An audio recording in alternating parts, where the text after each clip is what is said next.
Alright, hello. Hello there. I am Sapphire Sapphic, I'm Scout JD. and this run is going to be long, so let's get started. Let's get started and we'll talk. Oh, we're gonna talk a lot. We have a lot to talk about. Like, Yeah. Commentator pulling up the commentary documentation. So time starts when we begin with these settings, which will be in 3, 2, 1, go! The timer here is just for display. On the right, you have in-game time. On the left, you have real time. I just like it that way. there's not Google Drive. So, a few things to disclaimer before we get started.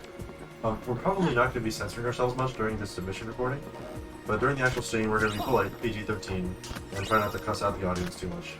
Yeah, no, we're good streamers, I promise. Flare Force in the shop! Okay. I promised I wouldn't scream, but here we are. So, Flare Force is just a really good ability, in short, that we're going to be abusing quite heavily as we get farther into the run. Yeah, so let's talk about what are we playing right now? What are you playing? So, we're playing Kingdom Hearts 2 Final Mix Randomizer. Level 1 critical mode. Level 1 critical mode. All super bosses. All blue blue numbers. All super bosses. All blue numbers plus all super Let's cut this down piece by piece. What's Kingdom Hearts 2? Kingdom Hearts 2 is an action-adventure role-playing game originally released for the PlayStation 2, although it has been remade. We are playing the HD 1.5 plus 2.5 remix version for PC. Final Mix HD. For PC. For PC. So it's been updated. It runs at 60 FPS instead of 30, and it looks real nice and pretty. And we're also, because we're playing on the PC version, we are afforded the pleasure of playing with mods. Lots of mods, actually. Some of them just make the graphics look prettier, and some of them actually do really useful things. Like, for one, randomize all of the contents of all of the chests. Yeah. So, the most important thing to talk about the randomizer is you can see her tracker on the left side of the screen. I don't know if we'll be showing it in NoGA10. We probably will be. Yeah, if we can. Which part of the randomizer, or which part of the tracker, anyways. Because the part that she is showing on screen is just what all the worlds are and what important checks we found in those worlds. But there's a bottom half of the tracker that she's cut off for. I don't know why I cut it off, because you don't have. Because I chat there. Oh, because the chat is there, but we're not actually streaming, so there's no chat. That just shows all of the checks, all of them, and whether or not we've got them or not yet. And that part is smaller, so we might be showing that on NoGA10 for real. But anyways, the important thing to keep in mind is that there are 62 important checks that are given. Actually, there's 60. There's 60. What are the two? Second chance once more. Second chance and once more. Right. We'll talk about that in a second. So we have a lot to go with. 60 important checks, and each of those checks is given a point value. Yes. Let's just not go into super in depth, but basically more important things have more points. And you can see on the world tracker there's a number next to each of the worlds, which tells you how many points are in each world. Hollow Bastion having only 7 points is kind of fucked up, man. Yeah, that's really insane. I think that might be the lowest value I've ever seen Hollow Bastion have. Has the most amount of chests pretty much by far, because there's a whole post-game extra area called the Cavern of Remembrance. Yeah, it's basically like a late/post-game super dungeon. I feel like they should add core as another world. I mean, in the settings it is. You can turn core on and off independently of Hollow Bastion. Yeah. Well, yeah, but I mean, as on the tracker, they should have Hollow Bastion and core underneath. That's in the settings bit. Oh, it is. That's what you meant. Oh, I didn't know, because I don't really go too depth in the settings of the tracker. So, but anyways, 7 points, by the way, is just enough for one magic spell. One magic spell. That's it. Or no, that's it. That's pretty much it. Because we can't have 5-point things. I think it can be a torn page and a visit item. Or visit items are 2. Yeah, visit items are 2. No, torn pages are 4, right? I can't remember if I changed them to 4 or 5. I think they were 5, actually. Oh, if they're 5, then that's fine. Anyways, Anyway, yeah, so the more important things have more points, and the tracker here tells us sort of hints about... So first of all, there's... sometimes actual hints. Yeah, so it hints to us how many things are in each world. So we see Twilight Town, which is the keyhole, has 31 points. You're also going to notice for a lot of these worlds, I am jumping into them. I am doing a forced fight. A lot of these early game forced fights, you can actually progress by dying to them. So that is very quick because we are level 1 critical. So our stats... Yeah, we'll just get hit once by most things. So critical is the highest difficulty mode. Not only is Sora's max HP halved, potential max HP from 120 to just 60, but also you take double damage from every enemy in the game. That's true. You also deal less damage.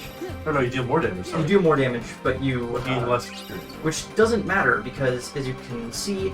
We're level 1. Yeah, doing level 1 mode, basically there's an ability that you get called No Experience that just makes it so that you don't gain EXP points ever.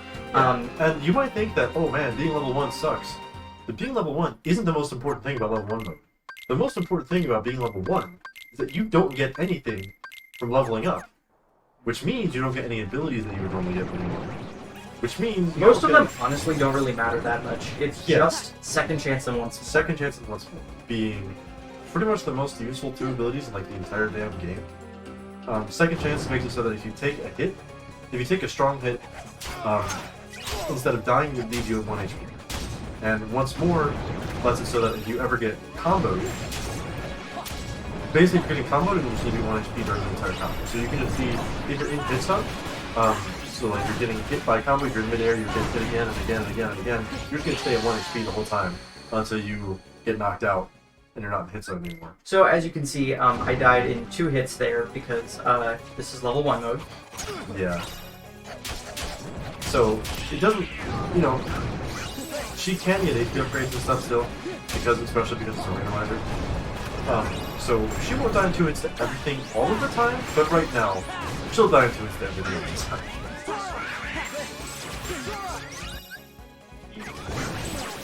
Wow. And these guys in Agrava are specifically known to cause problems. Especially those guys with the shift shot. Yeah, I was shift-shotting them to basically get them away from me. Yeah. Another thing to talk about with the tracker is you can see there's some grayed out items, and those are hints that we got. So if you find the answer reports, which are like little pages scattered around the world, they'll just give you a hint to where one item is. In the settings that we have on anyways. There are other settings you can use that'll give you different kinds of hints, but those ones are easy for this. You can also see a lot of worlds have these little yellow symbols over their world. We can't actually... So in the vanilla game, it's pretty much free. You have to visit each world twice for the story. You have to make 1 round at the start, and then there's an important plot event that happens, and you make another second round. In a randomizer, you can't do the second, or potentially third in some cases, visits until you get certain items relating to that world. In most worlds, it's just the weapon of whatever party member joins you in that world. Like Aladdin has the sword of the ancestor or whatever, right? Or is that like dragons? Mulan has the sword of the ancestor. Yeah. Aladdin has the scimitar. The scimitar, yeah. So, all of those worlds that have the little yellow symbols over them on the tracker are just, we can't do the second visit at all. If we try to go in there, it just kind of puts you in there in a post-first visit state. But nothing, you can't, trigger anything. Whatever. Yeah, you can't continue the story until you have whatever item locks the second visit. Which we start with 2 visit unlocking items because of the specific settings that I've enabled, which is the picture, which unlocks the second visit of Twilight Town. And the reason that I made it so that we start with that is because the second visit of... Wasn't there like a weird thing happening too, where sometimes we got ice cream and... No, you're thinking of the membership card. Oh, something like that. That's right. But so the second visit of Twilight Town is literally just a single force fight against some nobodies, and that's it. In order to get access to all of the late game chests in Twilight Town, you need access to the 3rd visit. Which we'll need another item for. Yeah, that is great. Yeah, Twilight Town is one of those. I think it's the only world with 3 visits actually. Technically. It's the only item in Randomizer that you need 2 visit unlocking items for. Yeah. So, Twilight Town, we just start with one of the for simplicity's sake. Just for simplicity's sake. And then the membership card is what normally unlocks the second visit of Hollow Bastion, which I have decided to start with because I figure there should be one world that you have full access to from the beginning, and in order to...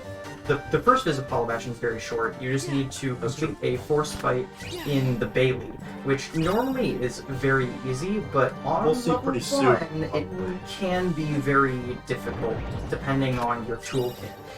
Because our stats will barely ever increase over the entire course of our run here. You can see below where it says what our last answer report was, probably that's proof of connection. It'll show her stats. So you see level 1, 10 strength, 14 magic, 7 defense. Yeah, so for reference, in a normal level 99 playthrough, where you get to level 99 by the end of the game, your stats are probably going to be somewhere around like 115 or 120 for strength and defense. Yeah. In this run, my strength and defense are going to max out in like the mid 30s or maybe low 40s if I'm lucky. Yeah. So I'm going to be well below the damage cap, or the damage floor actually, for pretty much everything. Except, the most early game of enemies. But I'm mainly making my rounds and trying to do as few forced encounters that I actually have to win as possible so that I can just get chests and leave. Because, the more spells, the more items, the more anything that I can get before I have to fight bosses or anything, like this boss that I told you, by the way. Just the more stuff I have, the better. Obviously, yeah. One thing also to say about the category we're playing is, of course, level 1 critical mode, as you already said. ASBN. What is ASBN? So, it's actually a combination of 2 terms. One of them is very popularly used in the KH2 community. That's ABN, or all blue numbers. Basically... So, again, with the tracker here, all of the numbers that are next to the worlds, you see some are white, some are green. The white ones mean we don't really know what's in the world yet. The green ones mean we haven't hinted. So that's like, the 7 in Firelands is not including proof of connection.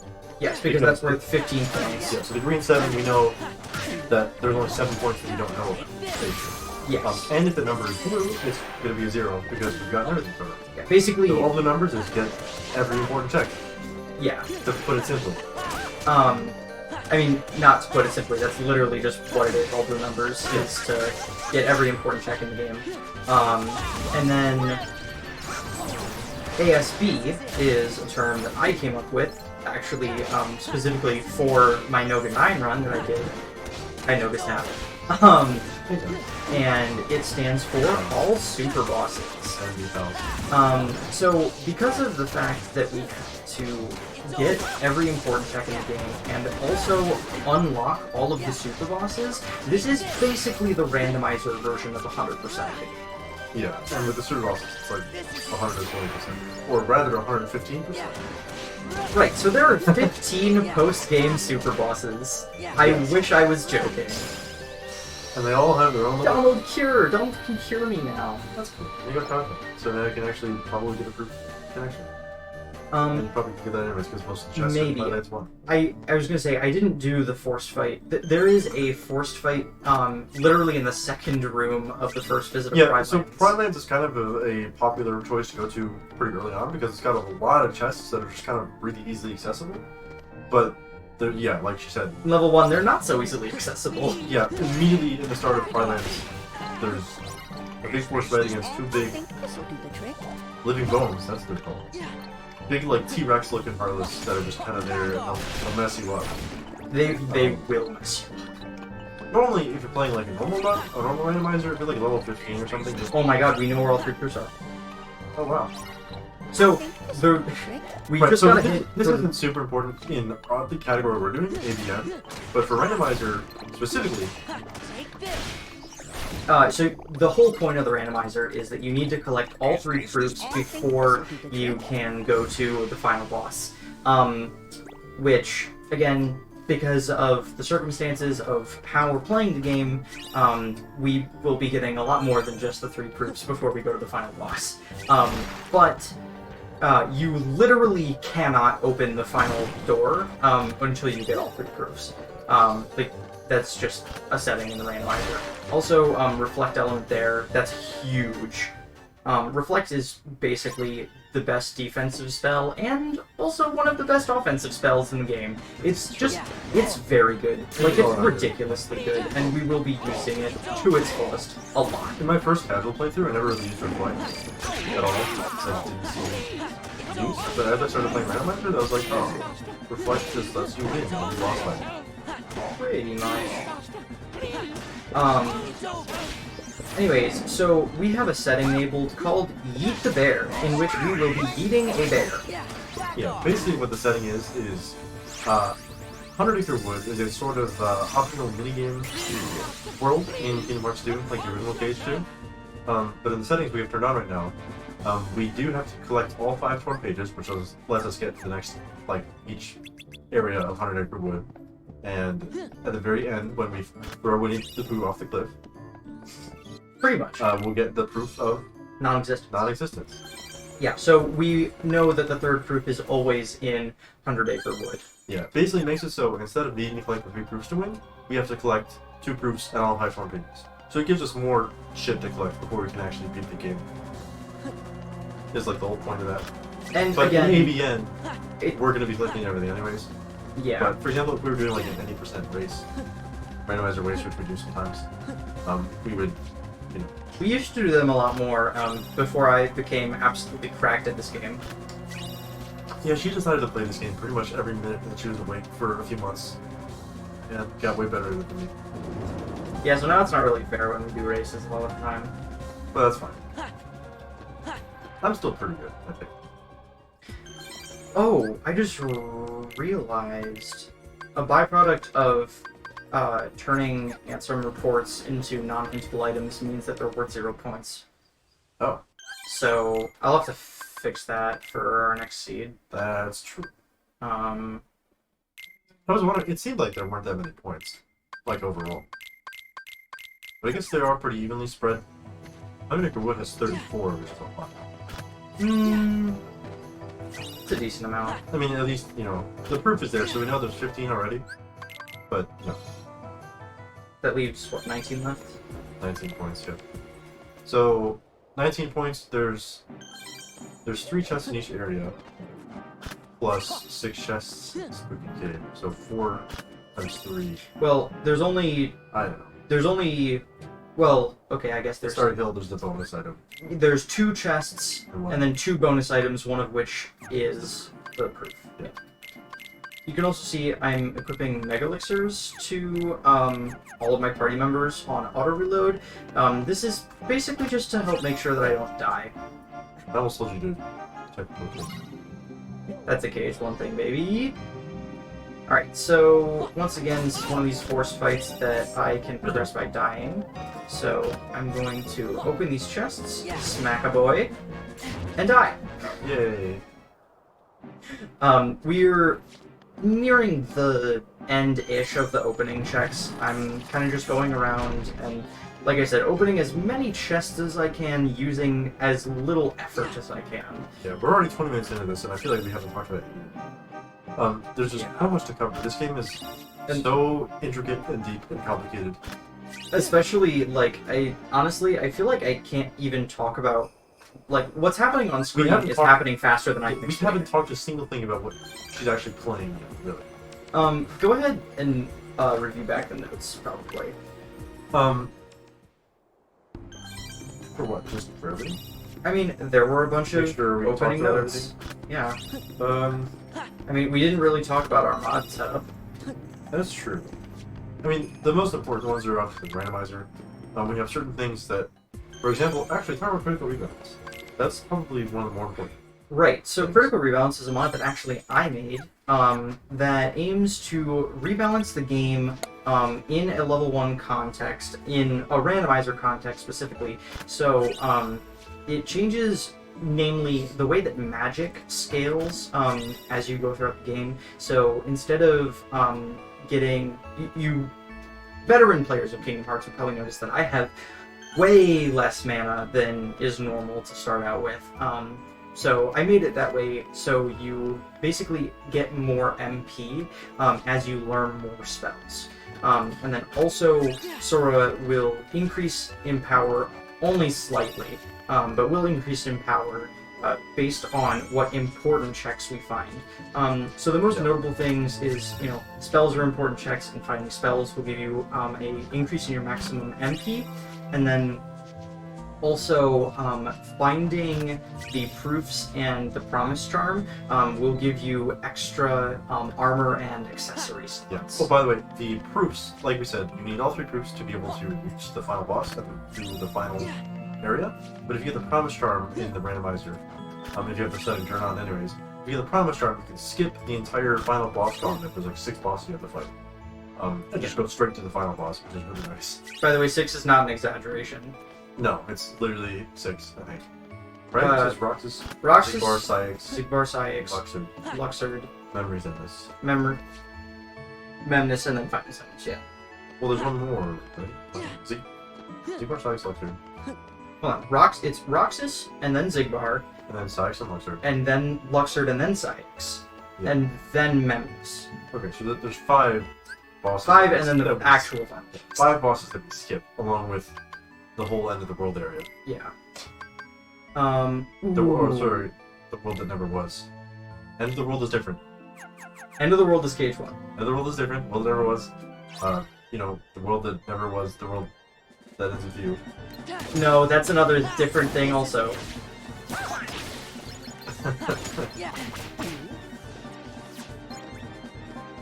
Hello? Can you kill me faster, please? There does become a certain point where if your party members are too useful, you can't heal they'll keep healing you before you can damage your way through force fights, but luckily we got. Yeah, let's talk about, so the three ways that a lot of those force fights work. So, we already sort of talked about it, but there's either you kill, 100 enemies? No, you hit enemies 100 times. So you hit enemies 100 times, you survive for 1 minute, or you reach a certain HP threshold. Get damage down. Yeah, I think if you enter critical HP, probably. Yeah, so there's force fights all throughout the game that are like that. It's kind of hard to tell which ones are which. Because a lot of them just say a tooltip that's like, take out all the hardness. Well, no, the force fights that we're talking about, all of those particular type of force fights have one of those 3 conditions, whichever one you meet first. I know. I'm just saying, there's no way to tell. Well, yeah, there is. It'll tell in the top left of the menu, defeat all the Heartless. Yeah, but there's some that you actually have to defeat all the Heartless. And if you take damage... Yeah, and it'll say, defeat all the Heartless. Yeah, and there's some that are just die if you try to take damage. Right? No. What are you talking about? There's no force fights you have to do that if you take enough damage, you'll just die instead of progressing. No, if you have to defeat all of the enemies, it tells you. Otherwise, you can either meet one of those 3 criteria. But even in the force fights that you have to just meet those 3, doesn't it just say defeat all the Heartless? No. It doesn't? No, it says something else that is objective. Oh. Also, I just forced Final Form. Why don't you talk about Light and Darkness. So there's an ability that I assume is on a Keyblade.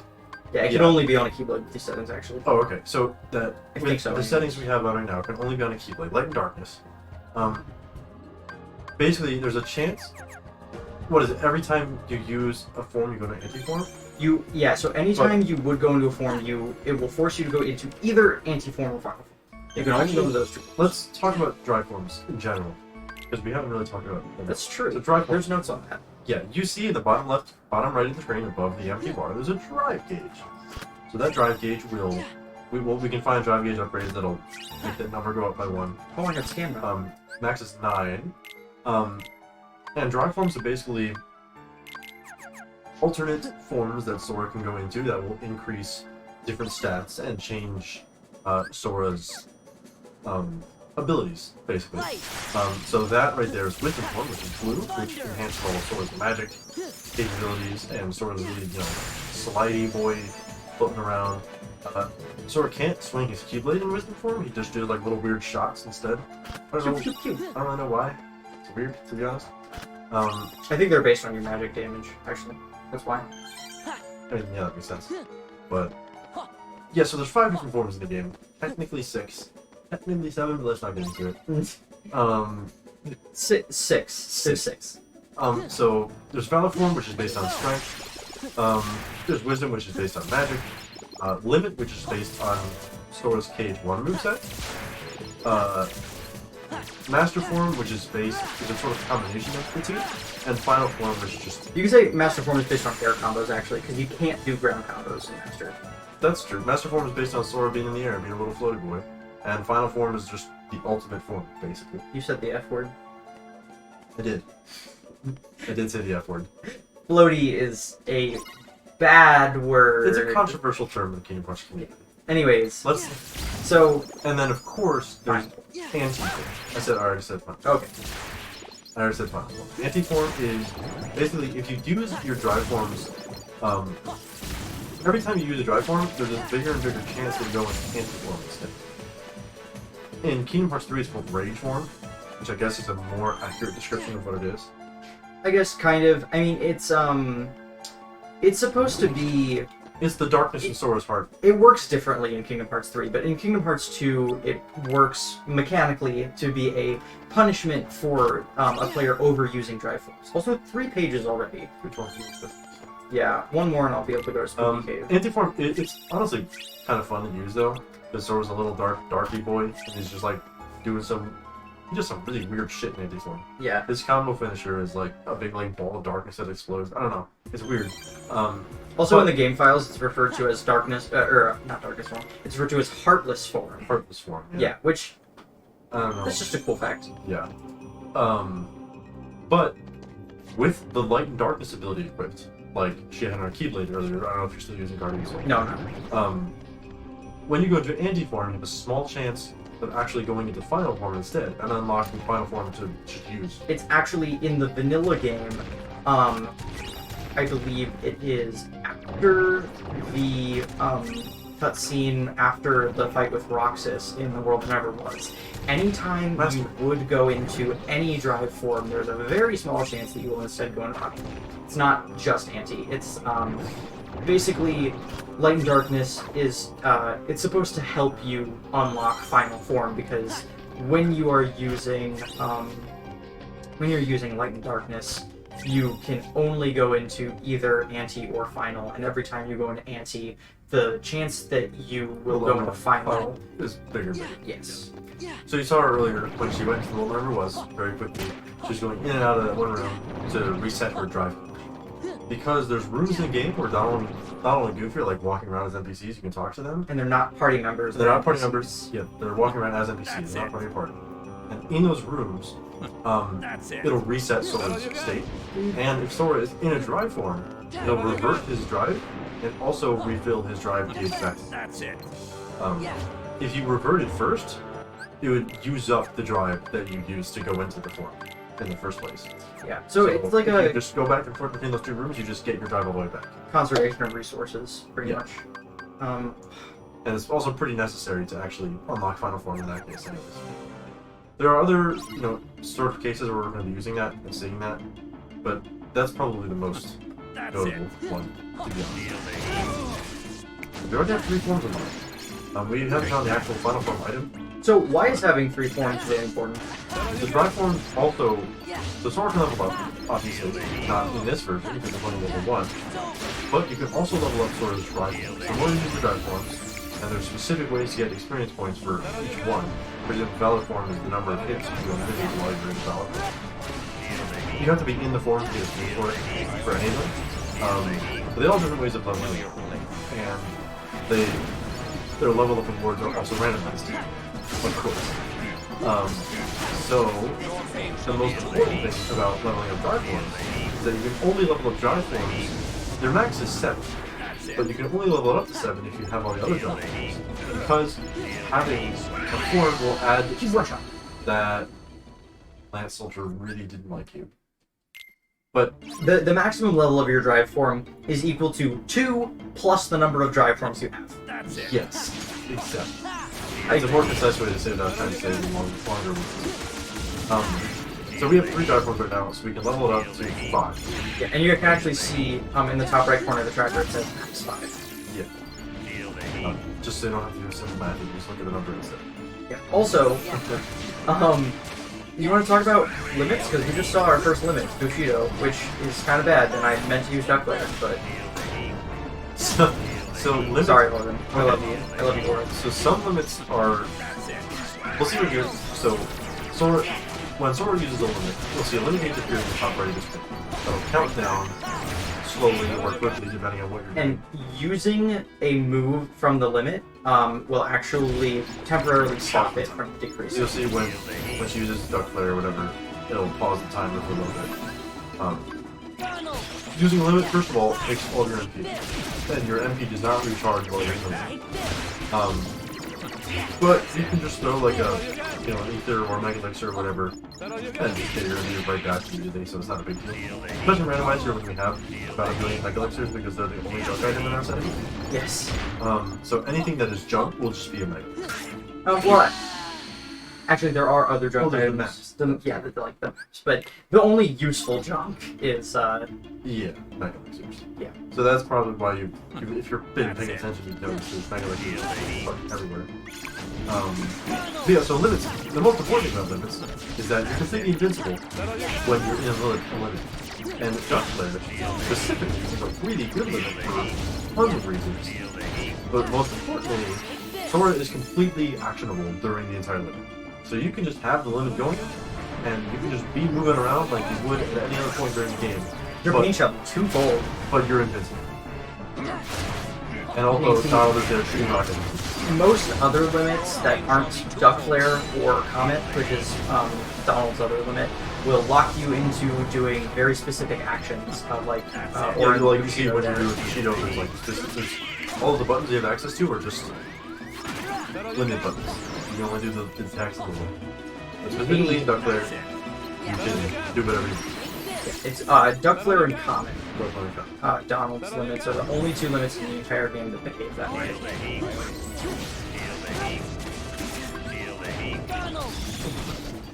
So yeah, I can do all of Sora's regular actions, and I can also do Rocket Flare. Yep. Which is very good for lots of things. First of all, to shoot a fuck ton of rockets with it, and for certain bosses, it can just drain their health bar in no time flat. But also, for certain, each rocket tends to target a completely different enemy, which matters a lot in some cases. But we'll get to that. We'll talk about that. But keep that in mind. It'll be important about this person. Well, you're in Olympus right now, so... Well, actually, I can use it in the next one. Because I don't have fire. I have wisdom, but I don't have fire. I also... Actually, I don't want to do Cerberus right now. I don't want to do Cerberus. I don't want to fight Cerberus. I want to... Also, that's... finally do the Bailey. If you're paying attention to the tracker, I haven't been, because I haven't been talking about other things, but we see our first blue number in Beast Castle. So you see in Beast Castle there's a blue 0. So that means we have every important check in Beast Castle, so we won't be going back to there until much later. Much. Literally the end of the game. So, I don't think we explained this very well, but this is ASBN, all Super Bosses, all the numbers.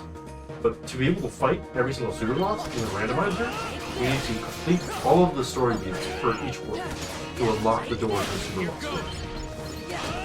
The Garden Assembly, which is the main pub area that you see Sora running around in, the rising waterfall around it.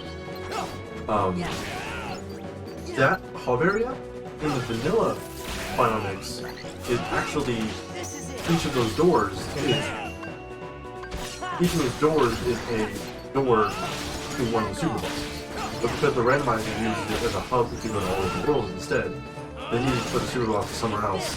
So they just put a door in each of those, in each of the respective worlds to use their Super Boss.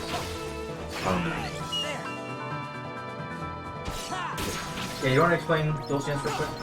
Yeah, so reaction commands. Oh, in general. Oh yeah, reaction. Yeah, so reaction commands, you'll see every single enemy in the game has a unique reaction that you can use to get the upper hand while fighting, or all of the enemies around it in certain cases. Some of them are evasive, some of them are offensive, all of them are useful. Yeah, they're all very unique. And of course, even all the bosses have their own unique reaction commands. Reaction commands are, you'll see a green triangle button appear over the command bar in the bottom left of the screen. So each enemy has a unique one. Dual stance that we just saw was when the nobody samurais. Samurais, that's it. Yeah. When they do a specific action, the reaction command will trigger, you can press triangle and go into the dual stance. And then you have to pick the right option on the command bar. You'll see it says DN to do a special. Also, this game is great because you can skateboard. This game is great because you can skateboard, and I hope they have skateboard back in Kingdom Hearts 4. And it also can damage the enemies. It's great. Yeah, but it doesn't count as hits for Valor. This is very important information. I tested. You cannot level Valor form with skateboard. This will be on the test. Skateboard hits do not count for Valor purposes. Anyways, yeah, reaction commands are cool. Some of them are very useful. Some of them are just kind of there because they needed to make one for them. They didn't know what to do. To be honest. So true. But a lot of them are really cool, like dual stance. Oh, you know that. That's pretty fun. I used to go around the other way, but I think this is faster.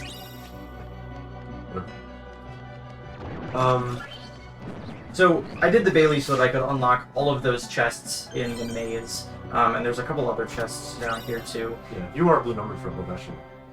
Yeah. So after I... Yeah, you'll get the stuff from me. Mm-hmm. Actually, I got the unknown disc, so I can also access the partless manufacturing. The unknown disc is another... Is it even a portal check? It is. It's considered an auxiliary unlock, which actually... It's not on the tracker. Yeah. Well, anyways, the unknown disc literally just lets you get this munchies. Yeah. Specifically, it lets you get it... Normally, you can... You can either do the Battle of 1,000 Heartless, which is later... The story beat later in Hollow Bastion.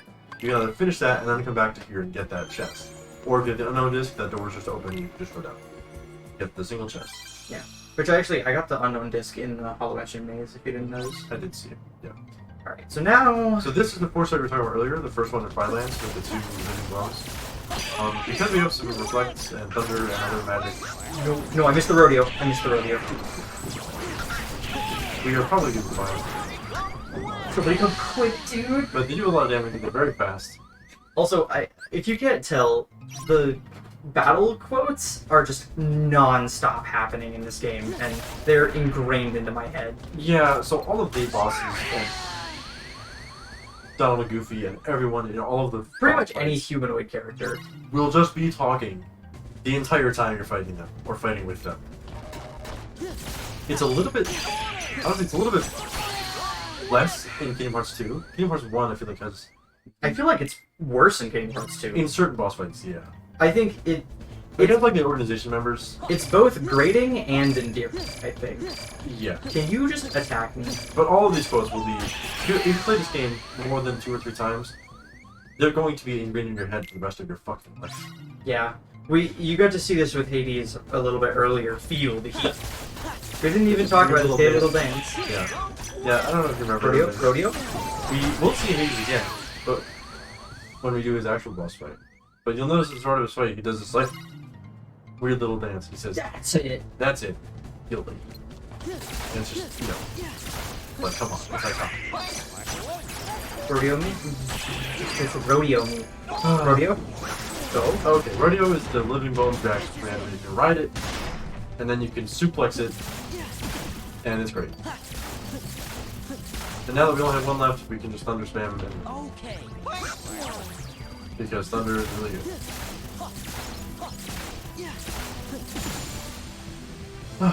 Also, fun fact, there's a death tracker on the tracker, so... Yeah, so you can see that above the number of checks that we found, which is 22 out of 60 already. Air combo boost.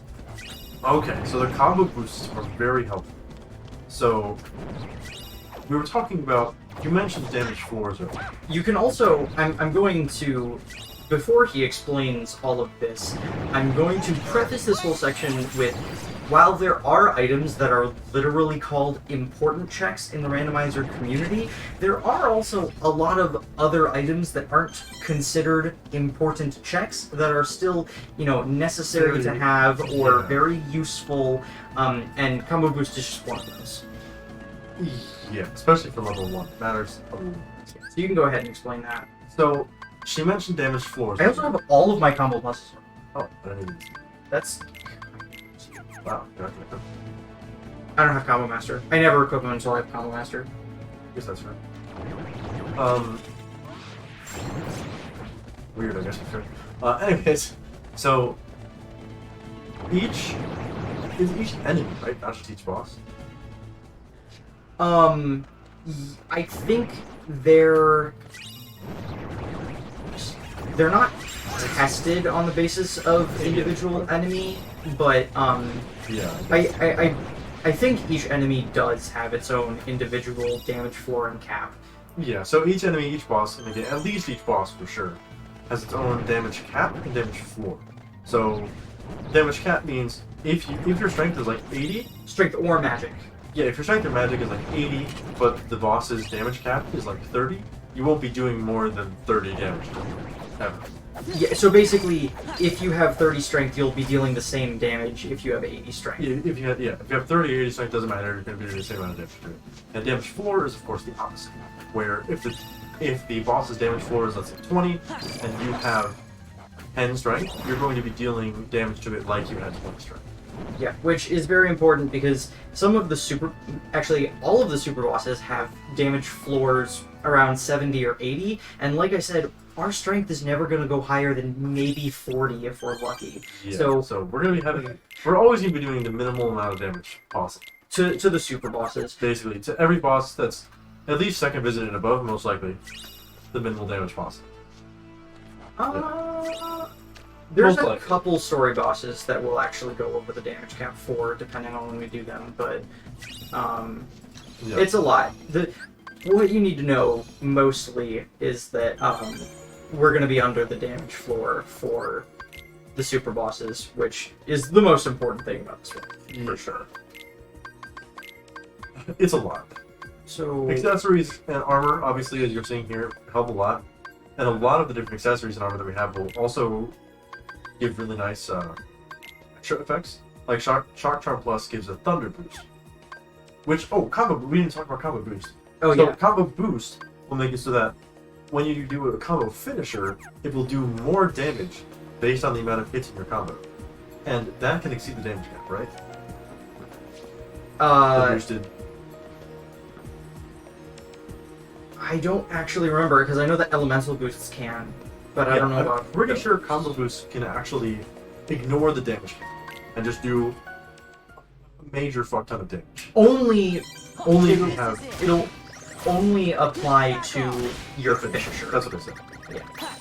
Yeah. As So, a finisher of this combo. there's also boosts you can get for your magic, Thunder, Fire, and Blizzard boosts, which will also go past the damage cap, as well as just increasing the amount of damage you do with their respective spells. Yeah, there is no reflect boost, and there's no magnet boost, and there's no cure boost. Yeah, Thunder, Fire, and Blizzard, because they're the only real offensive magics.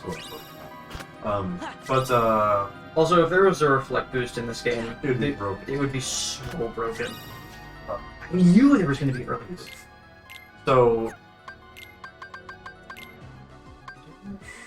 Oh, that's right. So, armor and accessories that I was talking about a second ago. Shock Charm Plus actually gives you a free Thunder Boost. I thought. Why did I put it on? So, Yeah, Shock Charm Plus gives you a free Thunder Boost. yeah. Um, Which is just, of course, good. It's really good. Especially because the only real offensive spell we have right now is Thunder. Oh, we have Fire. But Fire's not really great for... Especially just regular Fire isn't really that good for dealing with enemies. Yeah, it just does a little ring of fire around you. Yeah. Firaga can be very useful later, but We'll see. that's later. Fire has its uses, for sure. We'll see later. But generally, it's less useful than Thunder. Pretty much all of it. Also, one thing to note, again, people who are familiar with KH2 might notice that Sora's aerial magic is buffed because the aerial magic animations are taken from either Wisdom or Final Form. Depending And, on the magic fit. yeah, that's just to make it so that Because Sora's magic... using forms in the air, or using magic in the air In the isn't vanilla covered Kingdom all. Hearts 2, there's an incredible amount of end lag to your magic usage. Yeah. And so the mod just makes it a little bit nicer to use. Yeah. None of the mods that we use really, except for Crystal Rebalance, I guess, really are going to make a huge, gigantic difference in what we do, but it's just a lot of little things that would pile up otherwise. I would argue the biggest change with critical rebalance is the MP bar, I would say. Yeah, that's true. Well, because again, you might have seen it actually at the very start. The letters MP at the bottom weren't even showing because she had so little MP. Actually, that's not because I had so little MP. That's because of refined. Oh, is it? Yeah, but it's kind of complicated actually. Well, let's check into that. Yeah. But she starts with much less MP. But as she gets more spells and more things, etc., etc., her MP bar will just raise. And you can see, right now it's about what you start with in the vanilla KH2. See, I have 110, so I have 10 more MP than what you start with. 10 more MP than what you start with. By the way, in critical mode, the MP that you gain is halved, but you still start at 100, just like the other two modes. Mm-hmm. So you won't necessarily have half magic from what you would normally have, but it's like sort of half. It's 120 versus 140 potential max. Yeah.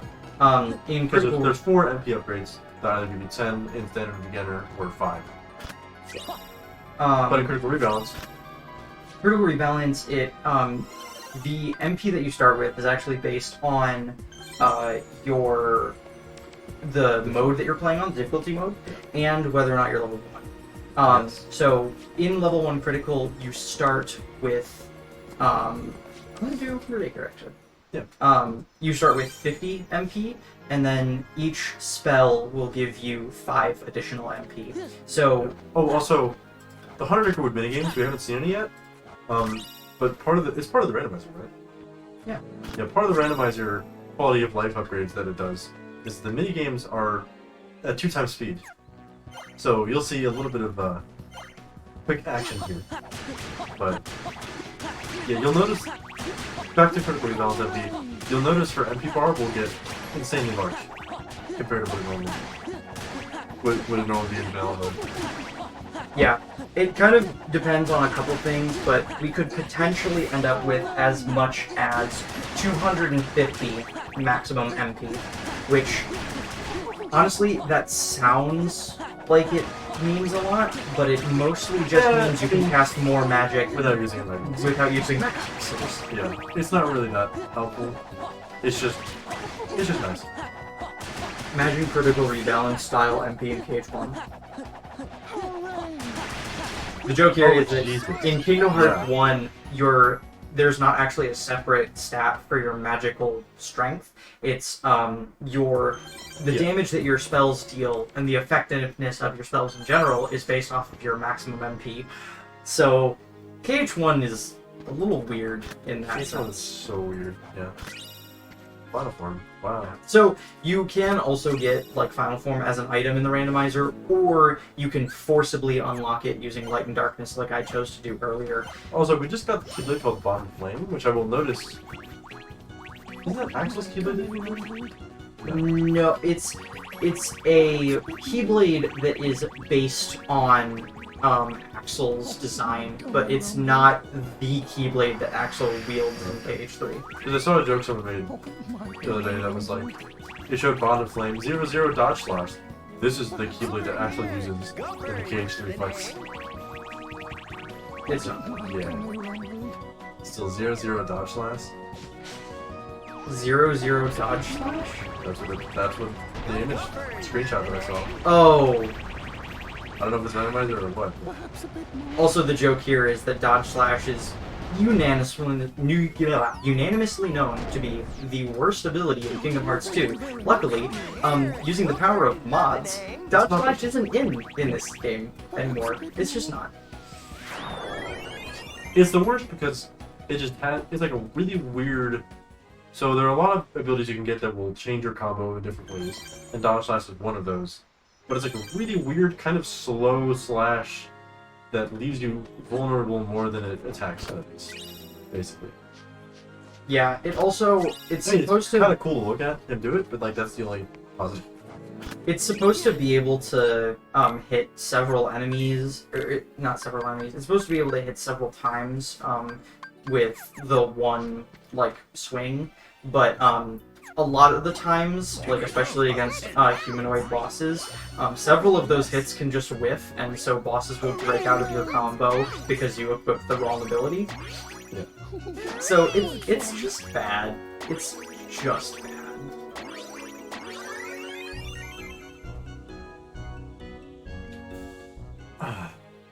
Yeah, more Hard with minigames. Like I said, there's 5 different minigames. Yeah, so I just did the first 3, and I got basically nothing to show for it. Yeah. Baseball Charm and Final Form, which we already have. Yeah. Yeah, the summons are not really used. Yeah, when is the last time you summoned Chicken Little? Honestly. Never. I literally never. Because in my first casual playthrough, I didn't use summons. And I just never have been randomized either. There are certain useful summons for sure. I mean, I personally just don't. I did actually use summons in my first casual playthrough of this game when I was, 8 years old, and they are useful. Especially in, certain categories. You'll see summons will be used in speedruns and stuff. I personally choose not to use them in this run. Yeah, just because they're weird. Yeah, I mean, I also for every strategy that you can choose to use a summon for, there is a alternate strategy that is easier to execute or more effective, and that's just my personal opinion. That is, I don't know, maybe some really experienced 2FM speedrunner will come into my chat and be like, actually. I'm sure there are uses for. What else? I don't know. There's Genie. There's Stitch. They go Stitch. What's Feather Charm again? Peter Pan. Peter Pan. The most important use for Peter Pan actually is that you can use Peter Pan and I think it's Aerial Sweep to infinitely stun lock bosses. Oh, well, that's nice. Yeah. The Peter Pan, Stitch, Genie, Aladdin, and Chicken or something. Yeah. What a weird addition. Genie is also really good actually, depending. Where'd he go? No, we didn't. I'm looking. I came here specifically because I want that. Oh, I guess you went to Halloween Town. You went up to Santa? No, I stopped before Santa. You stopped before Santa for sure? Mm-hmm. You stopped before Christmas Town in general, or did you get... I stopped in the start of Christmas Town. I wasn't paying attention. There's too much to talk about. We're still... Automaster... We're 52 minutes in. We've mostly got most of the opening talks out of the way. I guess. We talk about more mods that we have, but... Mainly, so... We'll talk about what am I doing right now. I'm looking for forms. Specifically Limit Form would be really nice. Limit Form is very useful because it's the only form that Sora can use by himself. Yeah. Even the other forms require Donald or Goofy or both. Yeah, you kind of, I mean, because this game was made for PS2, you only had so much RAM, so in order for Sora to be able to use Drive Forms, you have to eat your party members. Yeah. Literally just... Yeah. So... Yeah, there's actually a cut animation that plays where Sora wars Donald. Alright. Alright, the joke went too far. So if you use Wisdom Form, Donald would be just kind of consumed into the void. Valor Form is Goofy, and Master and Final will consume both of them. And actually, Master and Final can use any 2 party members. It doesn't have to be specifically Donald and Goofy. Which I thought it did for the longest time. Apparently not. And Limit Form is the only one Sora can just use and just be by himself. And it's all good. But again, because it's the only one that Sora can use by himself, it means that in places where you're without party members, fighting certain bosses or doing certain events, it's the only form you can use. only use Limit Form. So finding Limit, as soon as possible. There's like a little master here. That's true. Finding Limit as soon as possible would make it, nice for those specific areas. Especially probably Sinti, right? What? Are you thinking about Simulated Twilight Town right now? Oh, yeah. Yeah. So, in a vanilla sort of randomizer, level 99 randomizer thing that we'd be doing, these pirates that you're fighting right now would be killed in like 1 hit. But she's level 1 right now. So they're not dying in 1 hit. They're dying in You like... also only have level 1 Reflect. Yeah, that is another thing, is Reflera and Reflega especially are just super amazing. Yeah, so we talked about Reflect being useful to just kind of win any boss fight, if you Spanish kind of. Not exactly, but like, close enough. Oh, hey, I just did a dodge roll in Master Form. Do you want to talk about that? Oh god, right. So this is the second mod I've made. I don't know if I mentioned it or not, but I made Critical Rebalance, Yes. actually. One more thing with each of the drive forms. We talked about how you need more drive forms to get them to a higher max level. Each of them require different party members, and each of them have different stats and stuff that they boost. But I think the last important thing about drive forms is that they each also are tied to a specific movement ability. You can see in the bottom right of the tracker on the left side of the screen here, all 5 abilities are listed there, right next to the 5 drive forms, their levels. So the first one is High Jump. They're listed in the same order as the... Yeah, they're listed in the same order as the drive forms. So High Jump is tied to Valor, Quick Run is tied to Wisdom. This is Quick Run. Yeah, Dodge Roll is tied to Limit Form. Aerial Dodge, which is Double Jump, is tied to Master. And Glide, which is probably the most useful, honestly, is tied to Final Level. Yeah, and we also could have mentioned this like an hour ago when we started, but We start with all of them at level 1. Thanks to... and so normally you level them up by leveling up the drive forms, but They're randomized. Yeah, they can be... Since the drive form levels are randomized, what's on the drive form levels is also randomized. So, not only if you had, Valor level 3, you'd get... If you had Valor level 3, you'd get High Jump level 2 on base sword. No, you get High Jump level 1 on base sword. Level what? Oh, Valor level 3, really? I think so. You get High Jump level 1 on base. Valor level 2, Valor gets High Jump level 2. Valor level 3, base sword gets High Jump level 1. That's right. And it alternates like that. It's weird. But I mean, Max is level 4. Yeah, which normally, because of the way that the leveling, you can't actually get level 4, or in the game it's referred to as max. Yeah, level max. Yeah, level max. Yeah, you can't get it on base sword. Yeah. Because they're only on the drive forms. Mm-hmm. But in randomizer, you can get them on randomizer, base sword. you can get on base sword. But yeah, so a mod that Sophie made makes it so that normally when you go into the drive forms, you can only use its tied movement ability. So if you went limit form, you could only dodge roll. You couldn't double jump, you couldn't glide, etc.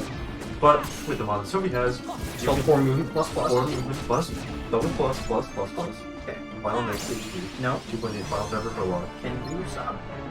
Yeah, you can just use all of the movement abilities in all the drive forms. Pretty much. Yeah, pretty much. And it makes using the drive forms feel like not crusty. Yeah, because going into, you pretty much want to use. There are different uses for pretty much all of the drive forms. Valor is the least useful drive form in terms of actually getting things done. Critical Rebalance also makes it so that Valor can use magic, so uses the vanilla animations of base Sora.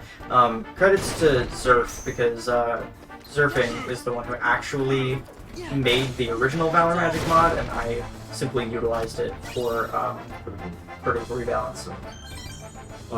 But yeah, it makes Valor Form not completely useless because Valor Form in vanilla doesn't have any way to defend. Basically. Yes, there's no guard, there's no dodge roll. And you can't use magic, so you can't cure, you can't reflect, etc., etc. So giving Valor Form, giving Valor Form at least the ability to use magic and all of the other movement abilities makes it not useless, basically. Also, welcome to Casting Thunder the boss fight. Yeah, Barbosa is kind of... Well, he doesn't like thunder. So we're just gonna be good. This is our Thunder boost at work, by the way. Our singular Thunder boost. Well, it's our plus. Yeah. Is that what you're talking about? Yeah. I I don't have the Thunder boost abilities now. It'll be taking a little bit longer for sure without it. Protect, go. Okay, so either I get Magnet Element here, or it's in the second visit, and I swear if there's a Magnet Element on Grim Reaper 2, I will cry. Here. There are a lot of points of Pokemon. Great, I have Kiraga. That helps so much. There's 22 more points in Port Royal. I'd say this is an insane amount of points for you. Hold on. This is 14 plus 2. Especially to So there's have all of those points be in Port Royal 2. Yeah. There's not that many chests in Port Royal 2. No, there were 38 points to start with. 16 of them were in Port Royal 1. Yeah. Wow. Yeah, because it's just like the ship. The broken ship area, whatever it's called, ship graveyard. Also, wait, 16 in Port Royal 1? Yeah, 7 and 7. Oh, answer reports don't have any points, that's right. Yeah, it's just 7 in Port Royal 1. Oh, why am I counting Magnet? I'm stupid. Yeah, we don't even have a magnet. Sorry. Sorry. 29 points to start off. Yeah. Kneel, loser. Oh, also, this is a randomizer quality of life thing. Oh, yeah, Roxas can cast magic. Roxas can cast magic. Roxas can also, because he's alone, he can use limit form. We don't have limit form, so we won't be able to see that today. Roxas can also put his foot inside his leg. Yeah, so Roxas can use movement abilities as well, but Glide is a little bit broken, so you'll see his left foot just kind of... It's because of applying Sora's animation files to Roxas's model, which is kind of weird and doesn't work exactly properly. What are you trying to do? The fire deals multiple hits. I thought if he does like the walk on the ceiling whap whap whap whap thing. Oh, you're gonna... Yeah. No, not reflect. You can damage past that part of it. Oh, really? I thought you needed to do X amount of hits. Nope, you can also take damage. Oh, I did not know that. Mm-hmm. It's really only useful. I was gonna say I'm never here at level 1 either. Yeah. So it's just faster and easier to do multiple hits. Also, one fun fact is we have an autosave mod, so I never need to save the game manually ever. That's true. Also, we can deliver mail to birds. We can deliver. I'm so excited. We can deliver mail to birds. So with the Roxas movement mod, this was actually kind of broken. Where if you tried to deliver mail to something, it would just crash the game. But now we can deliver mail to birds, just like that. 8:55. I'm so washed, dude. Yeah, that's bad. That's horrible. Because you haven't done it in so long. I think the world record speed run gets a sub 8 actually. Yeah, I've seen you somebody. Yeah. Anyways, we also have cutscene auto skipper. We should have mentioned that a while ago. Oh yeah. But... So there's no story in this game, right? Yeah, nothing of importance happens ever actually. No, this game isn't really. There's no story or anything. You just kind of walk everywhere. And Speaking about the story, so simulated. What is simulated Twilight Town? Simulated Twilight Town. See, in right now. We were playing as one guy, and now we're playing as a different guy. Playing as a different guy, sort of, kind of. Shut up. So Simulated Twilight Town is the tutorial segment of Kingdom Hearts 2. Pretty much. To put it simply, it's like 4 hours. If you're doing like a first time casual playthrough, it's like 4 or 5 hours of you playing as this dude who's not Sora. His name is Roxas, which definitely isn't just Sora with an accident. Spoilers.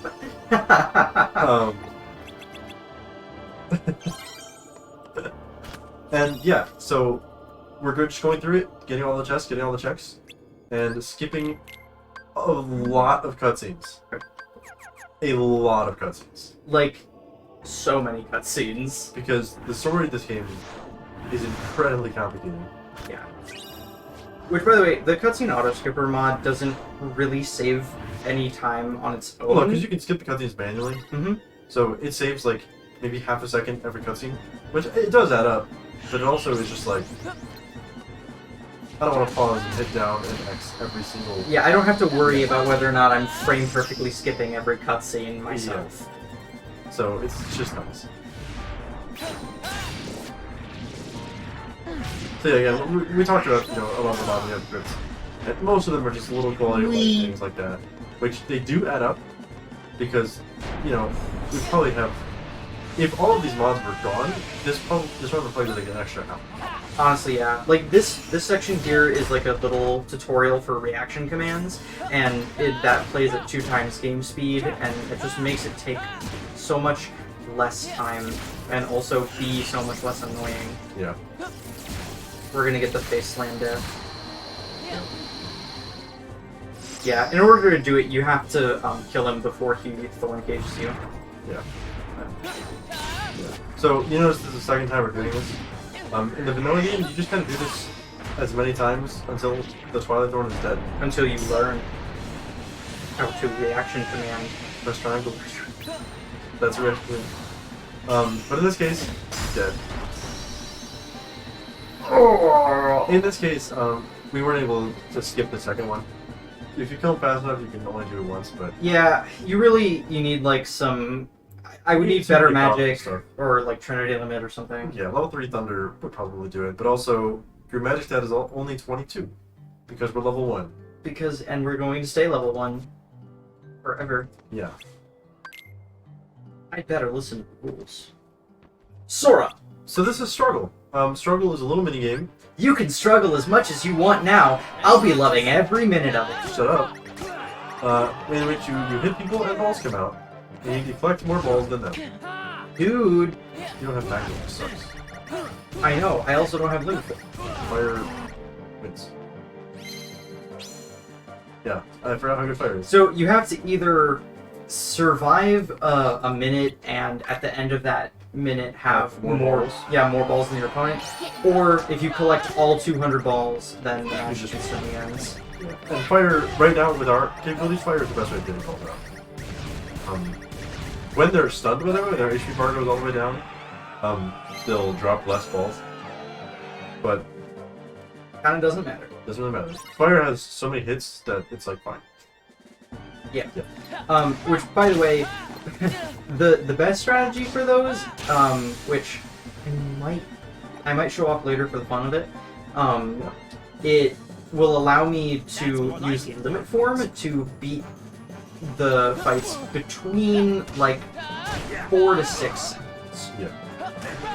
Because again, limit form is based on Kingdom Hearts 1 story. The most important thing specifically... Literally, Axel 1 is DMing my guy. That's funny. The most important thing specifically about limit form is that they use the 4 limits that you can use in Kingdom Hearts 1. Almost vanilla man. So, it replaces your magic in limit form, so you just use special moves instead. And one of those moves, what, Ragnarok? Yeah, Ragnarok. Yeah, Ragnarok literally just kind of has so many hits and makes them drop a million balls, and you just win. Also, I am playing through Final Fantasy VI, and now I know who this guy is. I don't know why he's here. It makes no sense. Roxas uses basic guarding, the entire crowd loses it.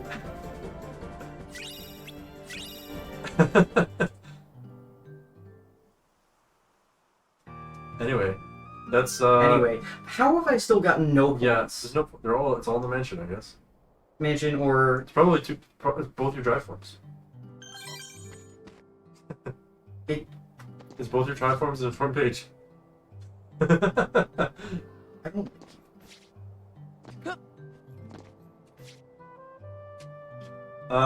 Yeah. So we're like that's like most of the opening stuff that we had to talk about. Now we're in.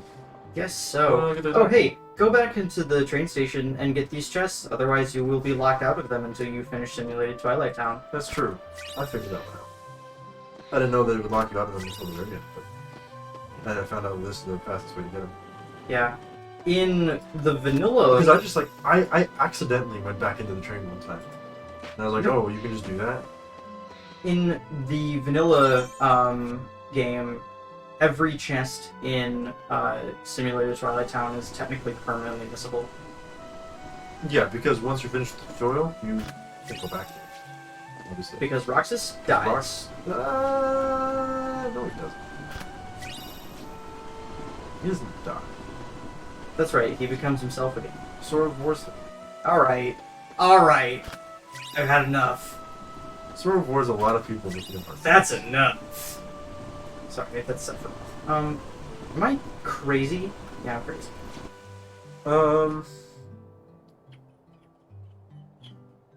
Oh! It really is Hey. going to be... What? You want to talk about multiple shortcut menus? Oh! Hey! Let's talk about multiple shortcut menus. Zerfing is a legend for that, honestly. Yeah, so in the Kingdom Hearts series, when you hold down L... You can skate the board. You can skateboard. When you hold down L, you can use the face buttons to use magic or an item, instead of jumping or attacking or whatever. So you reflect So you see the shortcut menu, you can use blah, blah, blah, blah, blah, and you can set to them whatever you want them to be. In we have a mod that adds 5 other shortcut menus by either holding L and up, L and down, or whatever. It's the faces the D-pad, and then left bumper and right trigger. Yeah, so if you hold L and press one of those buttons, it'll activate a different shortcut menu. Which is just really nice. Basically, that's all it is. It's the same every single save file, so I don't need to waste time changing my shortcut menu around every single time I play the game. That's true, because in the vanilla game you have to re-customize your shortcut menu every time you play the game. But with multiple shortcut menus, it saves the positions of the stuff in the menus, so you don't have to change it. Yeah, it saves it to like a file, like a text file in the game's directory, basically. Which is just nice. Yeah. Also, something about multiple shortcut menus is it allows you to add drive forms to your shortcuts. Which is not a thing you can do in the vanilla game. Oh, nice. But it's just really nice. It's so nice. Technically, it is a thing that it's a thing that you can do in Refined also. That's true. Yeah. Which is Topaz actually helped Zerping at it. Identities. Damn. Okay. That's not a short page. Power band? Fuck. Like I called earlier, I said in the mansion is going to be both drive forms and something else. Oh, it's Feather Charm and Identity Disc? And Valor Form and Limit Form? Yeah? Maybe? Limit Form? Okay. Post-struggle Limit Form, we love it. We don't love it. We love it. And Valor Form? Ba-da-ba-ba-ba. There are 10 points left, so...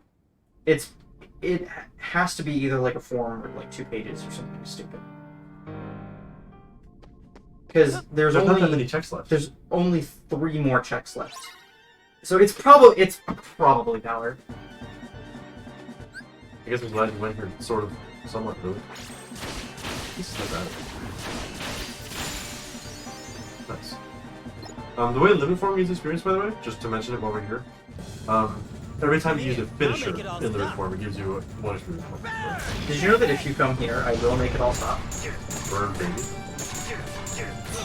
So, we made a joke earlier when we were talking about drive forms about how there's 7 drive forms in the game.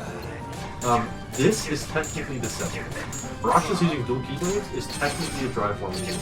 Yeah, in the game files, it's referred to as Roxas form. Yeah, so there's the 5 normal drive forms, anti-form, and Roxas form. Which is why we can't use Limit Form in this fight to kill X. Yeah. And we also can't use magic or... Yeah, we can't use magic. We can't use dodge roll. Or any movement abilities, because we're in a drive form technically. Yeah. Yeah, it's weird. Right. 4 pages. So it is another page. Another 4 page. Well, it's funny the Limit Form's here, either way. Yeah. Because Valor would have been less funny, but because Limit Form is so much useful for struggles. I can go eat the bear. Yeah. So, torn pages are worth 5 points, which let you access another thing in 100 Decker Wood, as we already talked about. Whose days are numbered, man. But in non-level 1 randomizer, Second Chance and Once More are also worth 5. In our settings. In our settings. Yeah, so all of the point settings, by the way, are completely customizable. And this is just the customizations that we have. Yeah. Yeah, the wider Kingdom Hearts 2 community uses some different point values, and I mean you can honestly use whatever point values you want to. Yeah. Yeah, there are some people that just have everything as 1 point, so you just know how many important checks are in each area. Also, the bees have Sephiroth health. Yeah, the bees HP is a little bit busted for some reason. Don't really know why. I think it has to do with the Revenge Value mod. Which is the same reason why I had blue but no MP earlier. Oh, I didn't even notice that. Yeah. It's because it has to edit the HUD data to add the revenge value. But I do smart game. I actually like to just let them die at the easier and go and get all the chests and everything back. Just so they don't follow me down by accident a little bit. By the way, Revenge Meter. You want to start with that? Revenge Meter. So Revenge Meter is a recent mod, right? It was released relatively recently, yeah.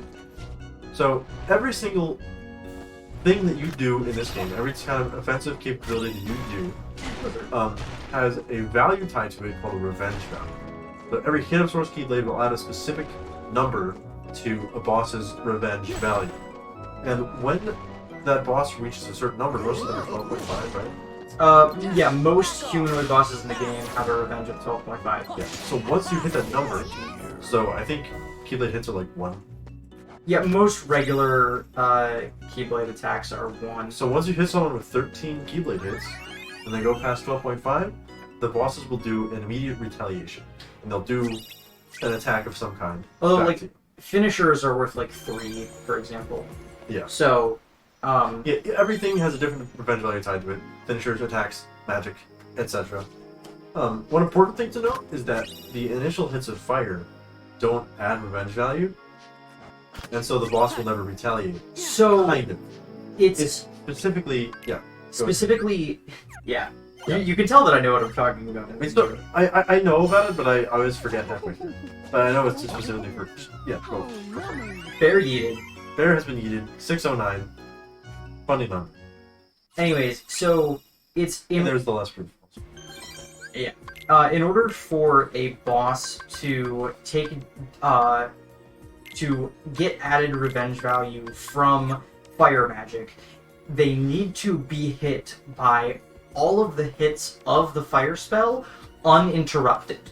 Yes. So if for whatever reason you whiff the first hit of the fire magic, then they just will not gain any revenge value. And so they won't retaliate. And you can just kind of loop them until they die, for the most part. We use this to manipulate boss AI. Yeah. Later. So one thing to note about that, of course, is uninterrupted. And that doesn't count for the fire finisher, by the way. The fire finisher just will...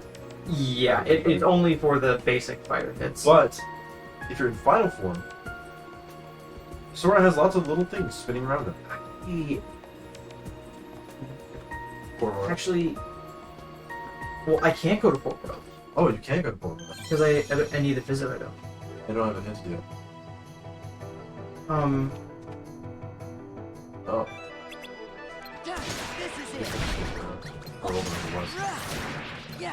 You think I can do Roxas right now, buddy? No. What the hell are we talking about? Oh, final form fire. Yeah, revenge values in general, but also final fire. Yeah. Yeah, so revenge values, yeah. So just, there's a mod that we got that adds a little red bar in the top left of the screen for bosses that will tell you what the revenge value is at. It'll also show how if you don't hit a boss for like a few seconds, the revenge value will start to go down. So it's specifically when a boss does like any attack. Yeah, his revenge value will start to go down, and so he won't do the retaliation, which can be worse depending on what it is. Yeah, it varies from boss to boss, but the basic idea is like the whole reason revenge values are in the game in the first place is because it's basically a system to prevent bosses from getting endlessly comboed by Sora. Yeah. So whenever a boss's revenge value is reached, they will instantly go into what's called a forced retaliation. Because Sora has so many fast and quick combos of hits, if they didn't have that, they would just get comboed to death forever. Free. If you're a good player, you can just... Yeah, they didn't have revenge. I mean, also, if you're a good player and you know how to manipulate revenge value, you can still combo them to death forever pretty much. Yeah. It takes skill. Yeah, of course they hit step, so, you know. Yeah. But you have to know how what you're doing. Part of the reason that I installed the mod is not only because it's helpful for the runner, but it is also very helpful for the viewers, so that you can maybe understand kind of what's going on. Yeah, instead of just us talking about, so when we're fighting the room, we have to do this combo with 1 guard slash and 2 guard slashes and 1 explosion. Otherwise, it's revenge. If we hit Axel with Reflect and then exactly 3 Blizzagas with specific timing, we can loop him for the entire first half of the fight until he breaks out. And you'll be able to see the revenge values going up and then back down until, you know. Yeah. You'll be actually able to see what we're talking about instead of just... Again, all of this stuff will be very relevant in 2.5 hours. When we're... Yeah.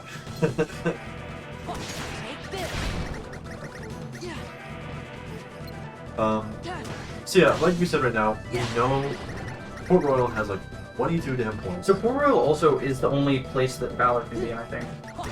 Back off. No, it can't, because we have already all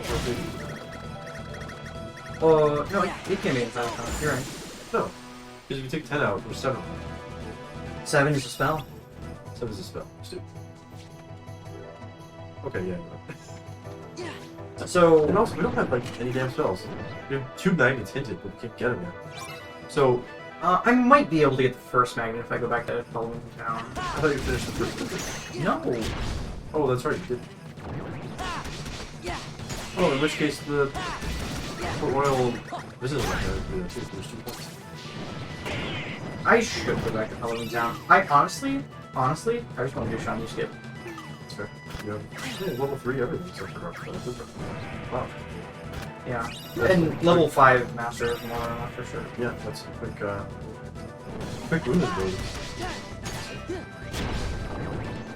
It kind of depends, you know, sometimes you get movement abilities early, sometimes you have 6 movement abilities in 4. Yeah.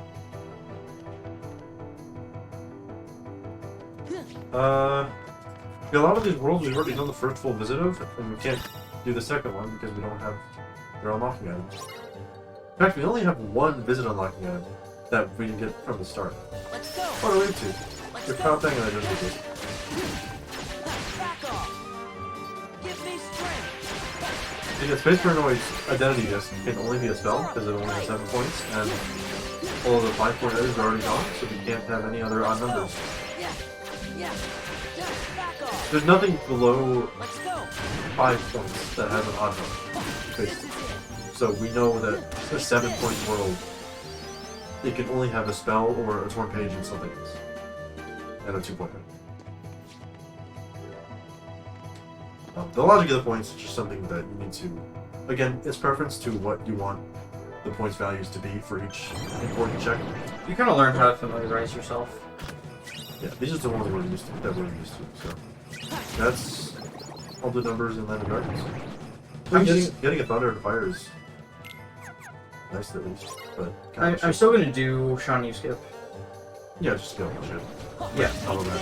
So, to explain that, there is a, The first boss of Land of Darkness is Shanyu. The first like real boss. There's these like little mini bosses and mini games and shit that are really nice. The first real boss is Shanyu, and just past Shanyu is the palace. Normally you can only visit the palace in the second visit. at like the end of the second visit, And the just second visit before the final boss to of the second visit. the Land of Dragons 2, yeah. But the trigger of the Shanyu boss fight, it just blocks. It doesn't go all the way up. It's not cutscene trigger. So we can just kind of jump over it if we know what we're doing. And I'd like to think this is I've only practiced Shiny Skip like a billion times. I mean, even I can do it. That's, you know, I am not really a practice. To be fair, it is also made way easier by multiple shortcut menus. That's true. Having Master Form available on a shortcut menu is really nice. Yeah. I have done it without it once or twice, because there was that one time where Master Forms weren't available. Sure. Yeah. But it is a lot easier. I mean, either way, it's still a difficult trick, to be honest. Yeah, but there are 8 chests. 8 Oh yeah, the most important thing about that in the throne room. there are 8 chests in the palace. So if we can jump over Shanyu and get to the palace early, we can just get those chests. Which, it doesn't matter for us right now because we already have all blue numbers. Well, it might matter if But it might Combo matter. Master's in there. If certain special abilities are in there that would need, or would help a lot. Yeah. Because again, not all non-important checks are not important. Especially in level 1. Especially in level 1. Take this. Can you? By the way, we've talked about we've mentioned Combo Master a lot. Combo Master lets you do your full combo without hitting an enemy. So normally when you try to do your full combo on the ground, Sora will just do his first Keyblade swing and nothing else. It'll only continue if you actually hit an enemy. And if your combo gets interrupted, like if the enemy dies after your second swing, you won't be able to do anything past the second swing. Hello? I'm trying to get an autosave. Yeah, I actually do. So, Alright, whatever. Refined has this feature. It's Refined, right? Yeah, refine. Has this feature where the game will autosave. We talked about it earlier. Hold on, let's see here. Need to... So with Master Form is the drive form. Master Form is the drive form that has double jump. That we talked about, aerial dodge. So I guess I'll do. No, you can only use Master and Wisdom because of the way that Reflect works. In those Just the way forms. the reflect works. Right. So basically, every time you go into Master Form, you get Give me every time you strength. go into Master Form or revert from Master Form, you get your double Give jump me back. strength. And there's a little bit of time in between going into your form and being able to revert out of your form. So we're reflecting in the middle to stall. And there we go. So she goes into Master Form, reflects to Hi, stall, buddy. reverts, reverts, double jumps, and just kind of loops that until she's high enough to jump over the trigger. And now we're in the throne. Yeah, so it's anytime you enter or exit a drive form, Yeah. it gives you your double jump back. Another Keyblade. So Keyblades are also randomized, their stats, and the ability that they have. For the most part, I have it set so that only quote-unquote useless abilities can be on Keyblades. Yeah, but it's kind of a difficult thing to do. But yeah, we just got Sweet Memories. Not really anything else super important in this throne room. But again, we knew there were no important checks. But if Combo Master or something was there, it would have been very nice. Would have been pretty neato. We'll see Sanyu again at some point, but not right now. Because Mimics time. oh, not how many times? Well, I guess there's 9 points in Olympus still. Well, no, you're right, the comic is probably faster. You know what, it's because I say I'm gonna do a thing. Yeah. I say I'm gonna do a thing, and then You don't. I Forget. I forget. So this is Christmas Town. It's Christmas, baby. I really like Sora's outfit here. I don't. I think the Sora picture in the bottom right looks a bit weird. I like the picture more. Because it just looks like the Halloween Town picture, but with the Santa hat and fuzz on the neck just kind of overlaid. But, you know, whatever. Fun fact. The Christmas Town specific outfits were not in the original version of the game. They were added in Final Mix. Yeah, which is... Oh, you're getting kind of frickled. I am. Dickled around. Well, you know, I can scream, actually. Scream! Prepare to scream! So this is Jack's going to limit. Which again, remember Dark Souls is the only one where Sora is actually fully actionable. In this one, you have to do these weird, you know, screen dances with Jack.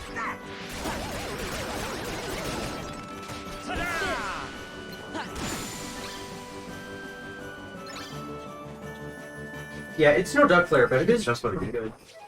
Oh no, you didn't touch that. Yeah, it uncollected these chests for me, because I died too many times. You the one of the... I got all of them. I know what I'm doing. So this is actually, with this last chest here in Christmas, Santa's house, that's every chest in Halloween Town. But Magnet, It's on either Prison Keeper or... yeah. So it's on one of the story events. You know what, I think I'm actually gonna leave, because getting... It's not, yeah, it's not the Pride Lands. What the fuck is the Pride Lands things? Is it unlocked item called? Yeah, we're not looking for Pride Lands, we're looking for Port Royal. Port Royal, I meant to say Port Royal. Skill and Bones. Skill and crossbones. Yeah. Skill and crossbones. Also, can you open the lady? I am warminated.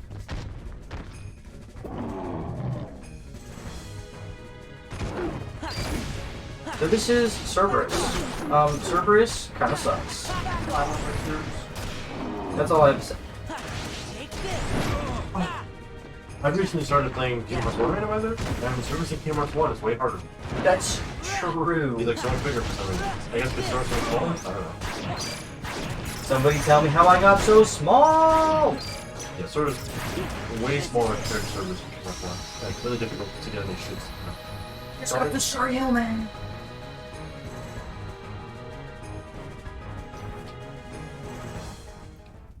So, The maps don't matter literally at all. no, they don't. I know my way around this game, I've only played it too many times. Yeah, so Olympus again is 9 points. So, there's Thunder, probably another spell, and then, Another 2-point item. which I'm really hoping is the Port Royal the lock item. Yeah, that's really all it can be.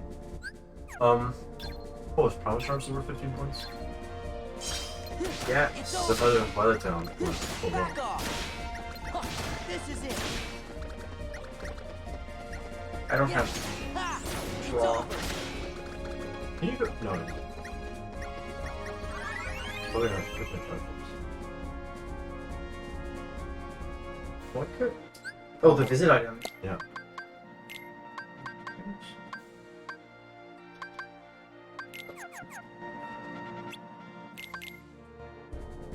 Yeah, so dry form level ups also, of course, have random stuff. We already said that like 2 times. It's over. But, Yeah, this yeah, is there's it. actually 9 points, which is probably a spell and a 2-point. Back off. Ha! Take this. We have 3 forms, 2 of them are 4 level and 5. 6 is our max right now. Ha! Oh yeah, it says I've got. But, yeah. We're going to be fighting the Hydra soon, that's a master form level. Nice. Eventually. Well, I might not go all the way to Hydra, depending on if we get... Because That's true. we're about to get most of the chests in Olympus right here. All the stuff leading up to the first Demix fight, there's a lot of chests. Dance, Water, dance! Which, we're going to be fighting Demix here soon. Let's talk about Demix now, just to get them out of the way.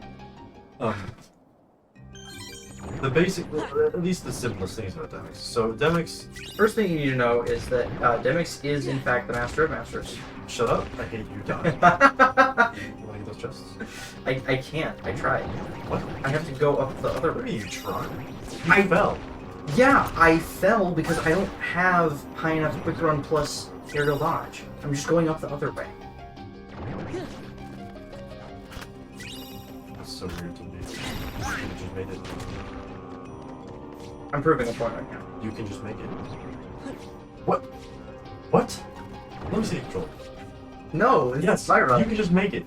How? Just double jumping wide. I hate you. You dumbass. I'm so used to using quick run. Why do you use quick run? I don't know. You just double jumping wide. Shut up. You can find level 1 first. You know what?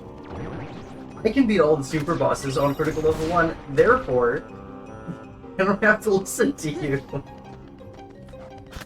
Anyways. I got the What the chance in hell the were- intended way. Yeah.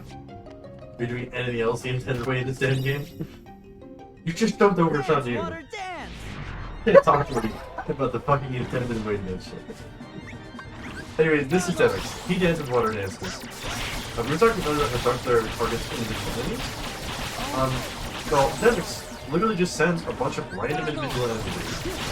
So dark player will just kill them all. Specifically, each rocket will target a different water form. Yeah. Not bad, Roxas. Not bad, Roxas. There are many other ways to take out water forms. For example, they're weak to fire. So if you do Wisdom or Final Form, you can use fire like while you're sliding around, and just kind of take everything out. There's also a reaction command that the water forms have, of course, because every enemy has a reaction command. Can I...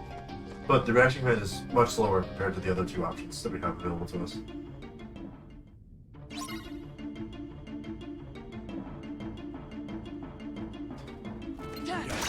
So we're hoping the only thing we're missing is this Thunderspell. Back off. We're gonna hope it's on peak, so we don't have to fight Hydra. Thunder Boost, Great.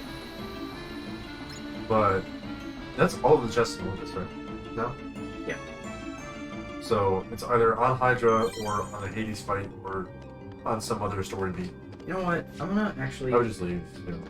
Yeah. It's probably something you want to do right now is probably start following the drive force. Yeah. So maybe Disney Town. Well, Disney Town? because that's what's that sword? Which one is that? That's Scimitar? no, that's sort of the ancestor. Sword of the Ancestor. So that'll unlock Night of Dragons. yeah. It's not good. Yeah, Scimitar is the blue one. No, the yellow. Take this. Scimitar's the yellow one. What am I doing? Steel Crossbow is the blue one. For the one. For Thunder.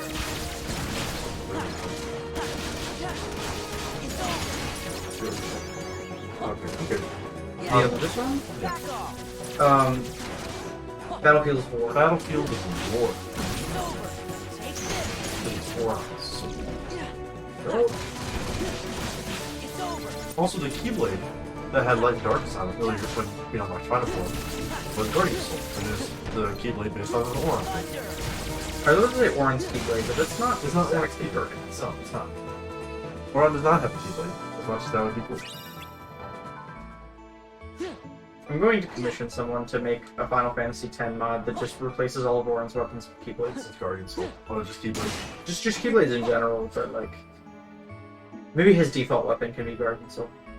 Anyways, so remember how I said that the second visit to Twilight Town is short and stupid and dumb? Yeah. That was the entire second visit right He there. was fighting those weird nobodies, and then yeah.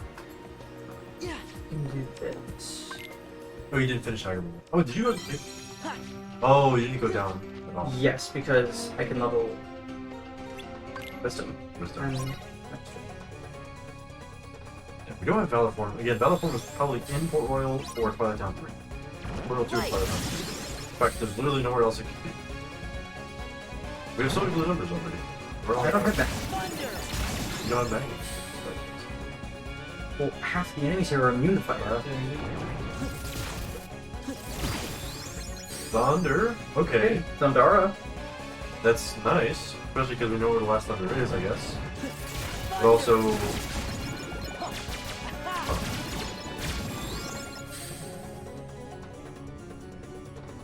So Wisdom Form levels up, by the way, when you kill a Heartless. Yes. So Valor is hits 2 enemies. Wisdom is killing Heartless. Limit Form is performing limits. finishers. Yeah, yeah, and it, the regular like move limits that you do with party members are not. That's a different type of limit. There's Battlefield's before. Oh, and there's skill and crossbow. Thank you. Okay. So we can go to Port Royal. We can also go back to Olympus for the last Thunder. At some point. Yeah. Even if I mean, it's the second visit. That would have Battlefield. I'm much more concerned with getting Valor Form right now. Yeah. And Promise Charm. Actually, it's probably Promise Charm's here. Probably. Because that's 15 and 7. That's Promise Charm and spell. Right. I'm still in first visit state because I didn't watch a cutscene. That's right. So something weird about the way that the visit unlock items work. It doesn't change you to the second visit like state until you. What is it? You enter the vulnerable ones and leave. Or you watch a Or cutscene. you watch a cutscene. Which, well, you trigger a cutscene. Anyways, because we didn't watch any cutscenes. Yeah. But We're too cool for cutscenes. cool for cutscenes. We're two speedrunners. Two speedrunners. So now we're in the second visit because we ended the vulnerable ones. That's just due to technical limitations. Yeah, it's a weird little thing. Yeah. But something to keep in mind, because there was one time when we thought the scene was broken because it did that. It's not Also, broken. did you know the crane, this little bag here that you can hit, if the crane kills a pirate, kills the last pirate, the camera will zoom in on it because it's considered a party member. That's great. So if the crane kills the last pirate on screen, the camera will zoom in all dramatically with the bag of shit. Yeah, back off. This is it. Really? I don't know the range on this thing. I've never used it. It's just a funny little detail. Yeah, so 22 points. Probably the Parmesan, the Formus Tram, and a spell. Most likely. Because again, the only 2-point items we're missing are Stitch and Scimitar. One of those is on dry forms, and one of them... Oh, that's from something. That's right. Oh, right. Oh. Back off. 2 of them are the world number 1. One of them is on dry forms. And the last one... Oh, that's it. Okay, yeah. So we know Valor Form is in Twilight Town. Port Royal is Parmesan Charm and a spell. It's a spell. World Number Was has a spell. Space Form has a spell. And that's everything that we're missing. Of course, there's all the hinted items that everyone has to catch, but we know what these are still. That's interesting. So you'll get like half blue numbers, half green zeros too. It might be the most amount of green. There's 3 green zeros in the pack. I don't know how many green zeros I've had at once, but 3 seems like a lot. Magnet on Grimmer for 1, dude. There's still 22 points. I think There's gotta be a lot of chests in Grimmer. yeah. There's only 2 items, I guess. So. Yeah. Well, again, that's just us theorizing, but it's yeah. Oh, there's one. There we go. So That was this is the first- probably going to be a spell. Yeah, that was the first chest in Ship Graveyard. So the last spell is either in here somewhere or on Burner Pursuit. Possible.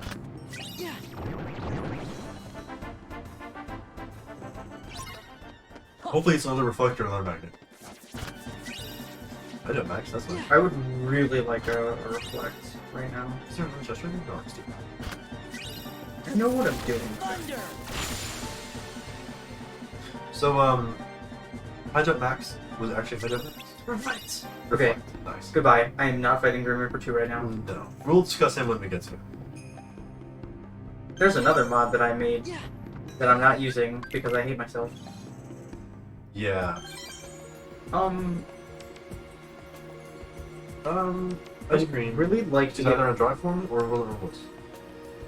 uh Those are the only 2 places that have 2-point items. Roller Was is 2, Dry Force is 1.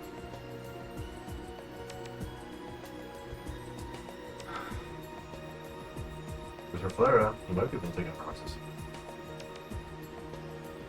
Roxas 1.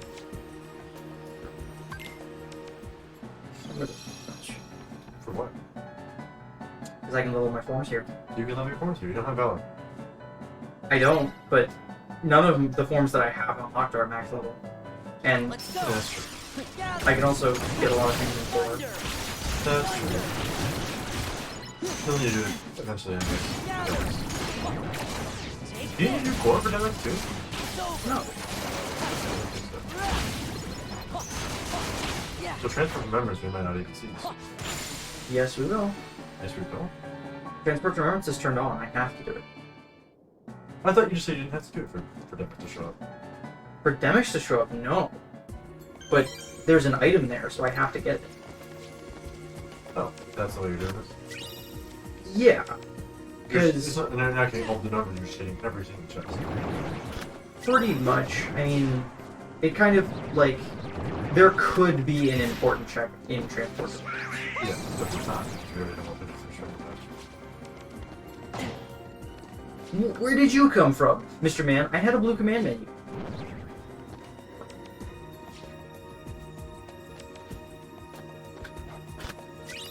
Anyways.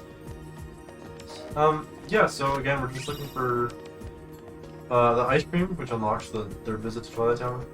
Which can't be here, It but can't be here, but I mean, there's probably something good here anyways. probably. Because, like we were talking about, this is kind of Remembrance, the post-game sort of super dungeon.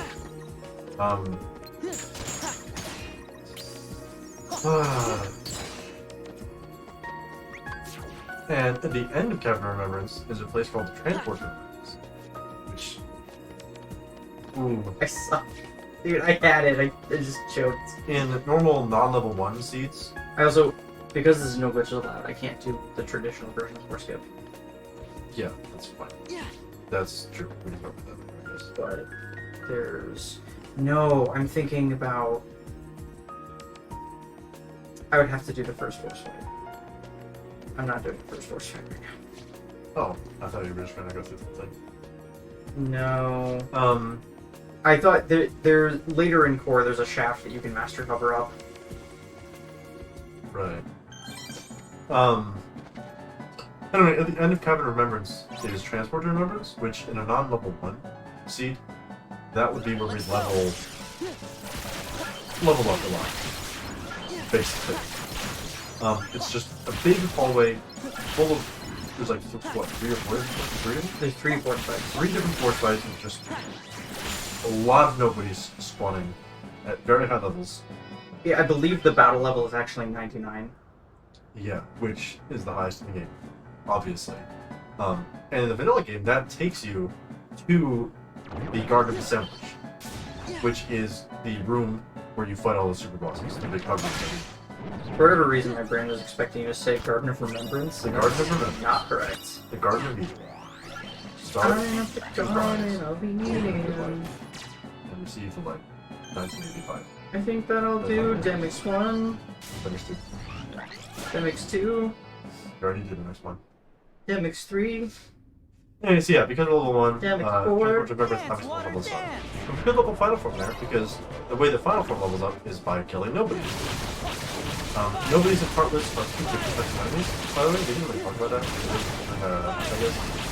Heartless are little, like, skittery boys, and nobodies are big, slithery boys. Yeah. Also, all of these organization members that wear the black coats are nobodies. Well, that's not very nice. Don't think about it too much. So the Kingdom Hearts lore is just something else. Also, that's Demix 2 done and dusted. His water forms with Duck Flare and Final Fire are a joke. Honestly, Demix is a joke. I can be intimidating when I want to be. Which is admittedly almost never. So these are the Final Fantasy fights, because we are helped out by the Final Fantasy characters. Also, Goofy just died, don't think about it. Yeah, Goofy's dead right now, but we didn't see the cutscene. He literally just kind of gets killed by a gigantic one that drops him on his fucking head. So don't worry about it. I think it's like a surveillance robot snipes him with the book. Yeah, well, they try to kill Mickey, and then Goofy pushes Mickey out of the way. That's right, because he's the captain of the Royal Guard. And then Mickey says, "Oh, pay for this!" and takes off his jacket, all dramatic like. It's great. One of the best cutscenes in the game, honestly. "Oh, pay for this!" And then Vigor starts to play, which is the song friends are playing right now. For banging. What? And then in a rage, we see one of his best friends die. Sora goes through these force fights with all the Final Fantasy members fighting along the side. And then at the end of it, Goofy just kind of walks down the screen. He's like, "Hey guys, what did I miss?" And it's fine. Again, don't think of that too. What do you think is one of the other most iconic scenes from Kingdom Hearts 2? Hey fellas, did somebody mention the door to darkness?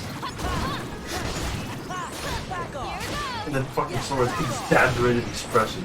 Yeah, he did like a... Sora in Kingdom Hearts 2 is the most exaggerated little snarky boy imaginable. Imaginable? Imaginable. All of his fucking expressions and like little body language, that's the word I use. So like the damage turns around and like, silence, traitor, and Sora's like, and like this weird, sad, confused expression. Like, what the Who's fuck? this kook? Who's this kook? Who's Roxas? Why do these assholes keep calling me Roxas? Back off! Hurry! Go on ahead. I love Tifa, she's great. Also, I like how it looks like she's wearing like an organization robe with like the legs cut off. I don't know No, if that's that I guess that kind of looks like what she's wearing if you squint and don't think about it. also, he's Cloud in this game. Cloud's in Fun fact, A lot of in people Kingdom can't Hearts, have Kingdom Hearts 3. in Kingdom Hearts lore, Sephiroth is canonically a manifestation of the darkness of Cloud's heart. True. I promise it makes sense. Which is somewhat also true in Final Fantasy VII. No. Also, don't think about it too much. It's not. That's not. You haven't played Final Fantasy VII. You don't know what the fuck you're talking about. Call me back, like, next year. I thought that he was a completely different person. Well... Trinity Limit. Listen, Nomura. Nomura didn't No. write Final Fantasy VII. Nomura. Nomura did not. All I'm going to say. Nomura did not write Final But Fantasy he designed the VII. characters. He probably talks to the writer at least a few times. He made a pretty picture, yes. But Oh, come on. no. That's downplaying. Hold on. The whole reason that Also, when Scooby died, all of his abilities get unequipped. Anyways, what? the whole reason that these characters have such a difference in their characterization between Final Fantasy and Kingdom Hearts is because that Nomura, when he wrote the characters for Kingdom Hearts, he made their characters more in line with what he was originally thinking of when he made the character designs. Mm-hmm. And less like what the writers of the actual Final Fantasy games ended up doing when they wrote the game. Still, in the actual Final Fantasy VII, Sephiroth and Cloud are way more connected than it's not quite a Sora and Roxas, or a Darkness in Heart manifestation, but it's still closer than just being different. You'll have to see. I guess.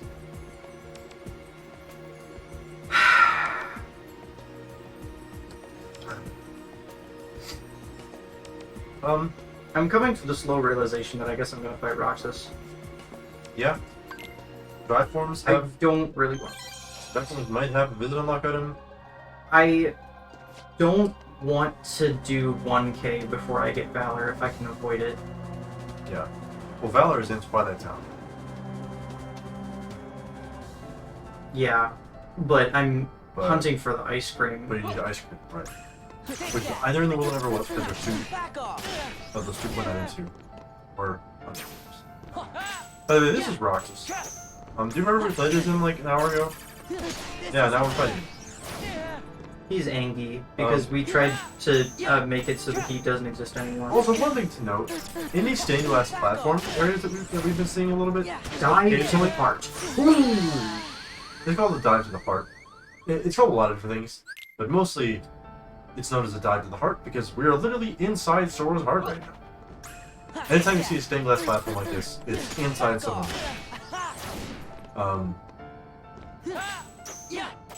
And their hearts, show a lot of who they are on it. And of course, Sora's has Donald, Goofy, Riku, and Kairi because they're very important people to him.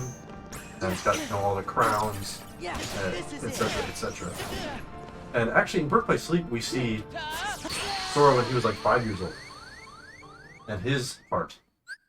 And it's like young Sora, and it has like the raft and like a puppet fruit and some other cute stuff. Which is also, that was the stained glass panel that is in Smash Bros. That's the one that was missing.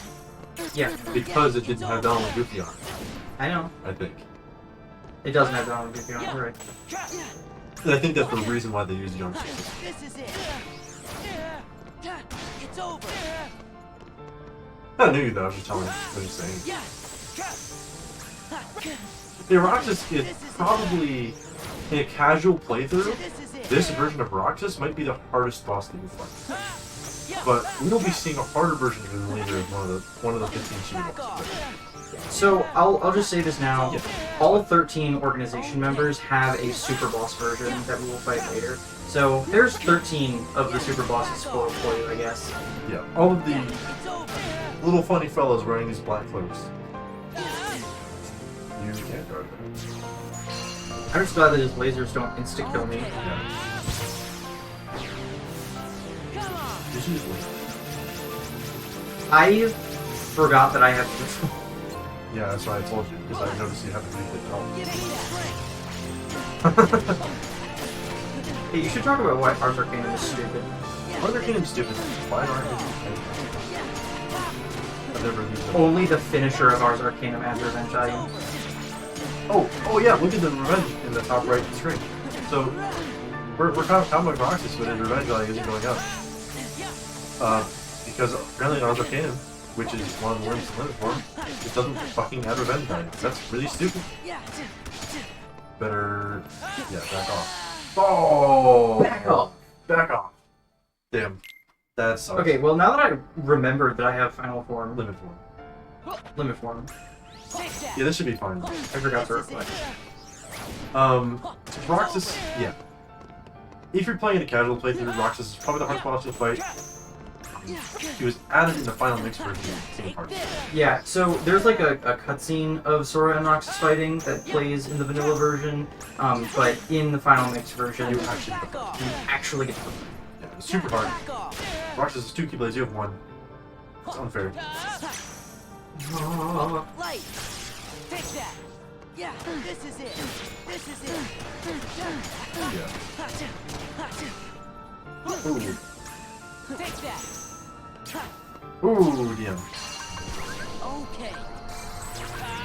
So, DMs. Let's talk about DMs. Desperation moves. Why don't you talk about it? Because I'm fighting. You're fighting Roxas, yeah. So DM's desperation moves, you'll see a lot of bosses, and one normal enemy that we'll talk about later Yeah, this is it. has a DM where they'll go into a special attack, and they'll just be invincible the entire time they're doing that attack. The Roxas DM, you'll see him, you know, he'll run to the middle of the screen and he'll do all of his lasers and shoot a bunch of fucking bullets at you. And it's kind of stupid and annoying. And most DMs, this is the first time we're seeing them, most DMs should just kind of be avoided by gliding in a big circle. Not most, but Like a lot of an embarrassing. like way too many of them. So you'll see It's over. a lot of gliding in circles in this game. It's just helpful to avoid so many boss attacks. Give me strength. It's over. Back off. Back off. There we go. Scimitar. Okay, so there's one unlock and still one more than was there. And a spell, which is probably fucking magnet. Well, who knows? You still have quite a bit of spells left to find. So the world that ever was, by the way, this is the start of the boss gauntlet that we said you could skip with prompts. In a normal random. Which, by the way, I want to make this very clearly. I have the Promise Charm in all 3 proofs, so if I wanted to, I could go to the final boss Yeah. right now. We could go to the final boss right now and just kind of beat it. But we're doing all blue numbers and all super bosses. So we're not going to do that yet. It's kind of self-imposed rules that, in all blue numbers, you can't go to the final boss until you get all the blue numbers. Yeah, but again, because we're doing all super bosses and because we're level 1, we're going to want to get as much as we can anyways before trying to do that. Also, some of the mods we have changed some of the Keyblades, so you notice we just got the Keyblade apart, which That's was not in this game normally. not in this game. It was created at the end of, near the end of Kingdom Hearts 1, and Sora uses it to sacrifice himself for story reasons. What? What are you? Or Pondering the orb. yeah, I don't know what that was. I've never seen that. I know you can use it to get jump commands. Oh, really? From from the regular guys, but I don't know that. I mean, it just doesn't make sense because they're Zelda boys. yeah, they are Zulkin boys. Oh, yeah, get Flare Force. I already have Flare Of course, Force. you have Flare Force. I didn't notice you buy it. I'm. Oh, you've been using Darkflare the entire damn scene. Right. Hello, Earth to JD. Sky to JD. Anyways, Actually, I need to look at my Keyblades because I don't really like Fatal Crest. Scimitar. 7/6 Ultimate Weapon, I'll take that. That's pretty good. Ultimate Weapon. Oh, each Keyblade has a lot of hidden stats, by the way. No, that's in Kingdom Hearts 1. Mostly in Kingdom Hearts 1, but the hidden stat that we have in Kingdom Hearts 2 is the length of the Keyblade. You really shouldn't have betrayed I us. love Keyblades. You can usually tell based on just like how it looks in game, but Ultimate Weapon is one of the longest Gotcha Keyblades. now. I think it's the longest Keyblade in Kingdom Hearts 1. It actually slips to the floor a little bit when Sora's just kind of holding it normally. Because it's just so You're clever long. little sneak. But the longer Keyblade is of course, you know, you can hit things farther away. which is really all it is, but it's really nice. You only really notice it when you're using a short key. If you're using like long medium keyblades, you don't really notice it that much, but if you're using really short keyblades, you will notice. But there's not too many keyblades that are so short. Also, look at Zelda's revenge value while we're doing this. This is not Zelda. Look at Zigbar's revenge value while Look what I saved for you. Just say it for you. Zigbar has a lot of memorable kills. Out of all of the bosses that we have to fight, Zigbar has a lot of the closest. And now we go in circles. And again, here's at the end where we just kind of drive in circles.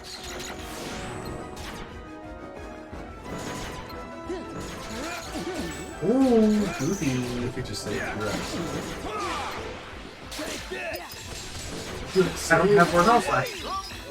Horizontal slash. Horizontal slash is one of those other abilities that's a combo. Ooh. That changes your combo a little bit. You really shouldn't have betrayed us. Alright, new plan. Duck Flare. Dark Flare. Yeah. So again, like we said, Gotcha now. 13 of the 15 super bosses are the organization members. We will be seeing Zigbar again later in a much harder version of his fight. Clever little And in that version, we will see Sora use Dark Flare a lot. And probably maybe limit form. Final form. Oh, Reload. Yeah, look at Zigbar's revenge value that we're doing. All of these hits and the fires combined with it make it so that his revenge doesn't really go up there. Yeah, the fires you'll see don't have revenge though. Yeah, because in final form, Sora has his keyblade spinning around, so it actually interrupts the fire hits so that they won't have revenge on it. We talked about that the other day. But it'll interrupt the fire, so it won't add revenge. Except for the finisher. Oopsie. Dark Flare. For the win. Literally. Hey, did you know that you can just be invincible by pressing the Duck Flare button? Yeah, isn't that so cool? Literally just turn invincible. Horizontal slash. The horizontal slash is a nice little combo editor. I guess editor? That's kind of a wrong word. Modify. There's a few different combo modifiers. Actually, what else? There's a lot.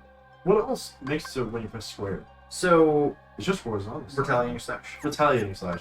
Yeah, so there's a few combo Which modifiers There's a whole that make it so that when you press square in the middle of a combo, it'll do. Yeah, all of something the different. other combo modifiers will just replace a regular Keyblade hit with a cooler, better move. But horizontal slash specifically will allow you to. It's like a 3-hit swippy swipe. Yeah. Oh, we haven't talked about finishers. We talked about combo boost. So finishers in this game are very important for lots of reasons. Mainly, so of course they're the only things that get modified by combo boost. They do more damage based on the length of your combo. But finishers are the only way to actually kill a boss. Yeah. Hey, while we're talking about bosses, Luxord, real quick. yeah, can you talk about Luxord? The Luxord. first to run out of time is the loser. So the super boss version of Luxord is actually, in some ways, easier than the vanilla version of Luxord that we're fighting for. Because in the normal version of Luxord, he turns you into a die right at the start. Which There's you no way you can avoid. There's no way you can win. He'll just turn you into a die, and you are just killed. A challenge. You notice that right before this fight, she unequipped all of her form boosts because it uses your drive gauge to show you that you're in your die form, and once your drive gauge reaches 0, you'll just be out of the die form. So unequipping the form boost actually will change how long you're in the form boost. Wow.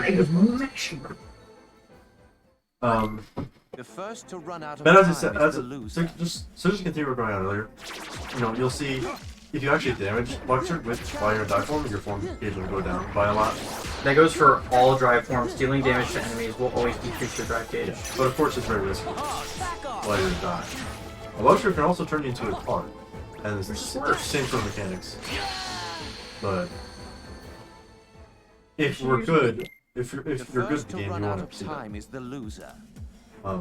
But anyways, finishers. Let's go back to that real quick. So finishers are the only actual way to kill a boss. The boss will not die unless you perform a finishing move on it, or like magic. Pretty much all magic can kill bosses. Like Reflected Thunder. And horizontal slash counts as a finisher. So you can just like press square to horizontal slash. That's horizontal slash, by the way. I suck. Yeah, horizontal slash you'll see Sword do like 3 sideways First to swipes. run out of time Horizontal is the swipes. loser. 3 horizontal slashes? Slashes. 3 horizontal slashes. What a fucking novel concept. Which one? And one of the main reasons why that's really important is that there is an ability called Berserk Charge. What Berserk Charge does is while your MP is recharging, well, it's a purple bar, you won't be able to use a finisher. But because you can't use finishers, you can just combo forever. The first to run out of time And is the with horizontal loser. slash, that means you just keep mashing squares and just keep doing horizontal slash over and over and over and over and over again without stopping until you're MD. Oh my god, I stun locked him. That was cool. That was really cool. So yeah, finishers, horizontal slash, finisher. You can use it forever if you're in Berserk Charge mode. If you have the Berserk Charge ability cards. This is it.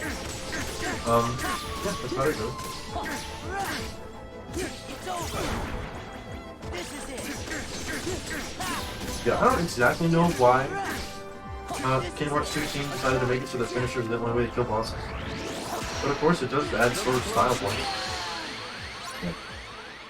I should have reflected that. Yeah, I don't know why. The first 'Cause I was to in run MP out of recharge. time is the loser.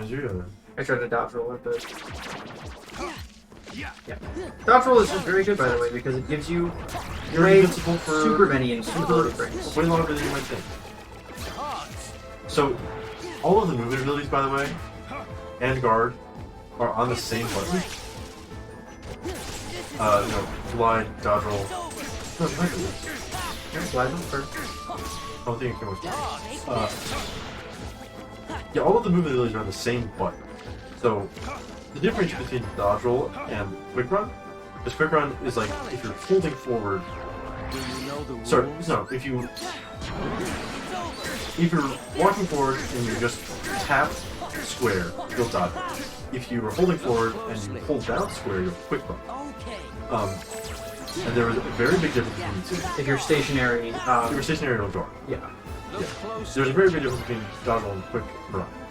In that quick run gets you much farther away from the enemy, or whatever you're quick running away from, but you have much less invincibility.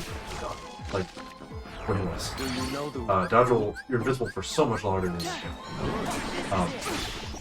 so dodge rolling is actually a lot better in like most cases. But quick run goes faster and farther. You fucked up. This is it. Also, I think it's fucked up that Luxord has a time gauge, but you have a time gauge and a health bar. Like, the odds are stacked in his favor. This is it. A challenge, is it? Do you know the rules? It's also just like a really weird gimmick, to be honest. Because dealing damage to him does make his time gauge lower. Also, around this point, we'll see him use his DM. When his time gauge reaches a certain point, he will DM and then use a very special card game. Because you see, occasionally, There we go. so Focus on top of the game. occasionally you'll see Stovi do a card game with Luxord. And if she wins, Luxord's time gauge will go down by and he'll be stunned, so you can use the combos up. This one specifically is the hardest one, and it's also required to beat him. But we see it again later in the Super Boss fight. If you win this fight, it brings him down to 1 HP. You just use Thunder or Finisher instead. You play the game quite well. But we'll see him again later, and we'll explain a little bit more in depth on the card games. But if you lose the card games, he also has the potential to. Ooh, ice cream unlocked. That's kind of. Thank God. I don't want to fight Sykes right now. No, you don't. And we're putting the form boost back on. If you don't run out of dice. And we'd like to be in our regular drive points for as long as possible. Okay, let's go get Valor, please. But yeah. Valor me, please. Valor me. We can finally get Valor. Valor me, please.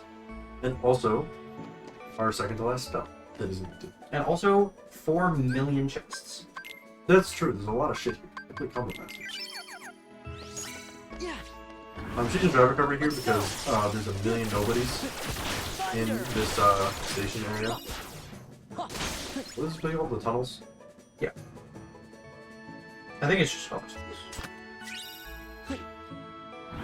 So, easy level up final form. We're already level 5? So it might take to kill a lot of nobodies before we actually level up. Oh, well, the one thing to talk about. We have experience mod on.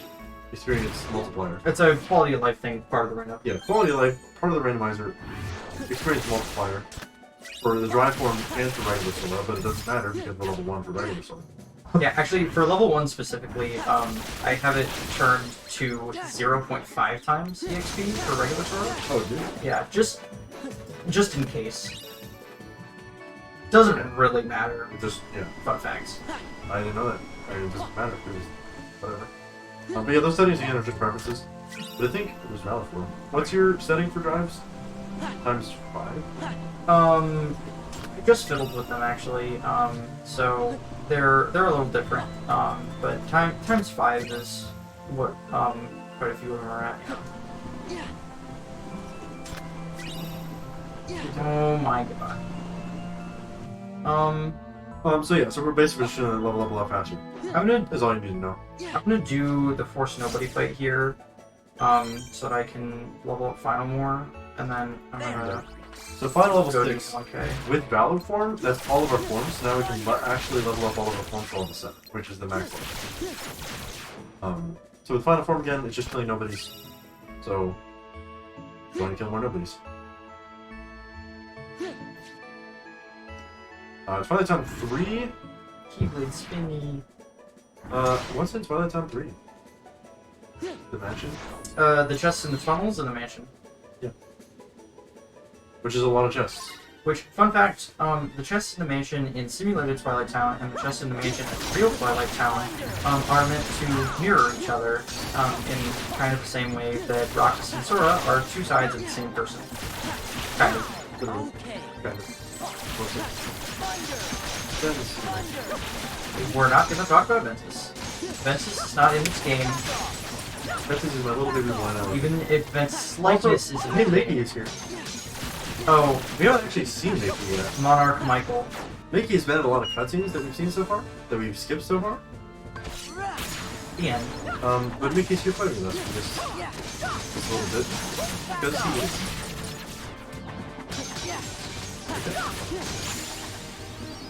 Window of Time, map 2. Team playoff. We're still not at final level 7, but there's still a lot of nobodies in the mansion. This is actually where I grinded from Final Form in my first casual playthrough. In the library. There's a million nobodies that spawn, so. Grinding these gambler mini games is one of the best ways to grind master forms and all. Magnet Burst! I kind of forgot about that. Oh, hey, could I not die? Jesus Christ. But that once more, second chance. You managed to live like one. Okay. No, so that's truly. Oh, that's right! I forgot! Yeah, I forgot about that too. That's another critical rebalance thing, is that drive forms only. Drive forms will get access to second chance and once more. Yeah. But base Sora can still never get access to them. Yeah, which is still not good. Yeah. It helps mildly. Sea salt ice cream. Touch the beams. We love touching beams here. Heal. I forgot the chest.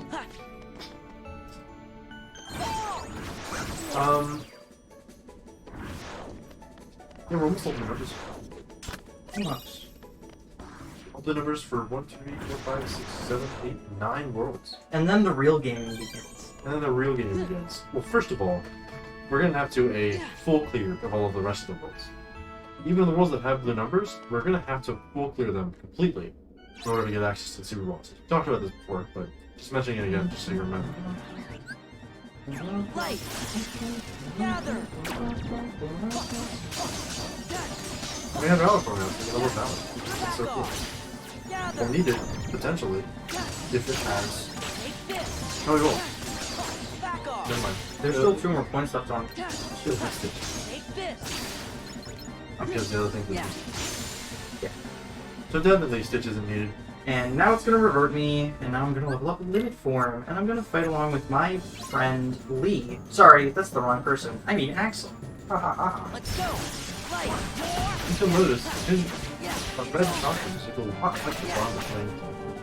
Take this. Normally you get the bottom link evade after beating this force fight with nobodies. Yeah. Take this. Also, with my new mod setup, if you notice, the MP bar does not say MP, it says... Back off. I don't know why that is. When you go into limit form, It's only when you go into Limit. it'll do that. Back off. Take this. It's usually quite a lot of limits if you're in limit form. Let's go. I thought you did have to solve order. Give me strength. Yeah. This is it.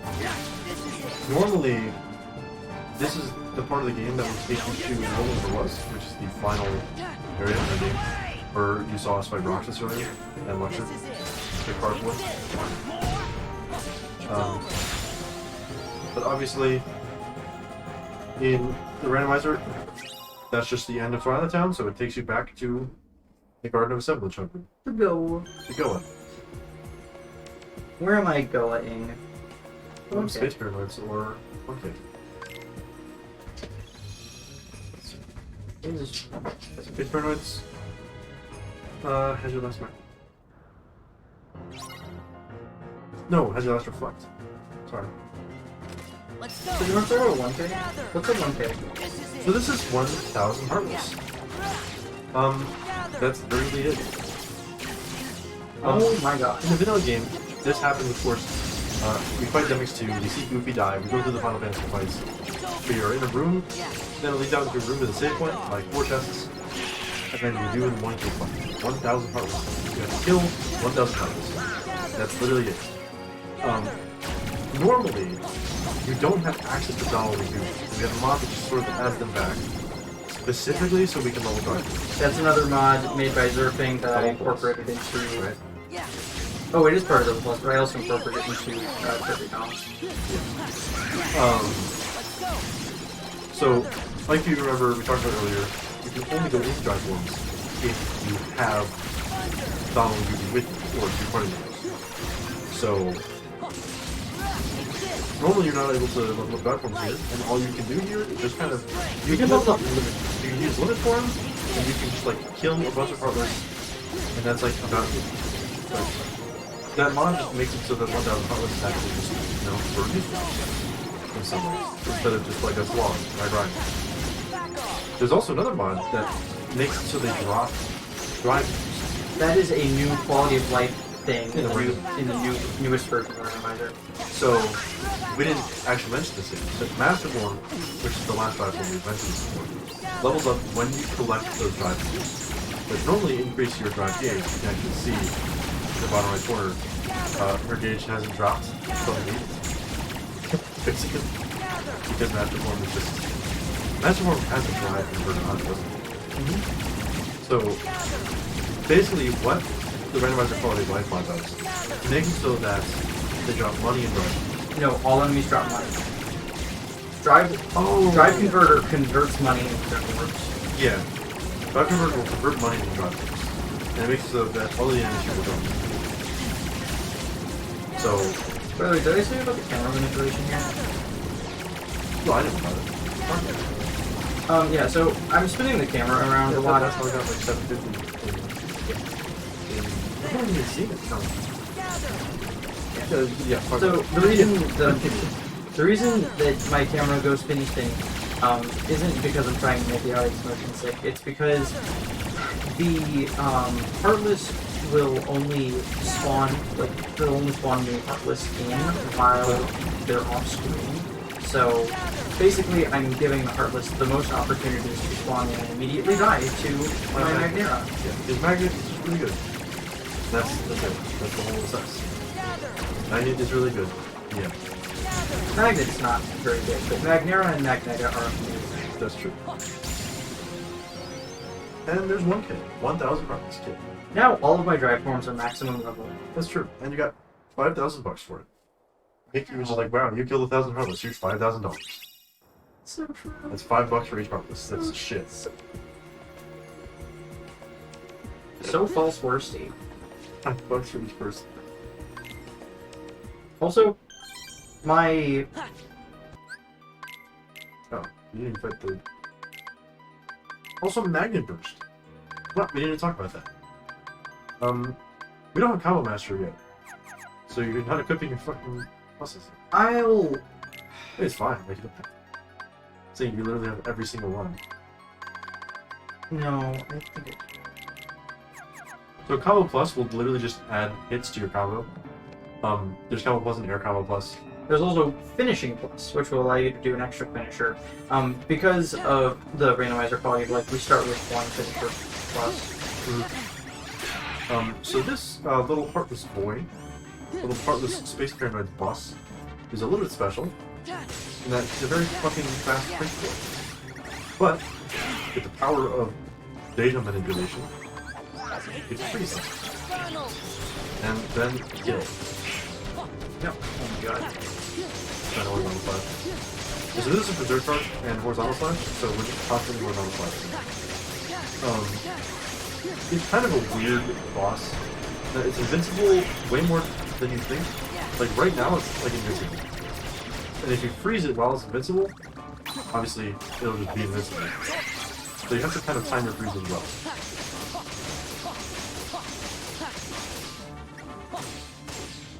Whoa. But here we go. For me? I'll give you a gift. Wow. You said that real goof-like. Boy gave you a gift. Go back and I went fishing, not go to prison. Okay. Anyways. Are you... Are you going to Space Marines 2? No, I would rather finish. Space Marines 2 has your reflector. Yeah, but I really want to get Magneta. That's how it's out.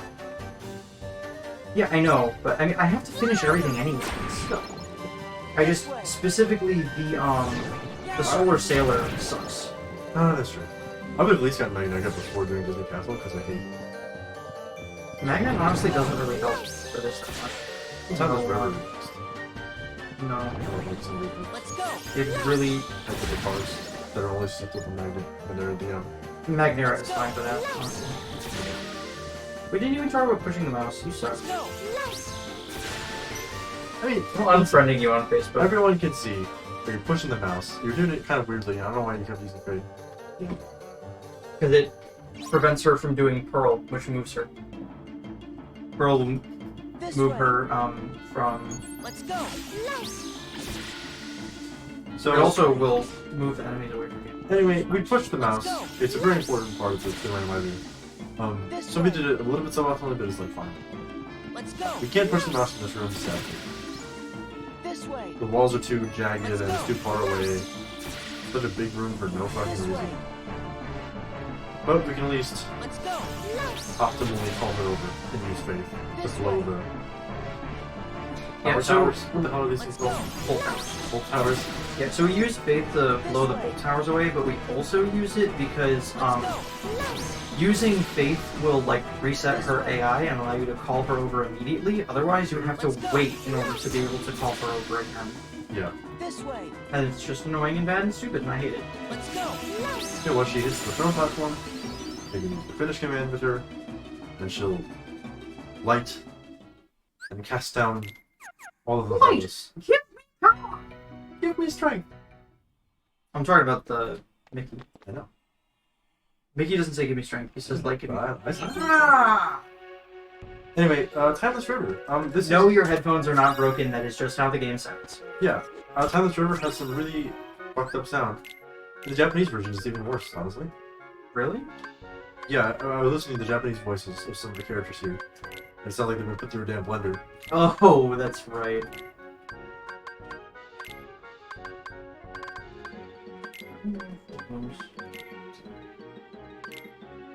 So the full bloom pluses and the Shadow Archive pluses will also give you certain abilities. Like we were talking about Shock Charm plus gives you Thunder Boost. Want to talk about that? Oh yeah, so the Shadow Archive Plus will give you MP Rage, which makes it so that whenever you take damage, it will restore some MP. Which in level 1 is not very useful, because as you've noticed, taking damage almost always leads to immediate death. More or less. But the Full Bloom Plus will give you MP Haste, which makes it so that your MP takes less time to recharge when it's fully depleted, which is pretty good. It could be more of those full bloom pluses. It is just better for me. Yeah. The Shadow Archive Plus is still decent though because it increases your magic by 3 points, so it's not like useless, but Full Bloom Plus is definitely good. Magnet Burst is a good ability. Magnet Burst. So Magnet Burst is it's the first like really good finisher that we've seen, more or less. I mean, Guard Break is decent, but I still have Explosion. I didn't know you had Guard Break. I got Guard Break like in the first 10 minutes. That's why I didn't notice. I was talking about too many other things to notice. I literally wasn't looking at your damn game stream for the first 20 minutes. I was trying to talk about other things. Guard Break is so. There's a lot of different finishers you can get as well. That isn't just Sora's like base, air, and ground finishers. I also have Hurricane Winder actually. So it's both aerial finishers. Magnet Burst is one of those finishers where you see. Well, obviously you know the Magnet's spell. Sora does a big magnet thing.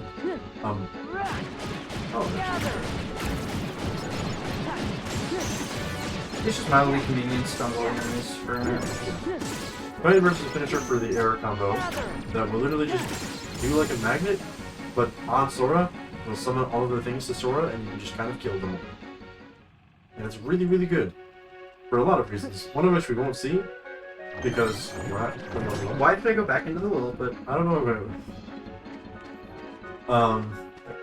you did some real. I just did them from right to left. You didn't do the... Oh yeah, you did. Never mind. Yeah, so Magnet Burst is one with an ability. And one we haven't seen yet is Explosion, which is a ground combo finisher based on the magic stat. And that's just a turn in the game, pretty much. It does so much damage. Because it's multiple hits, it has a really wide radius of effect, and it just does so much damage, especially with combo boost. If you have like all of your combo pluses, if you do a big combo, and then you do an explosion, everything will just die. And that'll be very useful for some fights.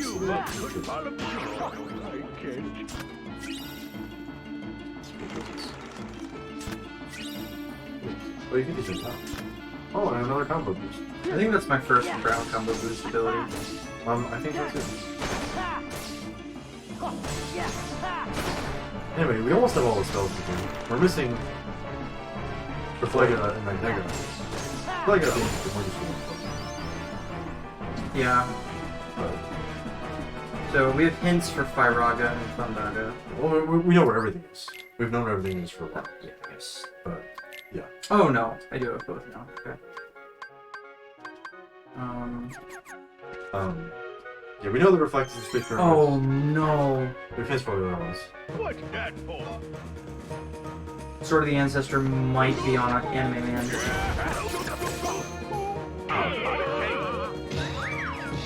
Oh! Crimson Silhouettes are on? Yeah. Yeah, because we removed them from the Super Boss circuit. Okay, so remember we said there were 15 Super Bosses?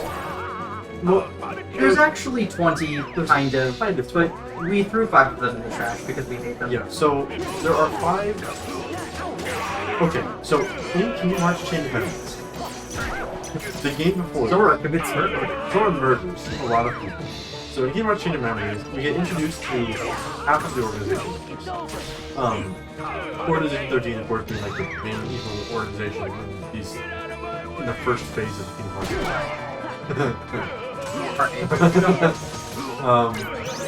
Dude, in Chain of Memories, we see, which is a game that takes place immediately before KH2 in like the timeline. Technically, there's 3 days or 2 days, but whatever. In Chain of Memories, we introduce half of the organization, and during the events of Chain of Memories, 5 of them die. It's on Anime Man. Yeah. 5 of them die. So we can't fight them in Kingdom Hearts 2 because they're dead. So what the developers did is they added 5 absent silhouettes to the game, which are just kind of big floating like orbs. It's a shadowy presence within an emblem. Shadowy presence within it, like big floating shadowy orbs. They're just kind of around some of the worlds, and it's just normal fights with the 5 organization members that die in the gym. They added that 5. Yes. There are also super boss versions of all of those fights, of course. All 13 organization members. All 13 organization members have super boss fights, but 5 of them have been dead for a long time, like a year or whatever. So they're there as absent silhouettes, so you can fight them normally first without fighting them as a super boss. So they're technically considered as like super bosses, quote unquote, by like the fan base. They're like post-game bosses, but not super bosses. And we used to include them in the super boss circuit, but because we're not this time around, we added them to the pool. So in Disney Castle, we finished the entire world completely, got all the chests, did all the story beats. But there's an absent silhouette in Disney Castle, which now, because we have the hint, we know it has story beats. So we're gonna have to fight that one, and that one is one of the more annoying. I think it's the only absent silhouette that I really have trouble with. Yeah, so that's Marluxia. The Lord of the Castle. Lord of the This Castle. is the final boss of Pursuit Memories. Yeah. Or Chain Memories ago, I guess. Still have the spoiler for her fight that we're probably gonna see soon. His fight, rather. Why do you keep misgendering Marluxia? I don't know. Because of the long flow of the pink hair, probably. Long flowing pink hair, you don't misgender. Yeah, God, I call you a girl. Yeah, I Because know. you're a girl. I call Marluxia a girl because he has long flowing pink hair. Alright? Deal with it. You don't know what gender is. I don't. I'd rather know what my gender is now. Anyways. A little bit of spoiler for Marluxia's abilities. Marluxia's gimmick. No. I want you to save it for when we're watching the intro cutscene to the fight.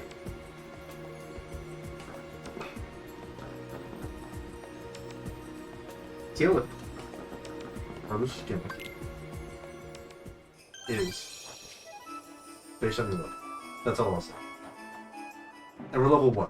So you can imagine how that's going to turn out.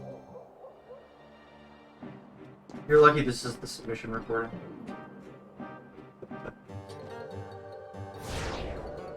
Any fucking place. This is Prison Keeper. He eats children. He eats children. Yeah. Depending on which child he eats, he gains different abilities. I was kidding. You can stop him from eating children, but only temporarily. Where he eats Sora. Instead. You jump inside Prison Keeper. And hit him around from the inside. And then He goes in the air. flies higher up, and eats all of the children. And now he's not the Prison Keeper. He's the Mush Keeper. Because they're all mush.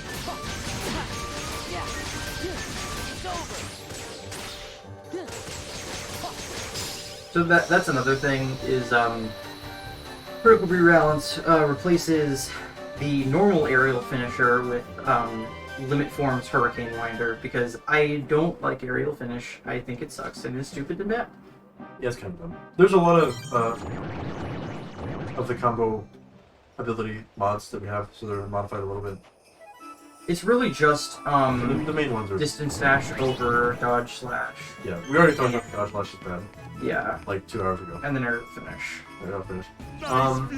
You'll also notice that at this point, Sora's MP bar is longer than you'll ever normally see it in the vanilla game. We have almost Long forward. we have almost every spell now, so it has gotten very long. Nice, that's 2 at once. Also, these mummy enemies with the long, lanky arms and legs are called White Knights, like W-I-G-H-T Knights. You try. Yeah, I didn't know. It's very fun.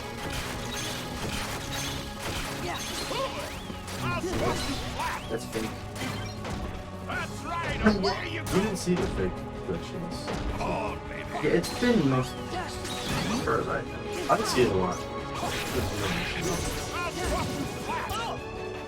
Did you have to restrict for you? Yes. Frame perfect. Good fuck. So the other we can fight is kind of stupid. It used to be you didn't have to do the teleport thing. But that was actually skipping that was actually an unintended side effect of a mod that skips other two phases. Because normally You have to knock him down off his platform 3 you times. knock down off his platform 3 times. But quality of life mod makes it so that you only have to knock him down once. It's so area now. Aside from the fact that that mod used to be that he'd only stay in the middle the whole time, so you never have to teleport between. Which is like the first phase of the fight. You never have to teleport between conveyor belts. But they re-added that back for some reason. I don't really get it. I would have kept it that way. Personally. Because it's annoying. Makes the fight take like twice as long. But that's fine. Gone, baby. So we only have 4 worlds left of blue number. Then we can do Zemnis and then do cleanup. Maybe not in that order, depending on. So you really shouldn't Maggie, so I'm not used to it.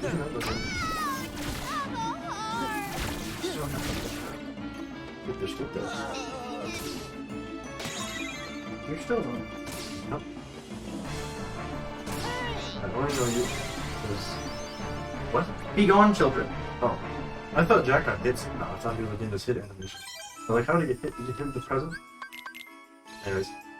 That's blue number for Halloween Town, so we know one's number Lucia in Disney Castle. And we know there's a Thundaga somewhere in Olympus. Hopefully it's on Hydra, so we don't have to go any further.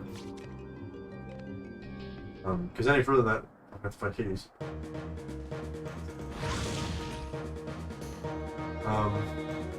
And then there's 7 points in space.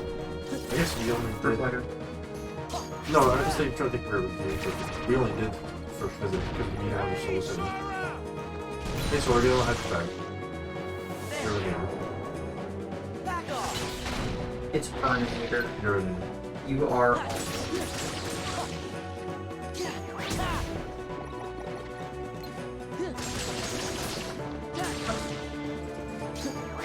I like to cast thunder with these guys from far away. I'm just going to like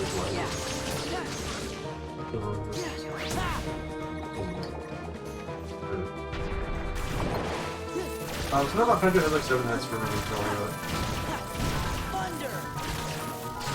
kill. Also, yeah. Thankfully. You don't normally have thunder for this in the middle. We don't really have thunder for this in the middle game. And having Thundara and also managed at a 40 is probably. Look at the Hydra's damage cap. No, I don't know. Probably. I mean, The Hydra, Olympus Coliseum. Of course, it's in the first visit to Olympus Coliseum. It's the final boss of the first visit, but I don't really know. Where is it? It's sort of one of the first ones in this. it can be. It's either the second or third world that you go to Okay. in vanilla. Yeah, so 40 might be the Hydra's damage cap. I don't know. He's probably honestly lower than that. Yeah. Here, go in. And with all the Thunder Boosts we have, Thunder was just kind of reckoning. 2FM rando server. I think it's in MISC resources. Oh, there's a thing. Yeah, it literally lists.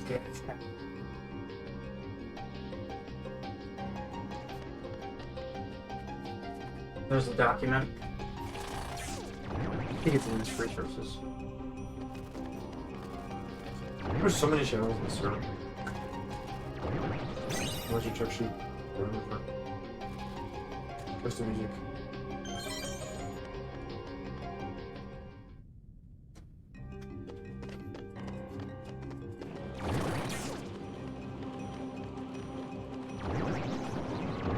Game mechanics code? No. The document, I think it's literally just called damage caps. It's not a mystery show. It's in some kind of like guides, resources, channel.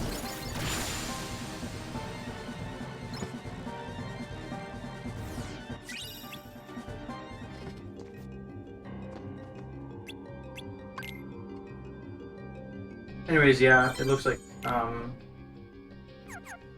the thunder is probably on Hades. That's it. Take that.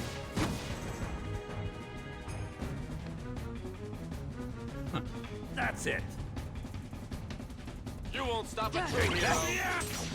Yeah. Back off. Yeah.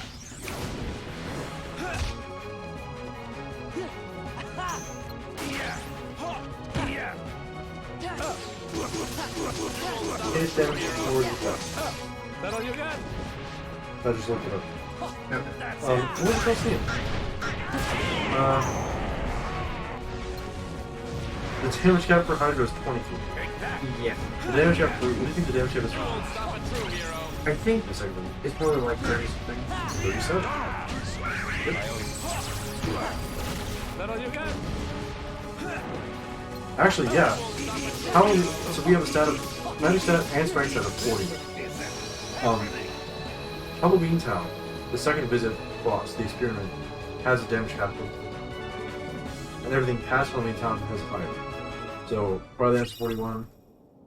Well, it never was. Final Zemnis has damage cap of 41. So the actual final boss of the game is damage cap of 41. Of course, there's a super boss version of him because he's an organization member.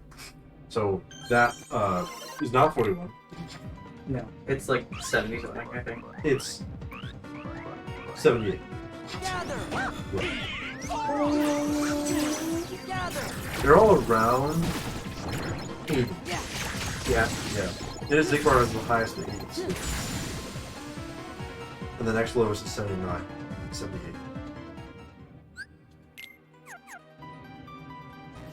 Wow, yeah. So, Absent Silhouette Marluxia and Sapphire have the same floor and cap. 49 and 64. Gather. Yeah, so I'm still just below the damage cap. Which, the damage floor for Or Absent... damage 4, sorry. The damage floor for Marluxia Yeah. is 8 points higher than the damage cap for the next phase. Yes, Vexen, 41. Well, Yeah. yeah, I think Marluxia is like the highest level data battle. Yeah, by far. Absent Silhouette. Absolutely, yeah. Yeah, Marluxia is actually the lowest data battle, but they're all within like 2 points of each other, so it's not, it doesn't matter. Right. Um, Alright, we're about to do the Solar Sailor, aka Trinity Limit. where do you think the highest damage cap is at? The two highest. Transport from Remembrance. Just remember, is the highest. Yeah. At 181 for the cap, for like some mobs there, and 47 for the floor. What do you think the next one is? I don't know. It is in the Goddess of Fate Cup. Let's see. Oh, that's right. 138. Alright. So, what is Magnet Trinity and why is it good? What is Magnet Trinity? Why is it good? Trinity Limit. I used to have Tron in my party. You suck a lot. Trinity Limit, you need Donald Goofy in your party. Bam. There we go. And while you're in Trinity Limit, you have some special abilities that you guys can use, of course, because it's a limit. But it doesn't, none of it actually does any damage. So you might be thinking, Only the finisher does damage. that's what I'm saying. Only the finisher does damage, so you're thinking, what the fuck are they doing? However, the Trinity Limit finisher will do damage based on the amount of hits that you got during Trinity Limit. So you see here, we magnet, and then we just do some of the custom moves, shoot some balls at some people. We always do Major Drive first, immediately after Magnet. Yeah, Major Drive is the one that shoots like a million yellow balls out, and then we just do some more hits, and then do the finish. And then we just do damage. And we have some more hits. There's all the yellow balls flying around. Okay, but there's a special interaction between Magnet and Major Drive that I wanted to talk about. But I don't know anything. So, Magnet will always deal damage. Oh, I remember now. Yeah. Okay. But you can talk about it, 'cause I don't really know. So, Magnet will deal damage whenever a Heartless enters the range of the Magnet spell. Yeah. and Major Drive will constantly hit them just outside of the range of the magnet spell, so it will basically allow Major Drive to deal a bunch of rapid fire damage. Because they'll get magneted back in. Yeah. So the Major Drive, along with hitting them with all of the orbs over and over again, they'll get knocked in and out of the magnet over and over again. Rapidly. And you'll get even more hits in and damage in. Yeah. Yeah. I think it's like one of the only ways that you can actually deal damage during the Trinity limit before the finisher. And of course the magnet does run out kind of quickly, but, you know, it's fine. Also say hi to Sarge. Data transfer. I will repair your data. I'm dead. That's like, Oh, is that when our face gets wider? yeah, when he repairs big slider. That makes sense. So there's Sark dead, but also not really. Also, yeah, this is the widest face in the West. Also known as the MCP, the Master Control Program. And this is Big Sark. He needs his data repaired.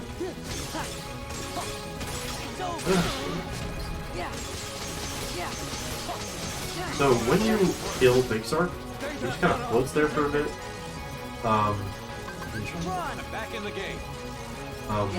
So eventually the MCP will repair his data and Back in the game. the only way to actually damage the MCP is to prime your party and use the party, which will count as hits for battle. Yes. This is definitely important information. Yeah, you need try on your party, so it's so important to know. Big Sark is probably Alright, about we'll to repair repair. your data. Yeah, there you go. Oh, also, I can't hear the game volume because Going somewhere? we changed our headphones setup. Going somewhere? Going somewhere?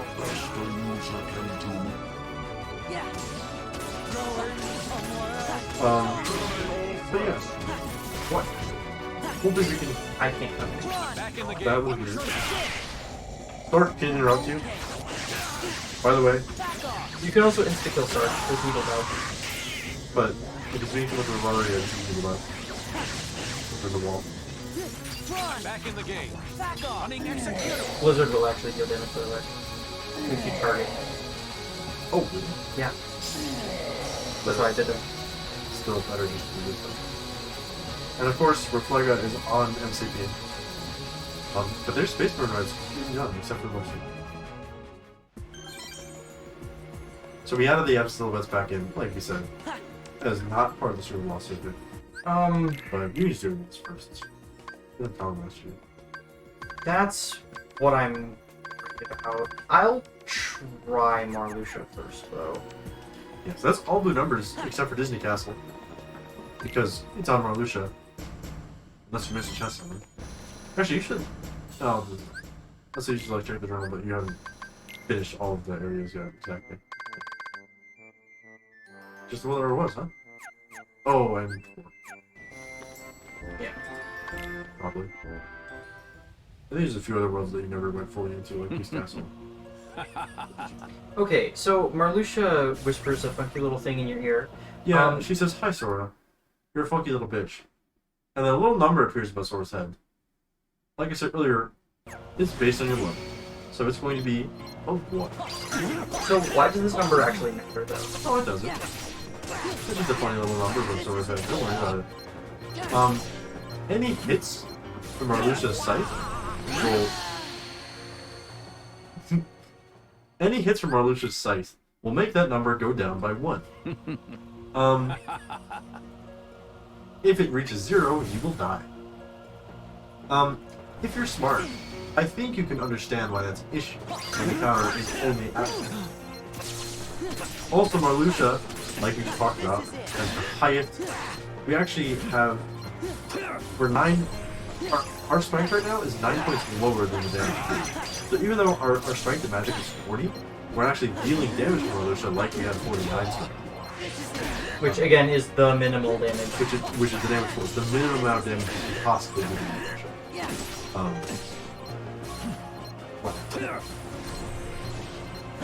Also, Marluxia, after Silhouette Marluxia, has the highest HP out of any episode.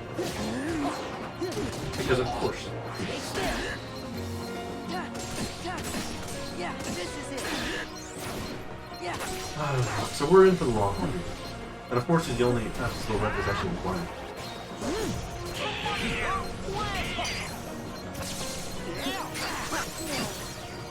If you get hit by anything other than the sight, it won't, you know, it won't decrease your numbers. But it'll still do damage. You still have an HP bar.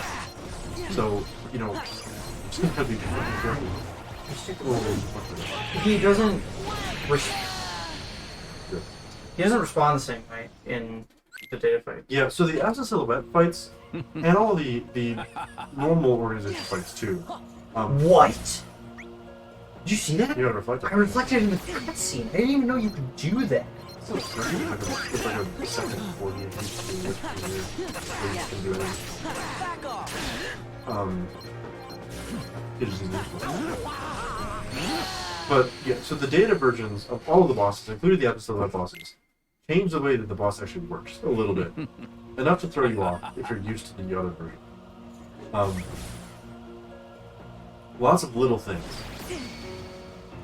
And for level 1 crit, those little things you have quite in. Literally, like, a quarter of a second can be your demise in this category. Like, for example, in the data launcher fight, he doesn't turn you into a die at the start.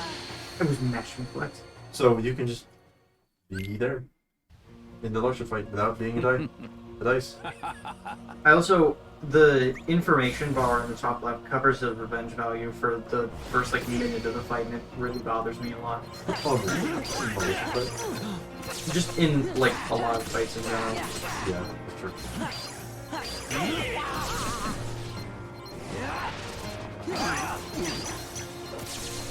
Talk about the difference between aerial strike and sword count. Yeah, so Marluxia will do this one sort of weird spin attack. And if you're able to guard or reflect it or just avoid it quickly, Marluxia will be standing there at the end of his attack. If you're near his sight, this is when you can do some unique reaction commands with Marluxia. Just like any other enemy, he has his own unique reaction commands you can do. And Marluxia has 2 of them. So after he does the spinning attack, if you're near his sight, you can restore a count. And you can, if you've gotten hit a bunch during the fight, you can get your count back. I think it raises it by like 15 or so. Or you can do aerial strike if you're near Marluxia's body when you do that. And aerial strike does like way too much damage for its own good. Honestly. Is it affected by combo boost too, or am I thinking that? Also, I'm kind of looping Marluxia with fire. How do I have that work? So you'll notice, you've seen it once or twice during the fights, Marluxia will teleport to the middle and cause 3 giant pools of darkness like this to spawn. But if you hit Marluxia right as he comes in to the middle, right as he teleports to the middle, you'll stun him and he won't do this attack. The easiest way to do this by far is to use fire, because fire has all of those hitboxes that come out. Yeah, you need to have an active hitbox when you teleport to the middle. Yeah. So, it's kind of like no, it's not. He's really like the DM. This is Marluxia's DM desperation move. We call it the skateboard. Gliding in circles, with Marluxia riding like a skateboard.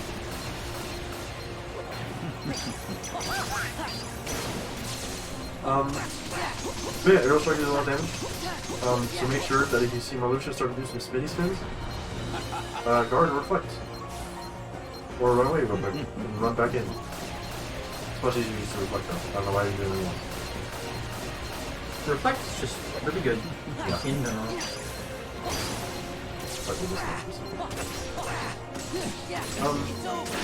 I know what I'm doing. But yeah, just remember that Sapphire's been doing this entire thing without getting hit by Marluxia's sight once. So it's definitely the most unique and most difficult. Maybe not the most unique. Absent silhouette fight actually.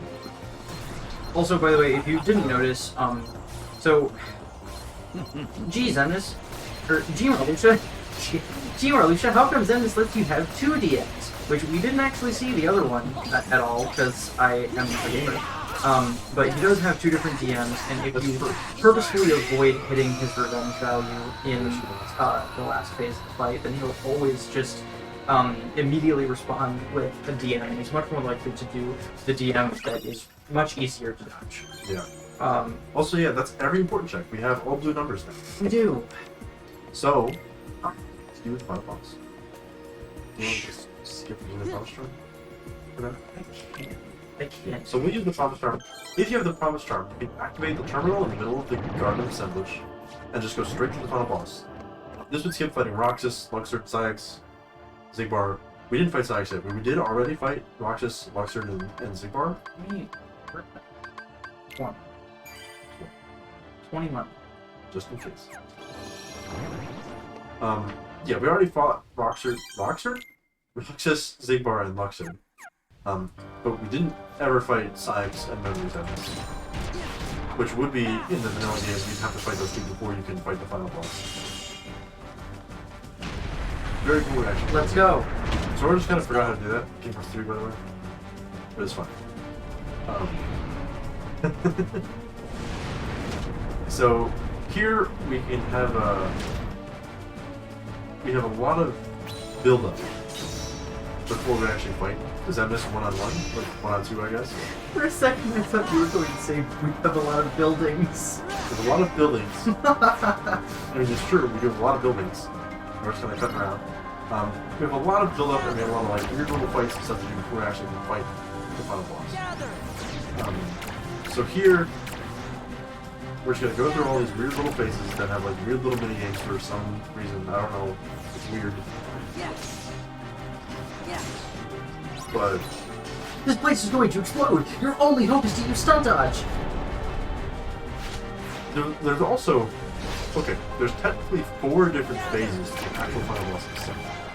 But the randomizer on the blade skips one of those phases. Because it sucks. Because Dragon's Embassy sucks. It's basically an auto-scroller. It's basically an auto-scroller where Riku gets like a ship motorcycle thing and you're in the sidecar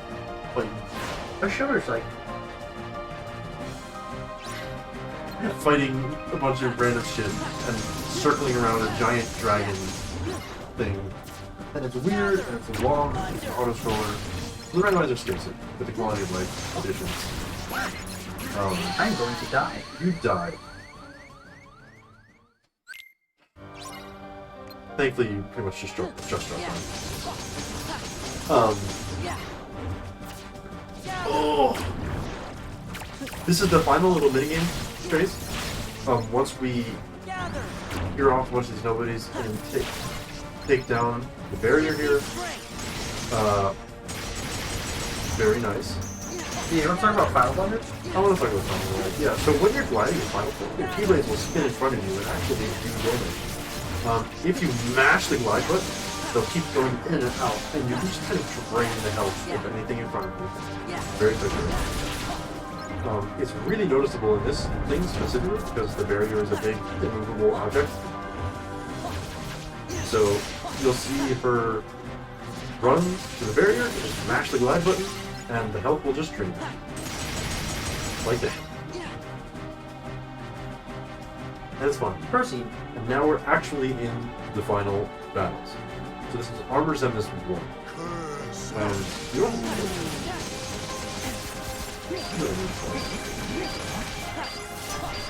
Armor Zemus 1. He's really easy, he doesn't really do much. You kind of sit there and does some really cool attacks using the weapons of all the other organization members. Sometimes he'll block you, but not very often. And then normally we would have dragons on this. And normally, after Armor Zemus 1, we'd send you flying, grab the little motorcycle thing, and then you'd fight Dragon Zemus. But the randomizer skips that and we go straight to Armor Zemus 2. Now we no longer have Donald and Goofy, it's just Sora and Riku. Just Sora and Riku. We left Donald and Goofy behind. Armor Zemus 2 will block you way more often, but also, after you reach a certain HP gate, I told you. after you reach a certain HP gate, well, you'll see what happens. there's 2 times during the fight he'll do his special little move where he will. Oh, okay, that's the one I'm looking for. Yeah. And then it throws you back. And you have to get all the way back to him using a stationary building that just kind of appears. You send Riku on the building towards him, break his barrier. I just want everyone to know that this was the height of awesomeness in 2005. Oh yeah, this game came out in 2005. At least in Japan. It came out in 2006 in America. No, Final Mix came out in 2006. Oh, that's right. It was like November or something. Yeah, You don't get Magic Lock on a level 1. you don't get Magic Lock on level 1. Right. Do something. So really, Magic Lock on will, when you're in range of the enemy, which is a very big range, by the way. It's more like if an entity is loaded into the game. Kind of. This is the only time where it's like, it matters. Anytime you use a magic spell, it'll automatically lock on to the closest target. So with Armor's Endless 2, you can get kind of close, and kind of like above him, and just like spam Thunder, and he'll just like die. Like, you don't even gotta be near him. He'll just kind of just perish. But sadly, we actually have to get down there, at least be able to lock onto them. So we can cast Thunder. Like, manually lock onto them. Yeah, which also, you can only manually lock onto it if you're standing up on like the base of the throne. Yeah. I don't know why. You have to shoot this. Thankfully, Reflect is good. Super good. Embrace Nothingness, Anger and Hater Supreme. Embrace. After Armor's Endless 2, we get to the real fight. Are supreme. Final Zemus, who apparently has a damage cap of 41. So they're almost dealing max damage. Hey, do you want to talk about why we showed go together is stupid and broken and will kill you? So... I mean, you can see... Listen, at the very start of the fight, you massive look at you. Zemus will grab Sora, throw him up in the air, and be like, we shall go together. And then he'll do a series of... He'll throw those storms at you that you can use as reversal reaction command to dodge. And just be invincible for, kind of, while sort of dodging him. But the first one will pretty much always hit you. Yeah, so this is a problem that was introduced specifically in the HD remixes. It's 60 FPS. Yeah, it's because when they were transferring the game from 30 FPS to 60 FPS, the way that some reaction commands worked was unfortunately kind of borked. So the first one of these storms will just always hit you because it comes out too fast for you. And I would like to remind you that in level 1 critical, getting hit and getting killed, really there is no difference. So there's very little difference, especially when you fight, the final boss. So you have to either like fast reflect with really good timing, or use Riku's limit session, which is what you see here. Where Sora, because remember you're invincible in limits, so if you're in the session limit, Riku is just kind of there doing your damn thing, and that's about it. The orbs are nice. Never mind, he's not doing anything. I guess Data Zemus doesn't work. Data Zemus always starts off effectively. Yeah. Those big blue orbs he shoots out are really nice because you just like run into them and reflect, and then reflect into Zemus. You just get like a million damage off. Anger and Just because he does them for a while. supreme. For Data Zemus. We shall go together. Is that all you got? Yeah. I'll take him. Master. Okay. Get me lose it all. So cool. Riku. Time's up. Yeah, by the way, even though this is the final boss, we still have like an hour and a half to go. Maybe a bit less time, depending on how good the game is. This is it. But again, we're level 1 in critical range, so I don't know how good he can be. Okay, so when Zem just finally starts shooting lasers at you like this, good sign, because he's in like his sort of last phase. Why don't you vanish? Oh my god, I'm doing this. Okay. The timing is different in the data fight, dude.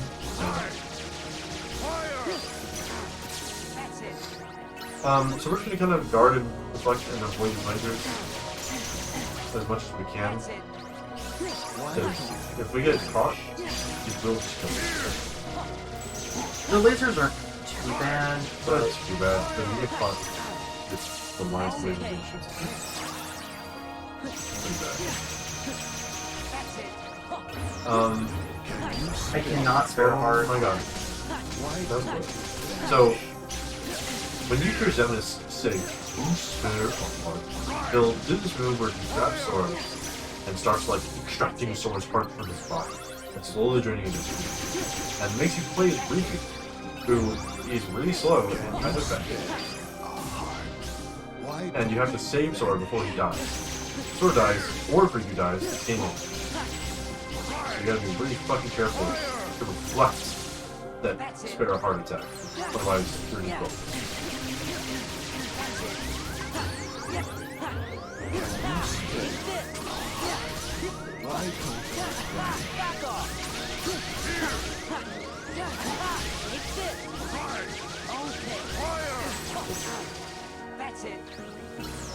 One other thing you mentioned, Zemus has a final attack that he does, where he'll trap Sora and Riku in a big dome with lasers shooting down at them. And you have to mash reflect for both Sora and Riku for 30 straight seconds of lasers raining down on you from a big dome. He always does use spare hard. Yeah. Oh. Okay, this one. Oh. Yeah. I'm too used to the data fight.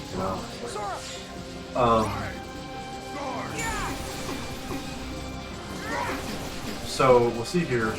We'll see Sora's HP draining pretty slowly. But if you're low on health at all, you have way less time to get the Sora.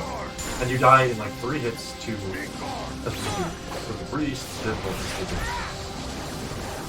to But we made it through. Anyway, so there's laser dome. But if you're in the middle of the limit, right? Yeah, if you're in the middle of a limit, or there's some other special attacks that have the potentiality to... If you're in the middle of the limit, or some special attack, you can kill Zemus without getting a laser dome. And we managed to do a laser dome skip, just barely. Just saves time. Just saves time, yeah, because it's like 30 seconds of mashing buttons, and then like a minute-long cutscene plays where Sora and Riku were doing some special cool attacks. And it is a cool cutscene, but also, when you've seen it dozens of times, You're gonna lose it all. it's not as cool. You're gonna lose your mind. You can lose your mind. Anyway, that's Kingdom Hearts 2, but we're not done. Not by a long shot. You're done.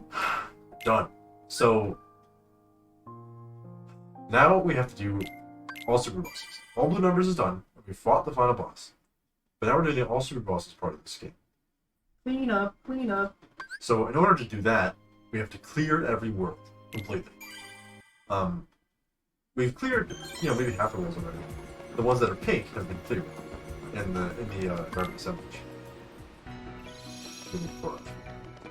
No, not yet. I just wanted to get this and then the mushrooms. Oh, okay. Are you doing that thing right now? No. He's part of the super processor. That's it. Yeah, so there's a few like chests and crap that are available in some of the worlds. Yeah, it's the Org, him, and Lewook Yeah. that are the 15. Yeah, I knew that. I just didn't know why you're going first.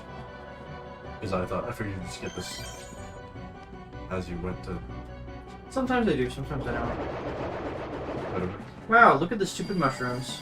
Yeah, so normally you only get this item right here when you do all of the little... There's 13 mushroom mini-games, well 12 really, that you can do. And they're all kind of bad and weird and stupid, and the randomizer just gives you the prize right there for doing them. If you have the proof. If you have the proof piece, yeah. But we do. That's also where we fought 1K. Not sure if you recognize the area, but that's where we fought 1,000 Heartless. The crystal figure. And once you do that, the mushrooms spawn there. Okay, peace. Yeah, which, by the way, fun fact, every single room in this game has a unique name. That's true. You can Even the rooms that only exist in cutscenes. Yeah. You can see in whenever we enter a room, you'll see a title card sort of pop up in the center of the screen. And we actually have a mod that uses the Japanese ones, which I think look a lot cooler than the English ones. I'm also a nerd, and I speak Japanese, and I like it. True. But I mean, they also have the English name right underneath it, so it's like, you know. Yeah, it's fine. It's fine.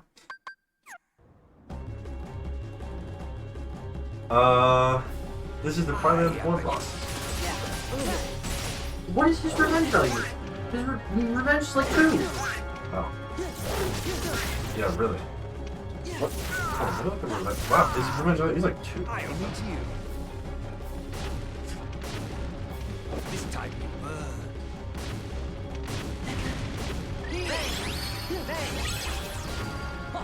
This time you burn. First of all, Thundaga gives 4. My anger has grown for far too long. Oh no, his anger's grown for far too long. So Thundaga will add 4 to the boss revenge value. And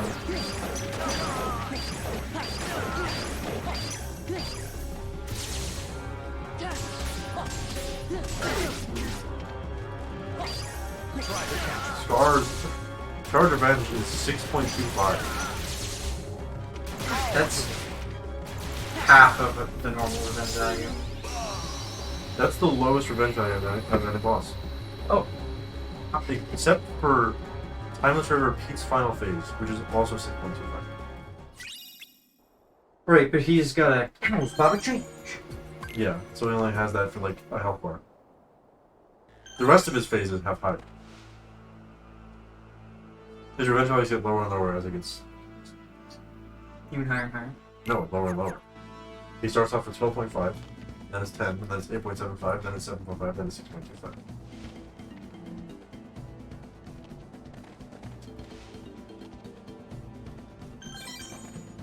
Yeah. And Thundaga is 4. As 4. So 2 Thundagas and Scar's Revenging. Retaliating. I always try and go to the canyon. So this Firelights 2, you have like a ghost scar flying around. It's like, it's the manifestation of Scar's, of Simba's darkness or something. Don't worry about it. Yeah. So this is Hyenas 2, and by Hyenas 2, I mean cast Thundaga to win. And just kill Ed.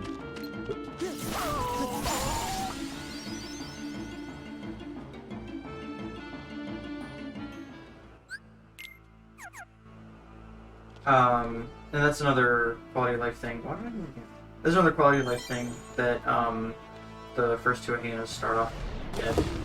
Yeah, just because it's a really annoying thing where they're all running around at fucking top-ass speed through the canyon, and you gotta chase them around, and It's not fun. it's not fun. I remember my casual playthrough, I was just really annoyed the entire time too. So I'm glad that this one just kind of kills the first 2 off before you even have a chance. They must have like fallen off the cliff on the way to the canyon or something. And only Ed survived. Why do you know that I know names? It's Ed, Chevy, and Bonsai. You don't know their names? No. Wow. Big fan. Big fan! I was never a Disney fan. I play Kingdom Hearts for the Kingdom Hearts. Big fan. Alright, here we have... Fucking Ground Shaker, right? Ground Shaker is a boss to Borderlands 2. He's a bitch-ass motherfucker. Half of his fight is an auto-scroller. The other half is horizontal slashing into his eyeball until he's at 1 HP. And the third half... Well, the Lion Sora equivalent of horizontal Yeah. slash. The third half is trying to get on top of his head to do a finisher on him so he just dies. Holy fuck. Dude, can you don't? That's fine. He's So, in second phase. if you do really good, you can horizontal slash him until he has 1 HP. But you only got him down to just like 1 health bar, which is still fine. But you have to do the finisher on this big monkey dude on top. It sometimes goes invisible for some reason. I don't really get it. He's also immune to thunder, so it's really annoying. He knocks you off all the time. It sucks. It is bad. The best thing to do is reflect your blizzard, or just like combo him if he's good. But that's funny. So Combo Master means we can now do our full combo without like hitting enemies. Combo Master means that I have now gained the ability to play the game. Yeah. So if you remember earlier, Sophie showed it off in front of Sean here. Yeah. If you just Yeah. Back off. press the Keyblade button, swing your sword button, sword will do like a 1 swing and then stop if you don't have Combo Master. But now that we have Combo Master, we can just swing all we fucking want.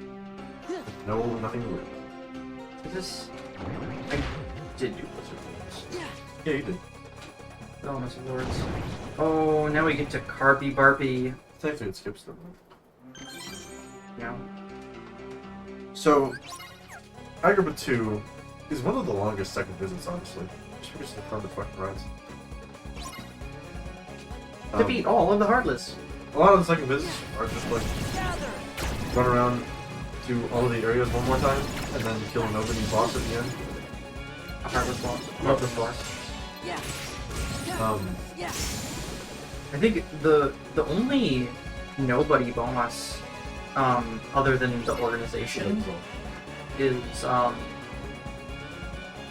like the only like non-humanoid nobody boss is Scarlet Nobody. I guess so, huh? Yeah, the second visits are mostly just like running to all the areas in the world and then killing a boss. But Agrabah adds a whole new area to the world, which is unique. Not unique to Agrabah, but fairly deviant from the average. Fun fact, I learned recently, 358 over 2 days adds a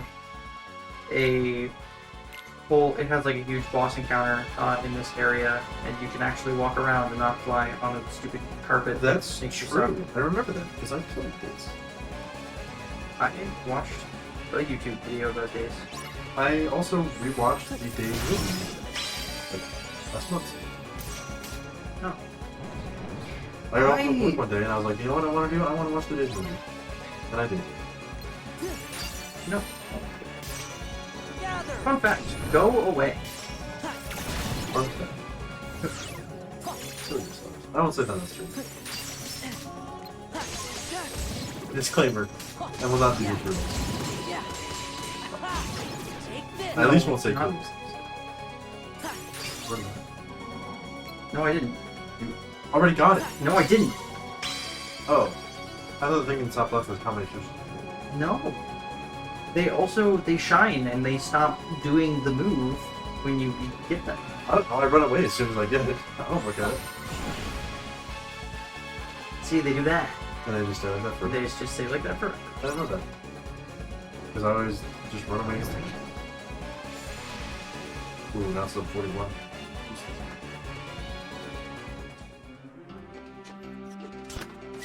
Anyway, wow, that's your final movement upgrade, finally. Finally. Yeah, you put problems.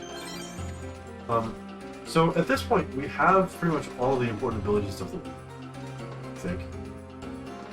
We're pretty much just fully powered up and ready to get. I don't think we're missing anything important. For the most part, There's a few things, maybe we have Explosion. oh, Explosion. Explosion is really the most important thing. Explosion's gonna be on Lexaeus. Like say is? Yep. Could be inside. It can't be on side. The side can't get their boss will turn off. We have a bot side. There's two sides. There's two sides. It's over. It's gonna be inside. What are you On. doing? There's a special little way to take out Genius far quickly, by the way. It's not really anything too important. Oh, he's doing quick Genius far right now. Oh, are you gonna do it? No, you're not. Never mind. It's harder on level 1 It's hard on level 1. because you're level 1. And you also did like a weird combo. Yeah, I did like an aerial combo and switch around. Oh, that's fine. We can see this. We probably won't see this in the actual. Jafar likes to throw buildings at you. Yeah. It also would have helped if I had explosion, but I don't. So you not the lanes.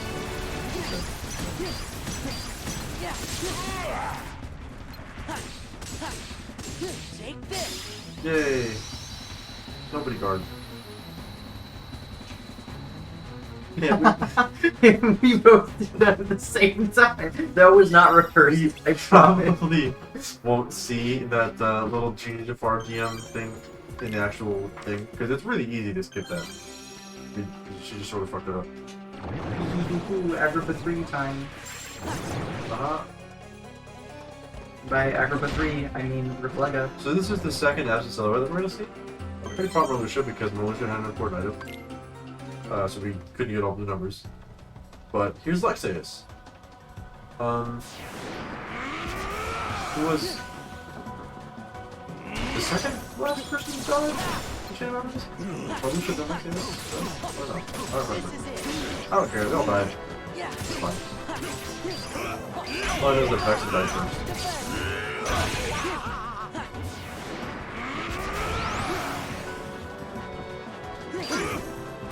So Lexaeus has this weird like power thing where he gets more power farther he runs through the fight. But we're level 1, like pretty much kill us with fire power. So it doesn't matter.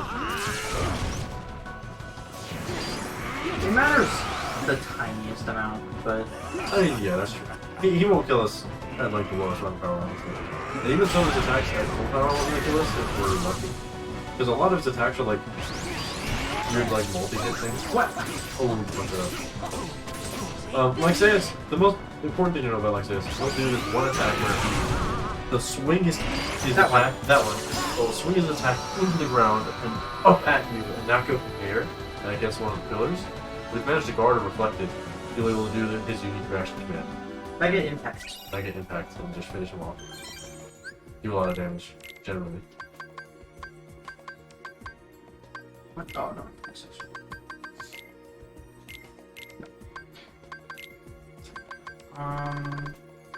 This is good. I think 7-6 also works. Is the 7 the max stat?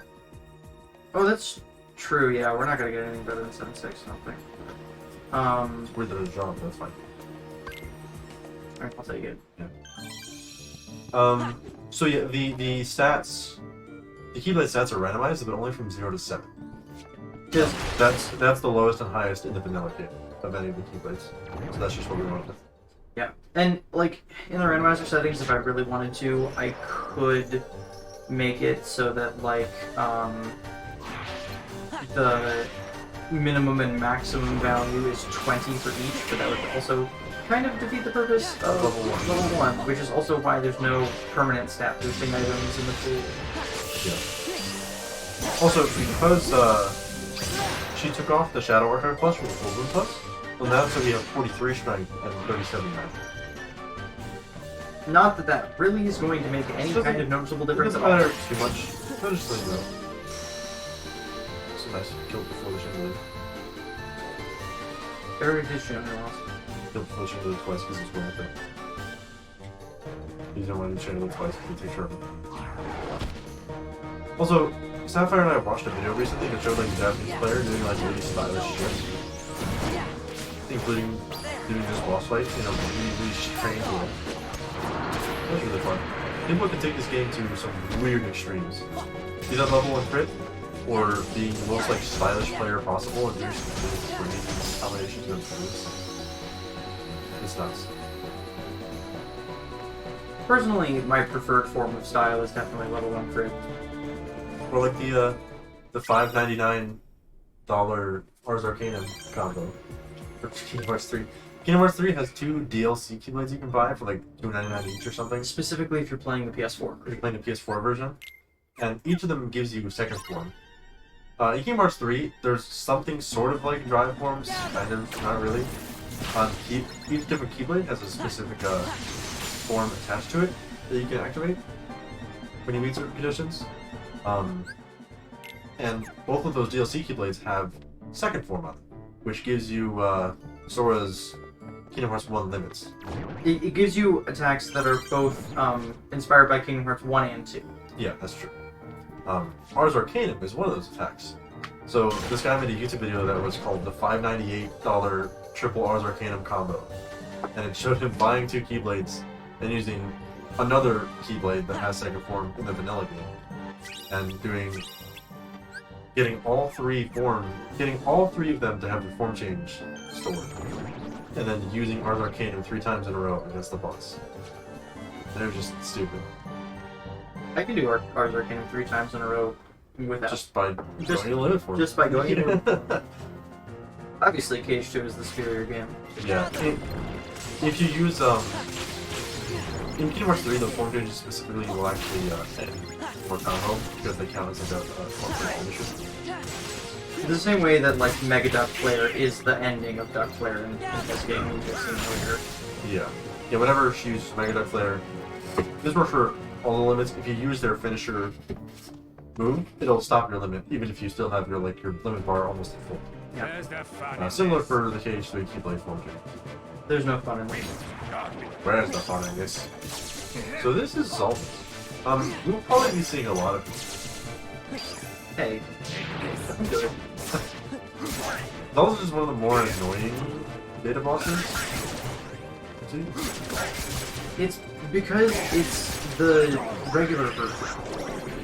But you just did it. Which one? Yeah, because that's the easiest way If to... you just glide straight against the wall, you can't beat you. You just smash triangle. I just glide against the wall, and he just goes like right next to me, and you just smash triangle and then line into me. That's right. Oh, that's stupid. You mean like this? Yeah, it's like glide straight against the wall. Yeah. No, it's like towards the wall.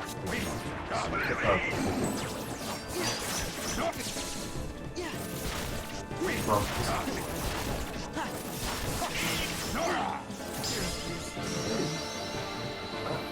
he's dead. So, you might have seen that it wasn't really hard to kill Zoltan in this version, but in the data version, if you noticed, Zoltan had this weird, like, wind guard, orb of wind circling around him. It didn't really do anything in that fight. But the data version, it literally just makes it so that any damage he takes while his wind guard is up will deal 1 damage. And it's horrible. Bad. You literally just can't damage him. You basically can't hit. Like, it's possible to kill him while wind guard is up, but like, what are you doing? Let's go. What are you doing? Nothing. I literally just forgot that I wasn't supposed to do that. You already did Shun Yu. I just forgot. You're just like... I'm addicted to Shun Yu. you just really wanted to do it. You probably you might have been. Me.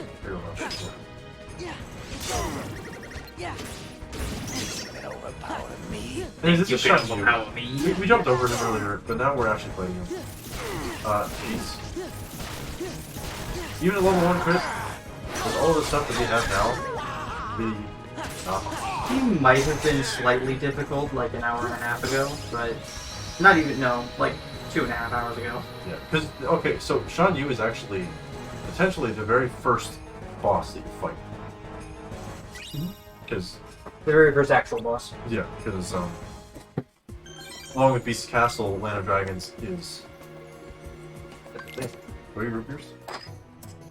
Yeah, we're doing a long session, and I like root beer a lot. It's my favorite soda. You know this. Beast Castle and Land of Dragons are the 2 worlds you can visit first in the vanilla Kingdom Hearts game.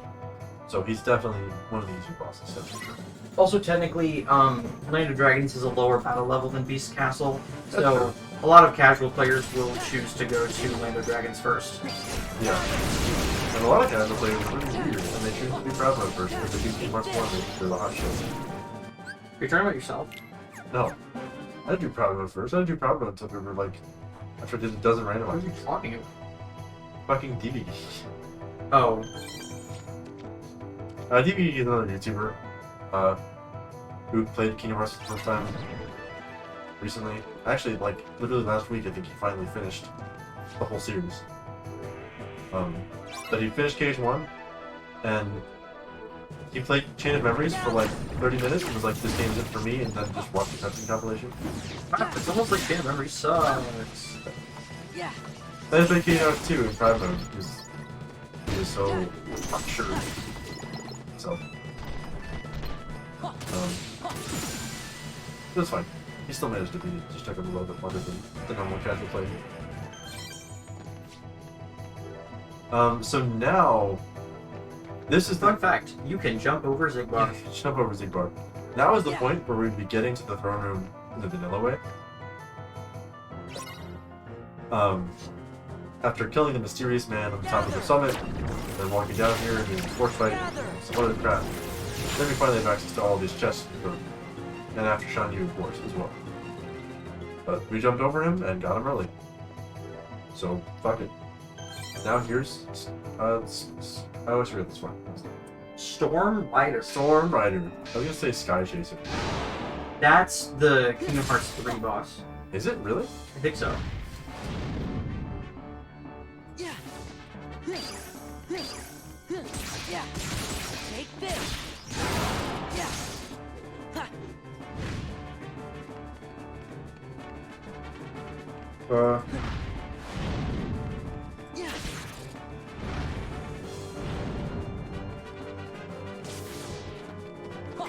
Yeah. Sky Chaser is apparently like a thing in the fighting against the series trigger in Birth by Sleep. This is it. Like a move that he uses or something. Yeah. There's not a name of any boss or anything. Because I searched Sky Chaser Kingdom Hearts and that's the first thing that came up. Whatever. This is Storm Rider. He does storms and you can ride it. If you fall off, you're bad at the game. Yeah.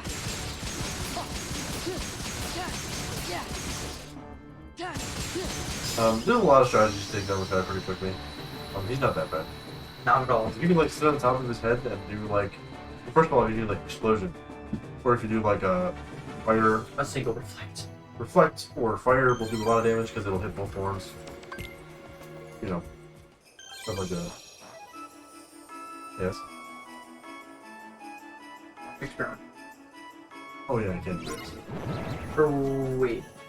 No. I did. You did experiment, but you didn't. No, I. Sorry, I mean you did. Lock, Shock, and Barrel. Lock, Shock, and Barrel, Prison Cage. You already No, did. I did Oogie Boogie once. Oh, you did a good one. I forgot you already did that. Actually, the presents. Yeah, you did the presents. Retrieve the Then- presents. Yeah. Prepare to scream. Prepare to scream.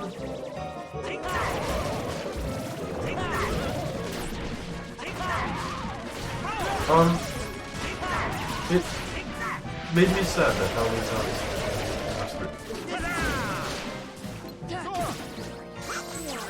Fair.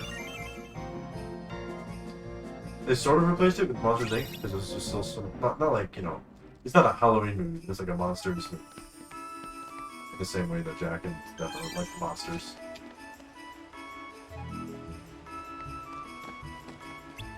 I don't know. I'm making shit up. This is like a present minigame. In the randomizer quality of life, they made it so that although the boxes that spawn are the biggest possible, because normally they're all different size boxes, they have to fill up. They'll add a different number to your score. And you need to hit 100 to your score to win. But, yeah. These minigames are weird.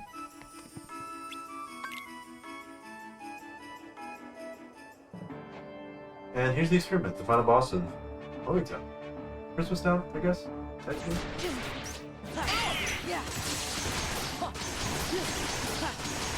Also, one thing to note, Space Paranoids and Halloween Town are the two worlds that drastically changed Sora's appearance in this game. And the Keyblade will also change. Time server. And Time is River, yeah.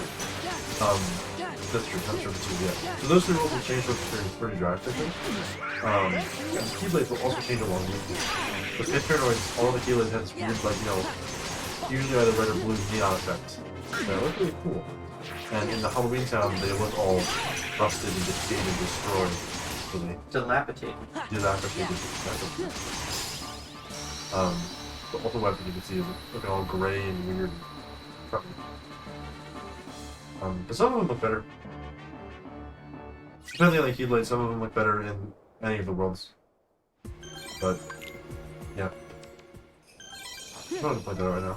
I will steal your data. Here's Absent Silhouette number 3, Vexen. Vexen's a shielded board. If you don't reflect while the screen is white, he does that weird attack, he will just freeze you. He will probably die. Wow, what a difficult... He had Vicinity Brace? So, Vexen, and along with a few other bosses like that, you'll see Sapphire go into Final Form, and then kind of just spam fire, but stop before the finisher comes out. Because again, revenge values. If she did the fire finisher, it would probably make his revenge value come out, and we don't want that. Yeah, and because of the spinny Keyblade spinny, It'll interrupt the fire animation before it has a chance to add revenge value. Basically. Why did I put auto limit? Am I insane? Yes. I lost my mind. You want a world goof so bad it makes you look stupid. I want to really goof so bad. Yeah. So we'll probably see some more Final Fires. We've seen, you saw them a little bit during Zigbar, but Zigbar's a lot harder to do that because he always floats in midair. That's stupid. Yeah, well that's why during Zigbar you, it's less Final Firaga and more like the... Final Form. You stun lock him by alternating between regular Final Form physical hits and Final Firaga. And it's specifically that kind of alternating that will stun lock him. By the way, this little minigame in Port Royal 2 is you run around trying to find 3 Heartless that have medallions. Nobody's rather. And normally you're running around to different areas of Port Royal trying to look for the nobilities. But there's like 3 of them that appear in this area, so you don't have to travel between areas. Which is annoying because a lot of the times I'm doing force fights before doing it. This is Grim Reaper 2. We already saw Grim Reaper 1, who died pretty quickly and had what? That's really good. Oh, man. It might, yeah, I think it had that. But we left before having to fight Grim Reaper 2 because he's really fucking annoying. So the whole gimmick here is there's a chest in the middle. This is like to do with the movie plot. I don't know, I never watched this movie, to be honest. I did. Basically, the whole reason that the pirates got turned into, like, undead skeleton men is because they stole the Aztec treasure. So you have to return it to the chest to lift the curse. And you can only damage the Heartless boss when the curse is lifted, and the gold is in the chest. Yes. And of course, there are 2 times throughout the fight where he will remove medallions from the chest. The first time, which you just saw, he removes 256. And the second time, he'll take all of them out. And you have to collect them all by hitting him with magic. He's completely resistant to physical attacks, by the way, when he has medallions. Actually, when he has medallions, he's completely invincible, period, but magic is the only way that you can... Yeah, he's completely get invincible. He's invincible, but... Yeah, exactly. He's completely invincible, but you can only get medallions by hitting him with magic. I made a mod that allows you to skip his HP gates, but... Yeah, so you only have to hit some medallions like once, instead of 3 times. If we already saw it 2 times out of 3, but the 3rd time is the worst, because he steals all 880. Also, yeah, he happens after he takes the 880 too. You can just stand with the box. You're like fine, dude. What was the one? This is another one of those fights that we saw, like the weird Japanese dude do. Maybe like Master Thunder or something. Master Thunder is really good. I used to use Master Thunder a lot in this fight, but then I realized that bullying him into the corner and using aerial fire is also really good.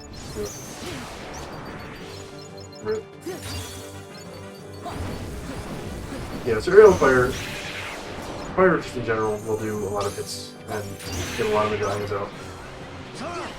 And if you get the reaction command off quickly, while he's trying to suck from the chest, he'll drop quite a lot of medallions.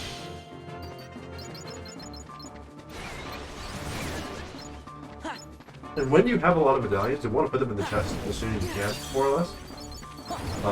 Because if he hits you, you do drop it down. So you gotta be really careful.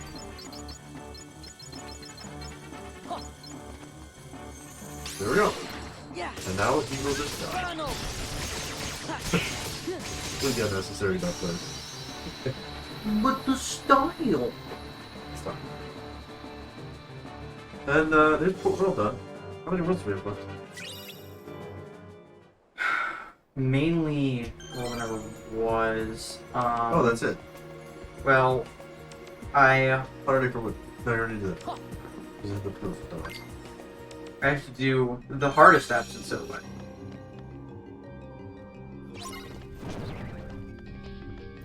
This is the fourth absent silhouette. Zexian. He's a little book boy. He's a four-eyed nerd. He likes to read. He's actually Teamwork's 3. He's kind of bad, I guess. He's one of the good guys. So. Yeah, here he likes to put either Goofy or Donald in a book right at the start of the fight. And after you rescue Goofy and Donald, or Donald, you can just kind of do this and more final fight. Oh, I thought you weren't even going to be able to see his revenge bar because you would have killed him too fast. But, so really difficult, yeah. Even if you don't know how to do Final Fighter, he has like the lowest HP out of any of them. And the Absent Silhouettes, so. And the last Absent Silhouette, pretty sure, is a large scene, the 5th one.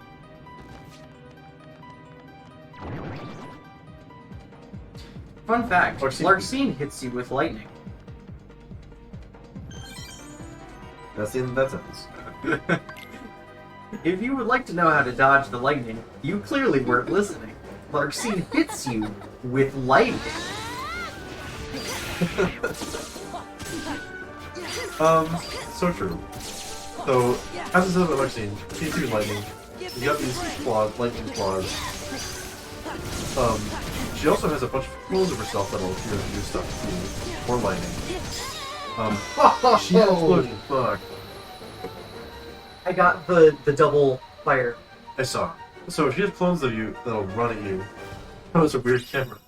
Why was it gray? I don't know.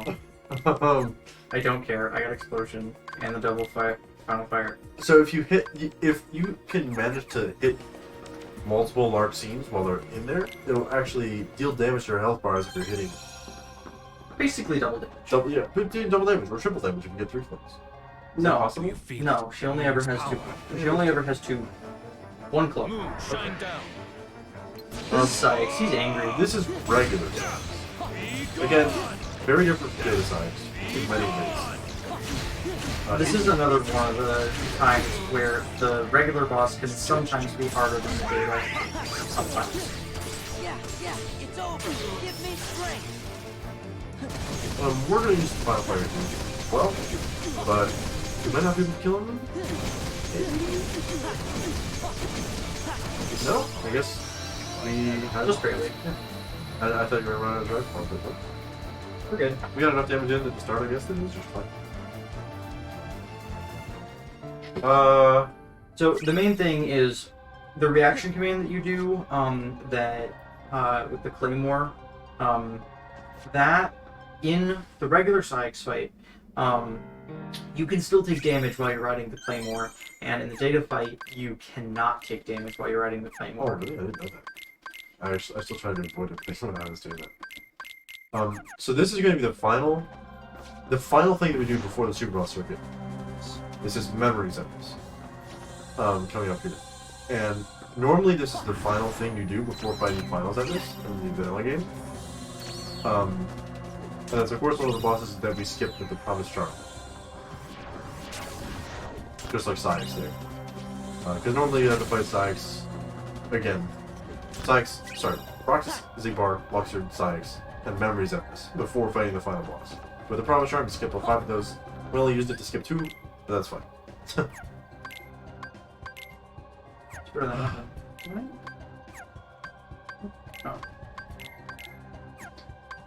Oh. Yeah. We go. Hello? Okay. Hi.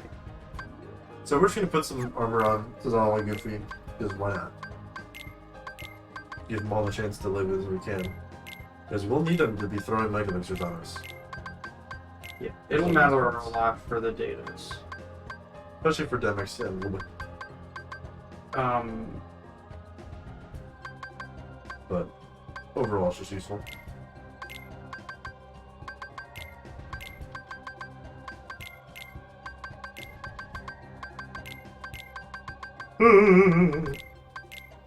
Sorry. 4:30? Oh, it's 4:57. It's 5 a.m. Yeah. I think after Memnus, I'm gonna take a bathroom break and then we'll do Raw Circuit. Okay. So this is representative. So start off with Close. putting this weird thing on you. I don't know what it is, like weird shield.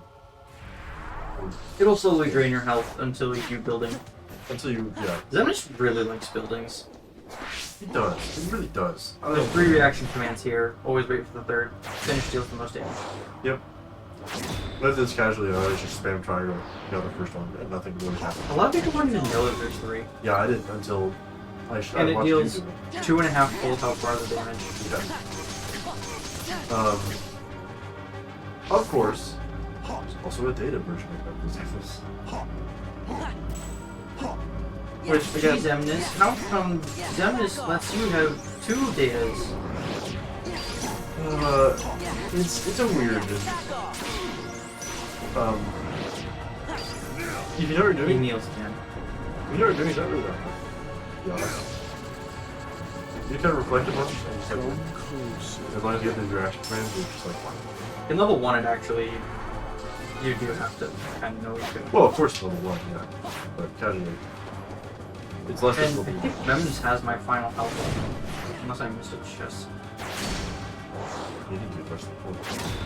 Oh my god, I need a core! Why do you have to do transport remembrance? Oh. There's your final empty. Maybe. It might be. I completely forgot about Poor Man. So did I, until you just said that, to be honest. We would have just not seen it. Okay, so we still have 10 or so minutes. Maybe a bit longer if we end up having trouble.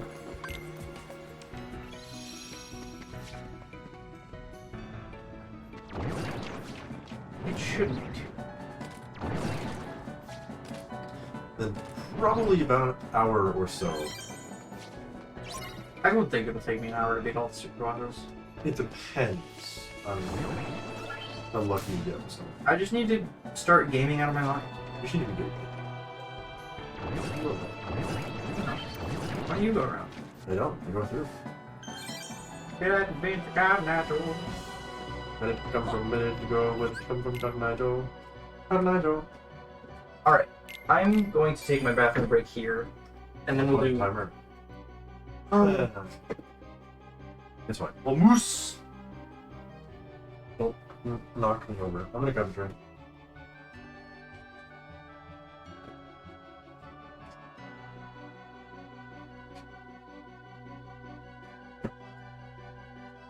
We shall return shortly with a NoGA10 submission from Kingdom Hearts 2, Level 1 Critical Mode. ASBN.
Hey there.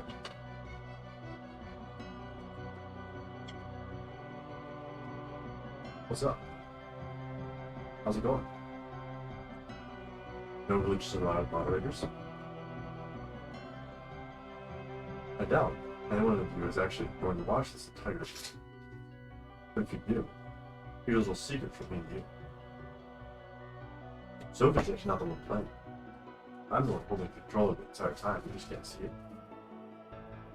Uh-huh. Parfait. I'm gonna have mine later. It's gonna be a Super Boss Circuit reward.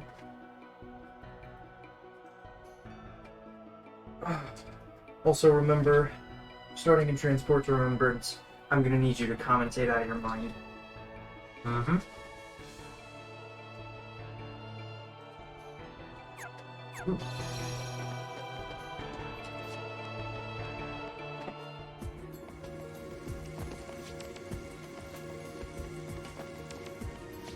As you come to Remembrance, we stepped in for a second earlier.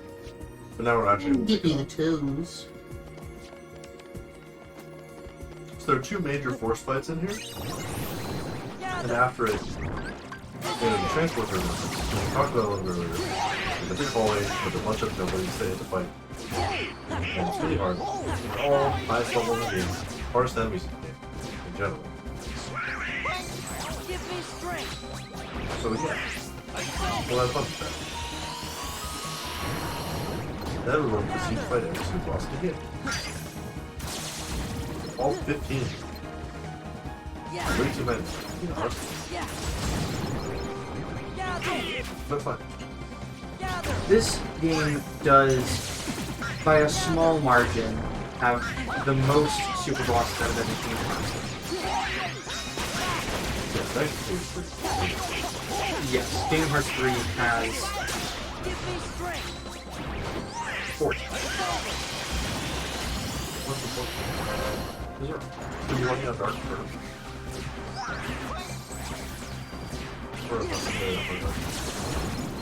Gather. I guess Dark Inferno technically, it was the one Super Boss that was released with, like, before the DLC. Yeah, it wasn't really that hard. He's not as hard as fucking AS or Lucia.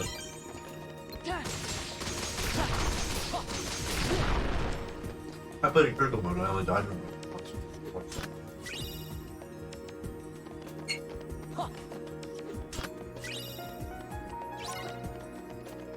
Light. Less than 5. Gather. No. Fire. Ha ha! Single fire. Let's go. I just like to use Final Form there for stun. Let's go.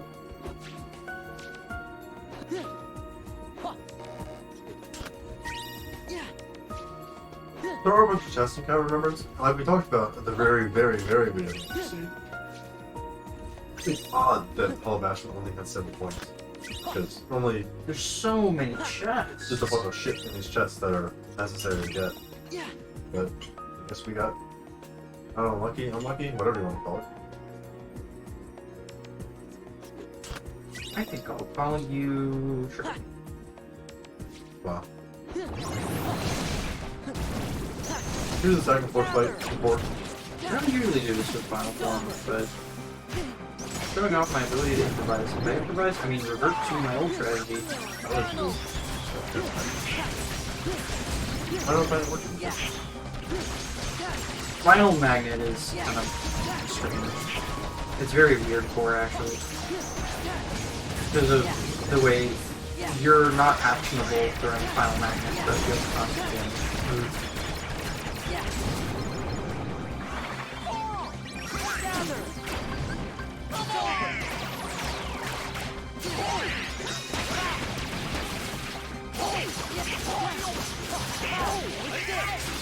Anyway, Hello.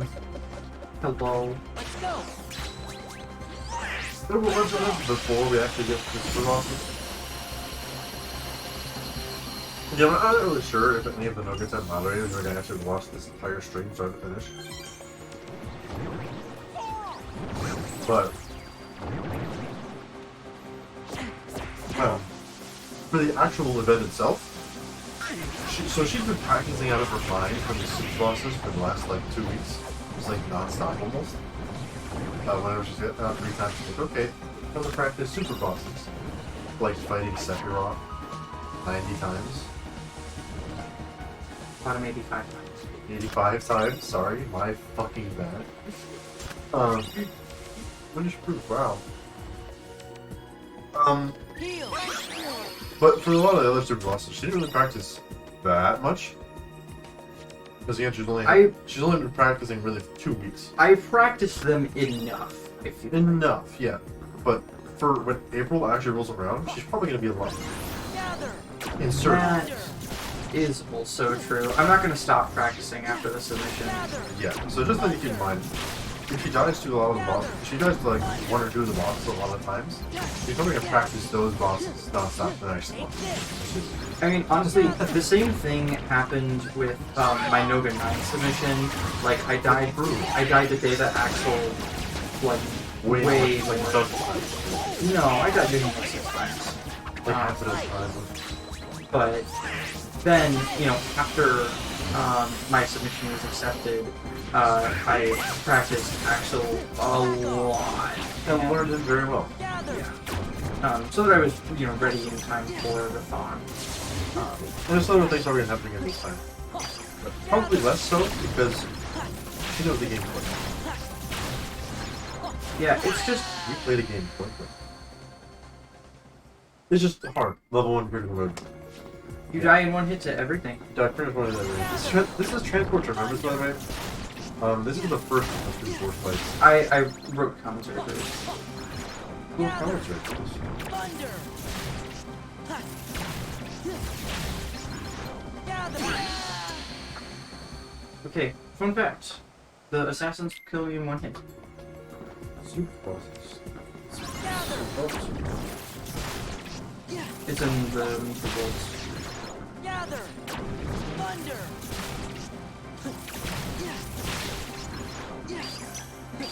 Gather.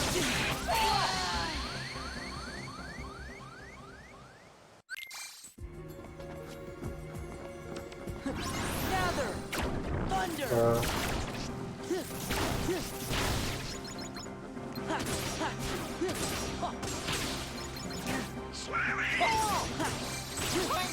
You look different now. Yeah, I made a copy. I opened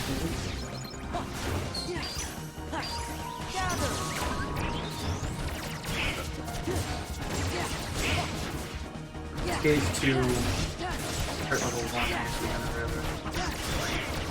How did you do that?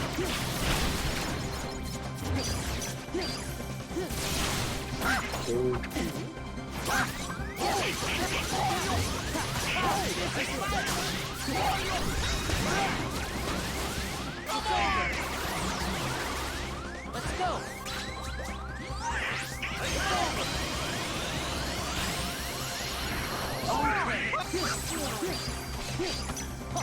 Gather. You didn't edit. Didn't edit it. There's ABM plus ASB commentary. That's it. Yeah. Gather. There it is.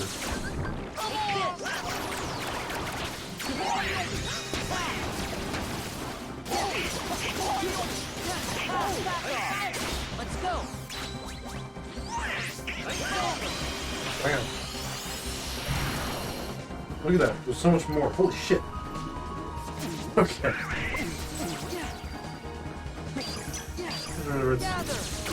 Okay. Yeah.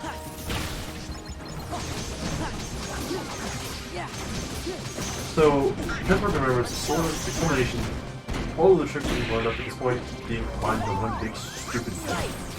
Including, of course, the invincible limits, using limit form a lot, Give me strength. Take this. duck flare a lot, etc. Using magnet. Fuck. using magnet into Trinity Limit, and using Major Drive to knock the enemies in and out of the magnet ball, like we talked about last time. During is that during Solar Server? Yeah, I think we talked about this.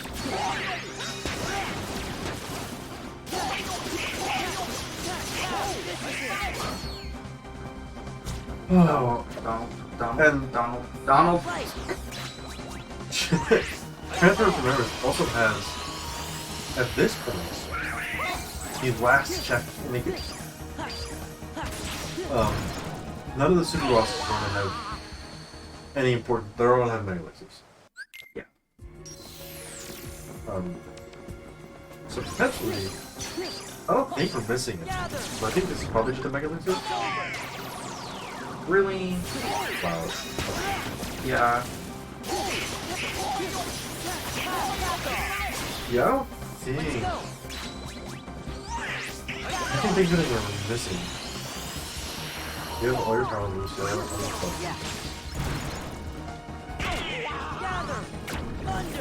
I don't know. Yeah, so Transfer of Remembrance, a lot of hard enemies. A lot of weird strategies you gotta do different. So yeah, honestly, might die more in the transport than fighting in the super bosses. I died 5 times in transport. Don't.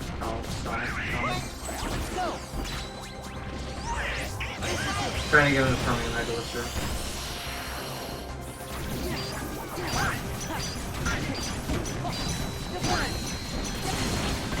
I fucking hate this. Yeah. There.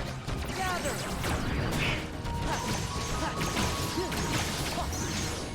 Gather. Yeah. Let's see, what we're seeing here is a,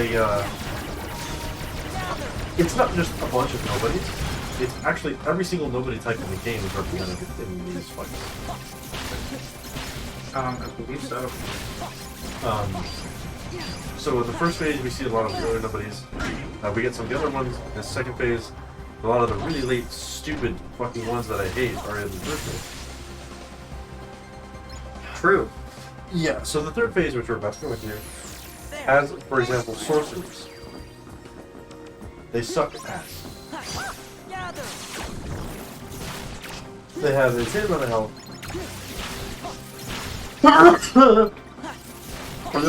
They sneeze a lot. They have an insane amount of health, and they're immune or resist all of your magic. So they're not immune to magic. So, right? They're not immune to magnet. Yeah, they're not immune to magnet. So you have magnet them and then just kind of combo them until they die. This is our first source. There's the first sorcerer. So you get a magnet and then fucking kill him. We're going to be using Sapphire a lot. Ducks are a lot. Those red boxes that you have around will just constantly damage you. Sucks. These dancers also are really stupid because they'll just grab you and yeet Sora across the damn room and then he'll just die because he's a homo. Yeet the Sora. Yeet the Sora. More sorcerers. More duck there. Let's go.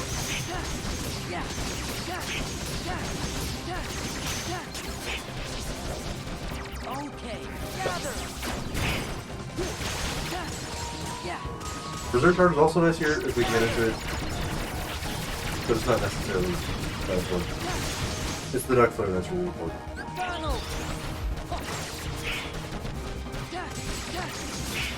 But the Berserk Charge combo we get off can help a lot. Especially with more Battle Flash and stuff.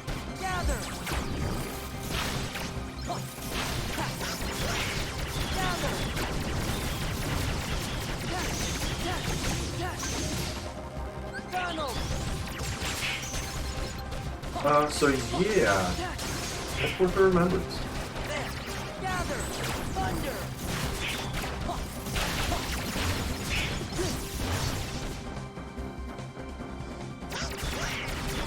And of course, you have to keep track of so many, you have to juggle so many different things in this game, like overall. spot on too close to the end too. Half of a second misstep can mean the end of everything. Yeah. So again, you have to juggle so many things in your brain. All the sorcerers and the these fucking spear dragon assholes are assholes. And they like to just like teleport around and like do missiles sometimes. You have these like laser nobodies that are shooting lasers at you from afar. And the sorcerers, which are just overall shitty to deal with. And the dancers, which can grab you and yeet you and kill you in one hit. And pretty much all these things. The dancers are notably stupid, even in non-level 1 runs. But yeah, if you fuck something up for even a second, you'll probably just yeah, like you'll see even she's got to keep track of when she's stuck there or the limits.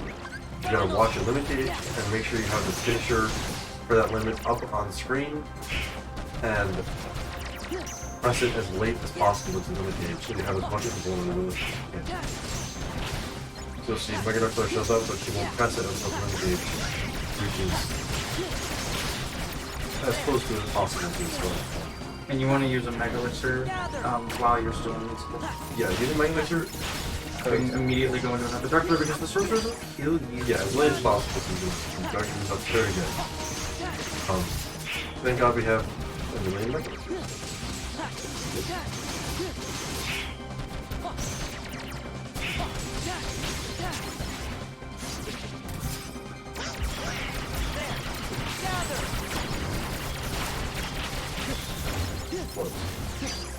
Oh, fucking sorcerers. Okay, I think we're in the clear.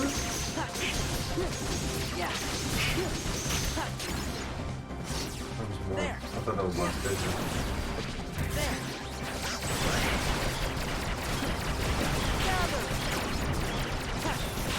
There's so many enemies.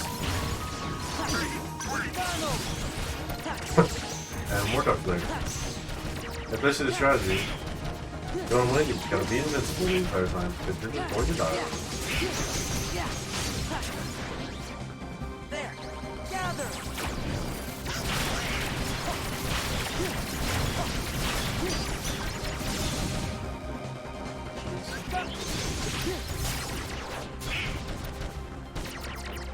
Keep spawning more enemies. That one. Yeah. Yeah.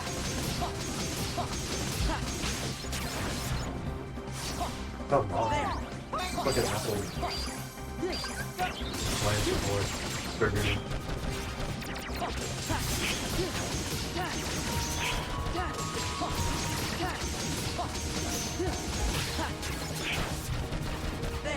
Yeah, remember like an hour ago when I pointed out that she could pull them plus? Her stats still haven't changed since then. And they still won't change. Okay, that's it. That's it for real. That's everything. We're done. Super boss. We're starting with what is one of the easier bosses in level 99, normally. But in level 1, There are no easy bosses. there are no Not super bosses anyways. They can all throw you for a loop in one way or another. And they can also all kill you instantly. this one, we talked about it a little bit earlier. Sapphire is not friendly. That's true. Can I get an autosave actually? So autosave comes when the monster have installed. You hear like a little Show me your strength. You should get the commentary back up. swag roll. Enough. I thought you were too early. Nope. Swag roll has a million invisibility cards.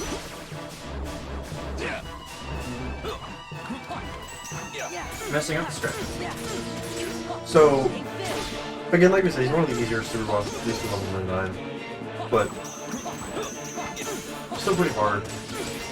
And these two easier than Kingdom Hearts 1 Sephiroth. Kingdom Hearts 1 Sephiroth is fucking night jet.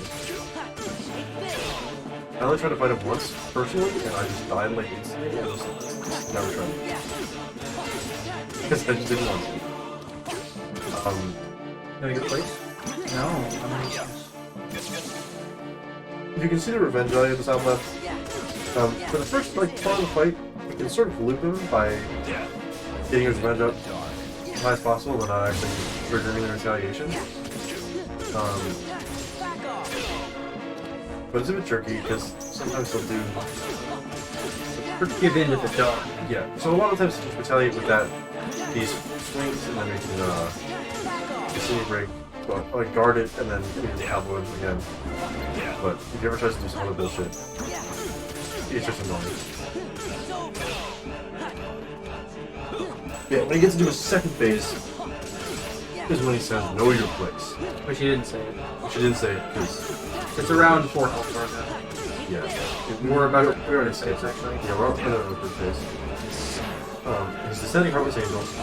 If you hit him while he's in the middle of that start animation, he'll skip the attack. Which will put you to 1 HP and put you in empty recharge. Also, we won with him. All shall be one. This is the third phase. Give in to the dark. Kind of goes all out for the third phase. It's not cool as fuck Give in punches. to the dark. Not at all. Give in to the dark.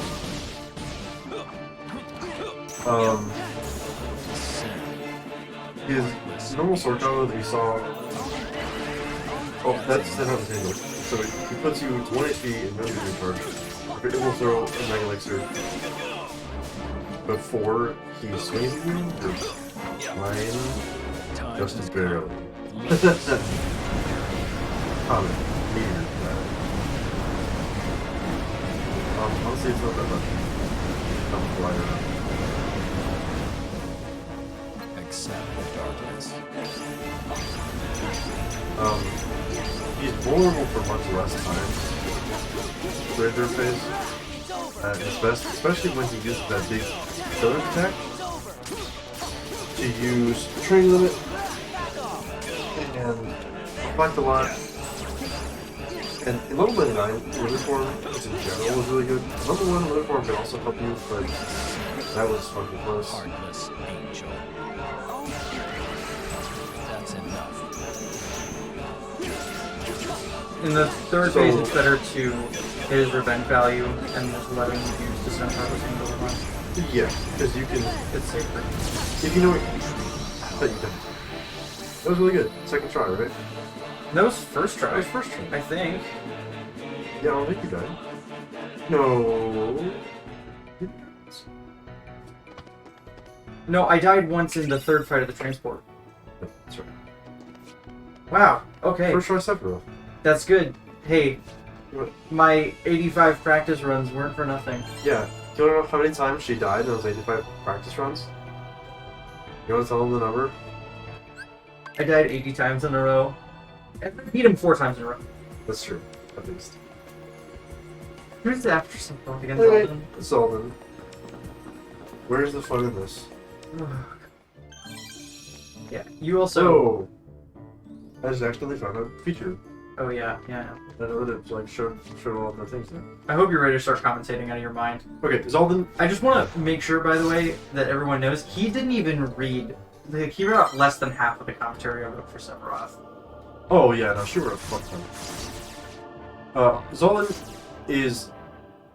You can deal some damage to him right at the start. But for most of the fight, like I said earlier, he's gonna go the Wind Guard. He'll have the Wind Guard around him, and any hits that you do will just do 1 HP of damage, and that's fucking it. During a lot of Zoltan's attacks, you can use the Blur Reaction command to blur his jumps, and that is the best and, in a lot of times, only way to actually be able to deal damage to him. After you finish all your jumps, he's vulnerable for a combo. You'll see with me. And then we'll lose the jump there because we're just cool. And it does the most damage. What we're going to try to do here is skip his first and second phases, hopefully. I don't know if we can do that, but we'll heavy. Not really, kind of. He's Well, in second phase now. he's in second phase. In level 99, we can skip both those first phases if we're talking about it. But, you know, it's fine. So, if you do the second phase, we're just going to try to, again, just keep learning jumps and looping them as best as we can. We need Duck Flare in, full combos. Get his health down as much as possible. Doing this jump command is definitely what we want to see because it's the easiest way to farm jumps, quote unquote safe. Yeah. Again, you can't actually learn when you're Mega Duck Flare, or Duck Flare, but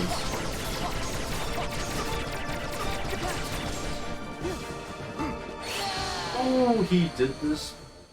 So that's why we want to spend as little time in second form in the second phase. Yeah, the second phase he had he can only do that one in the second phase. some really good stupid attacks like that.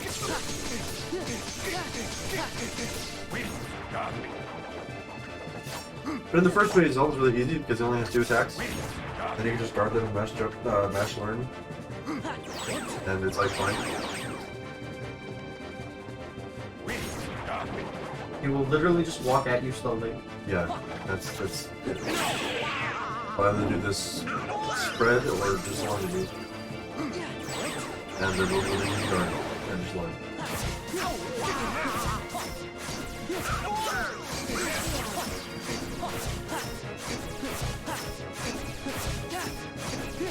And of course, doing all these jumps and getting your full combo and stuff later will pretty much always max out every time.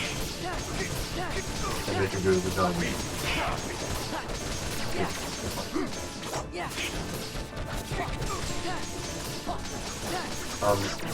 A lot of times it's also, of course, like, as always, it's best to wait until your limit gauge is as low as possible before you use regular play. You just run. You really run for that, huh? Before you use Mega Duck Flare. And then Zaldin, this is especially important because for a lot of his attacks, he's like off screen or like invincible for a while. Like when he's doing the like pillars of light spears down here. He's invincible because he's just not on screen. So you want to wait as long as possible with Mega Duck Flare so you can get the most amount of damage for when he comes back.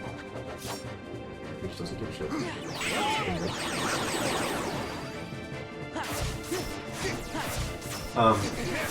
It's also important to note that after you get all 9 jump commands, you can't start jumping immediately. Because sometimes when he's in the middle of one of his animations, he's actually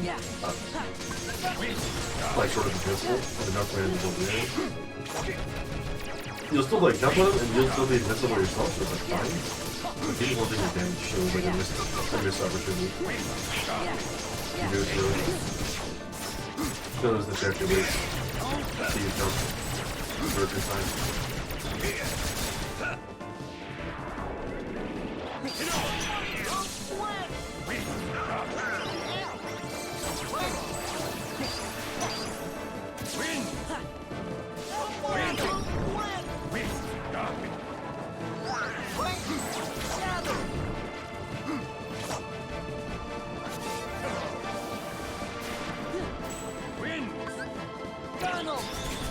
Yeah, as long as basically just try to learn as many jumps as possible and back there. Just don't run out of negatives.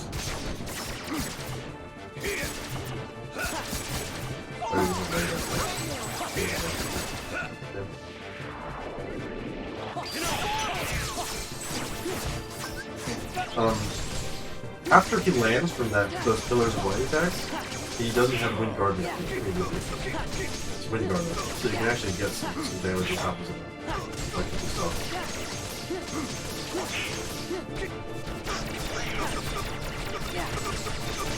What did you just say? The third phase? So you should read the take now. This long sweeping shit attack. So in the third phase, he's susceptible to. It's still in second phase. He's doing He's sliding around. Yeah. I will just talk about now though, in the third phase, he's susceptible to a specific. I don't exactly know why it happens, but if you double jump and then mag it, he'll always retaliate with some specific attacks. So if you just keep double jumping and then magging him and then waiting for him to do attacks that will fight, it's just that's the whole strategy, basically.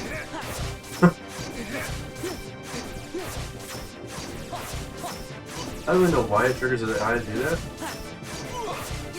but it's just weird.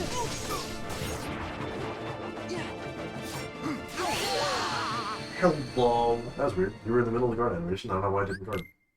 Where's the fun in It's because of this? his wind guard.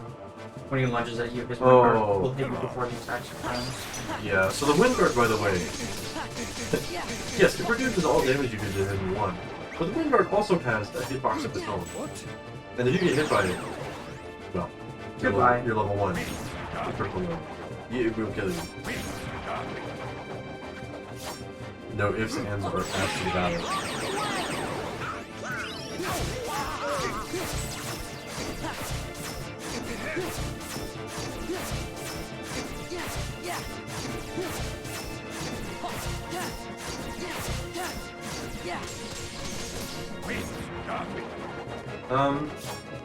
Yeah, cool.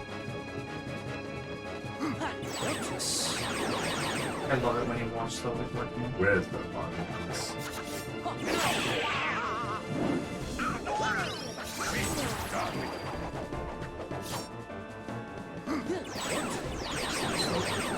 The despair. Wow, I missed his jump up now we go. He's taking full damage. I think his wind guard does wear off for a while, but it's not like it's a short enough time. There's a long enough time that he has it active that it doesn't move. Especially in level 1. No. Oh, I used it.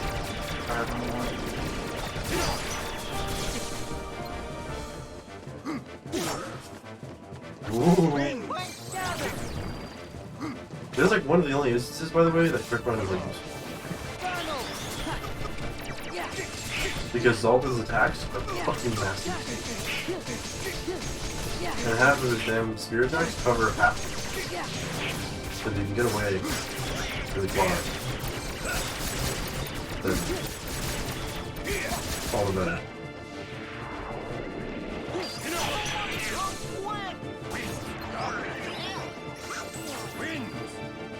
Very nice to meet you. Yeah, Zalda was one of those fights in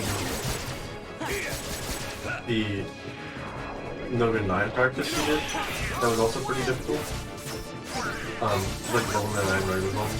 Great. Zalda still.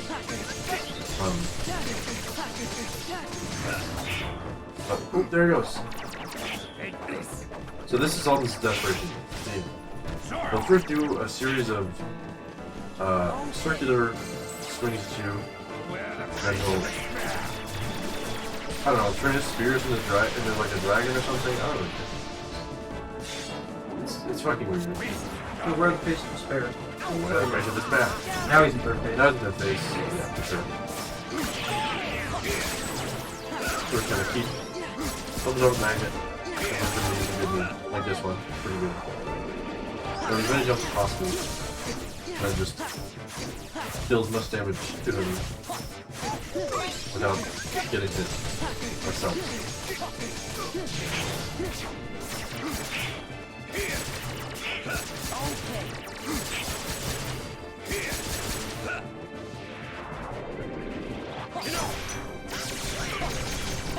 That was pretty good. We kept Mega Dark Blade for the whole thing. And we got a whole lot of damage out of him.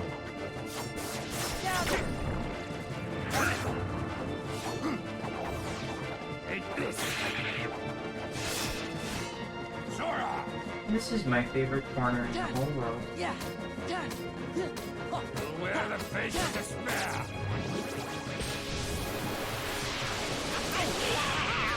Yeah, you just gotta have to accept sometimes that his DM will just kill normal briefly a lot of the time. Just like that.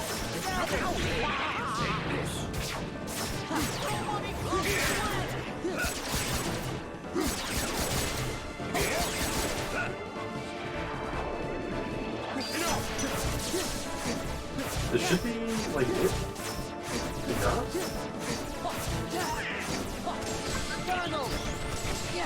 Donald revived just barely in time. So Zoltan has his wind guard up, Oh. You get that she kills all the lions with Windrunner. It's a little thing, but it means a lot. The next time I get a jump command, we'll go. Is he just definitely fun?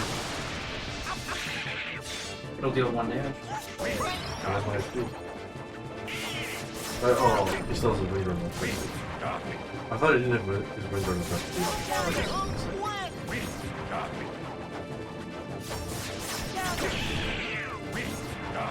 Come on. So yeah, just double up Magnet until he does the attack with you. Which is probably gonna be the one where he has put the spear ring guard.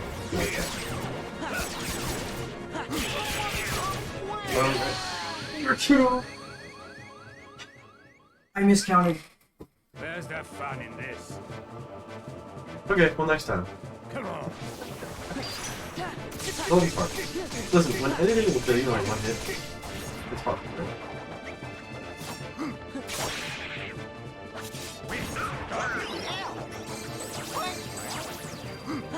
Yeah, I mean, being in his general vicinity will kill me. Yeah. It would be better. This is one of the harder ones. Sure. Honestly, that's why it's first. Yeah.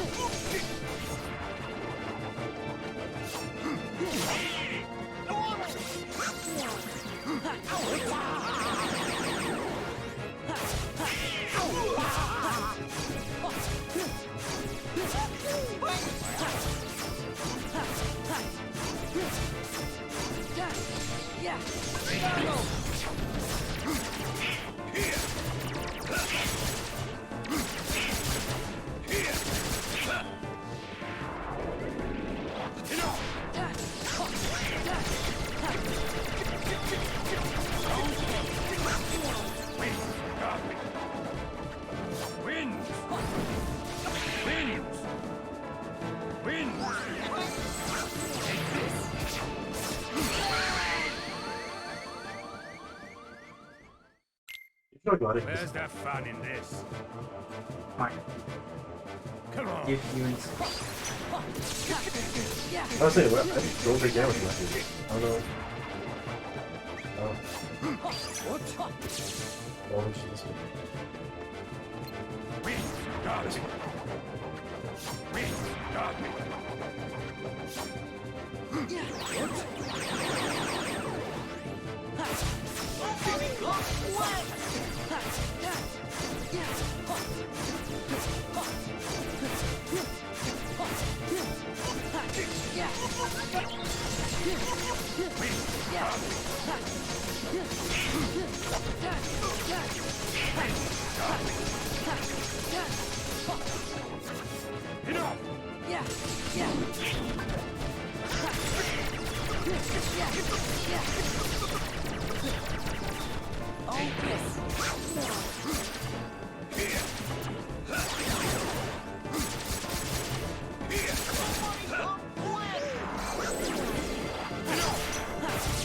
I get much less jump commands that way. For the what? I was getting 9. I wasn't lucky. Were you doing like straight against them, like perpendicular to the wall? I mean, no.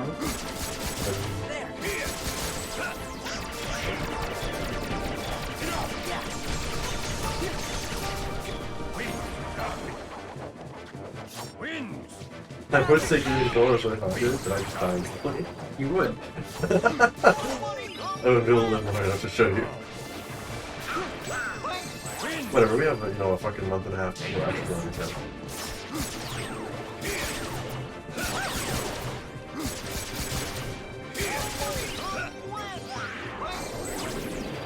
Is that the way you do it sometimes? More or less. Yeah, bro. You keep knocking that off. That's really helpful.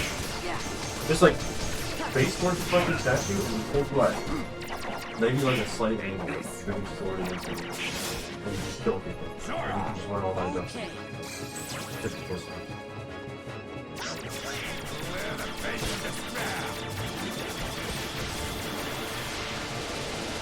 Honestly, I don't know for Lee, but he's in third phase now, so. Yeah. Unless he died. Hopefully not. Hopefully you can just practice things and then fucking go for that. True. Sora. Sorry. Sora. Wear the face of despair.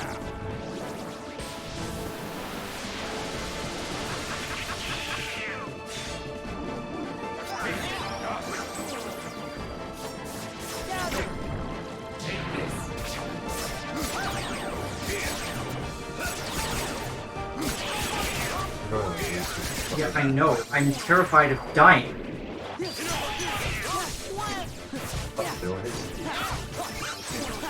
I honestly. They have a really small hitbox, it's just like in the center of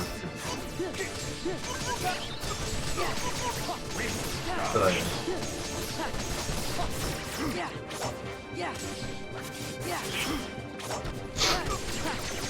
I still think even just gliding around is safer than trying to dodge it.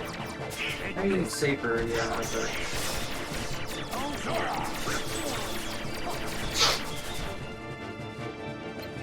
Yeah. Wear the face of despair. You might be able to do it with get online jumps. No, it's just gonna take the face.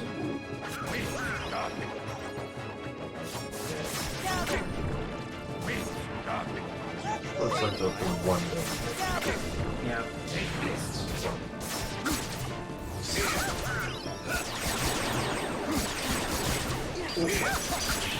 I don't trust you. You got into the corner, you can't get into the corner. You never said that. You have to be slightly moving the whole time. If you're just moving even like the tiniest bit, you don't move. You got stuck in it. It's still fucking late.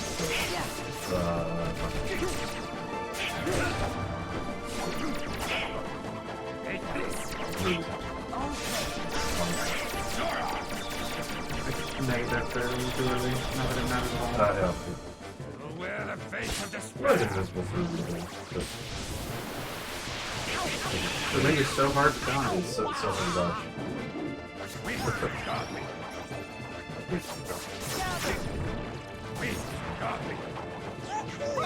Face of despair.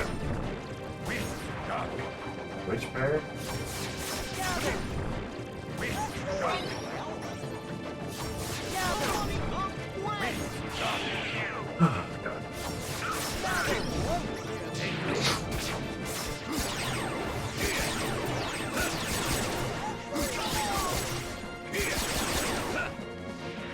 Okay, And done. alright, so there's all that. Next is vaccine. It was 8 hits. So.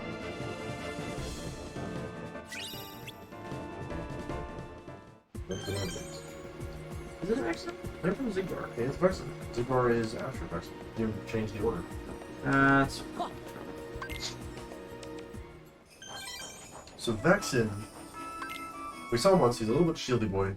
You have to begin the fight with reflecting because he'll turn into a frozen level icicle Sora otherwise.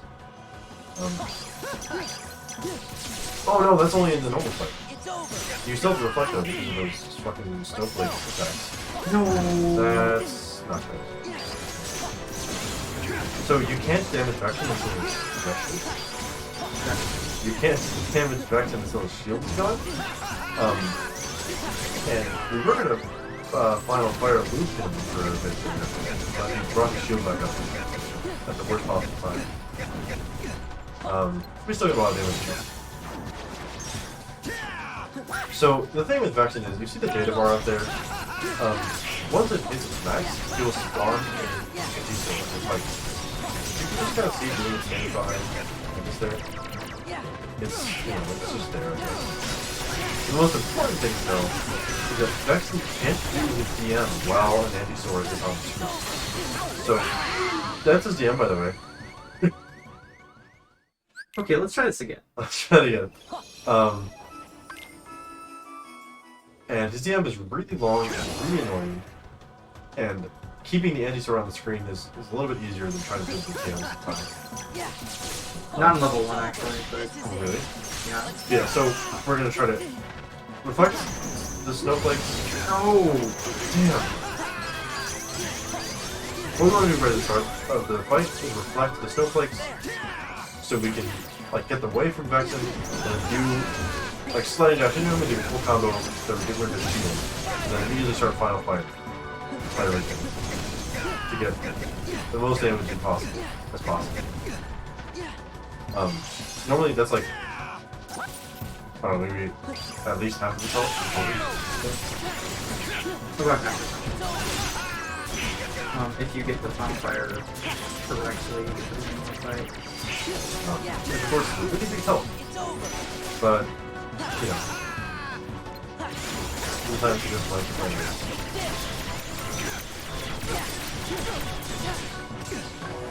Okay. Worst one in a minute.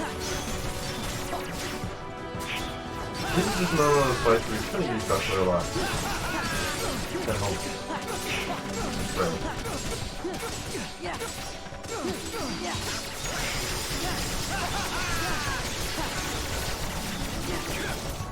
By the way, whenever you see the screen flash white, oh fuck this.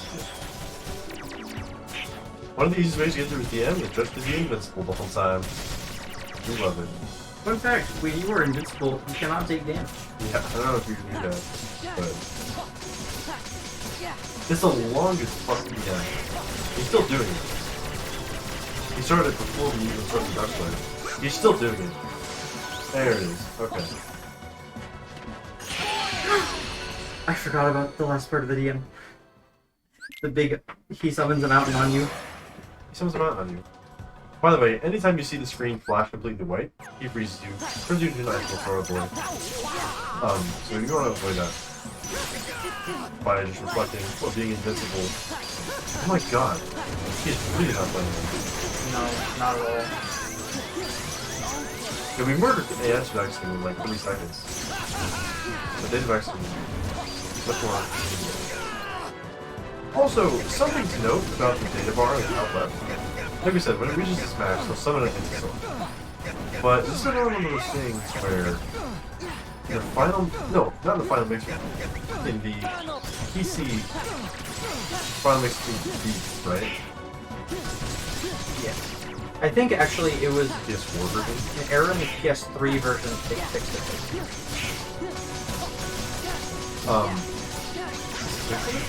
I think so. Oh. Well, anyways, the very first version, I don't remember, whichever one, that It was mashing Duck Flare. I see that. The very first version that changed the game to playing 60 FPS rather than 30, forgot to change some of the bosses' like attacks. The data bar would go up twice as fast as normal. And that's a good spot. So, Vexen with summon Shadow Sword like fucking no time. Okay.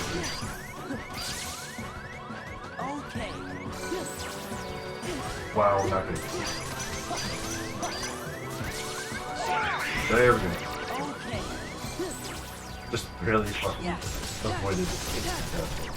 Thanks to having second chance and 1 for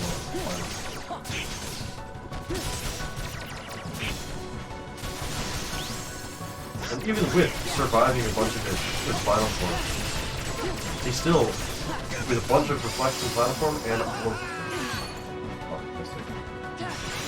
all of the Duck Flare line. The DM is still fucking longer.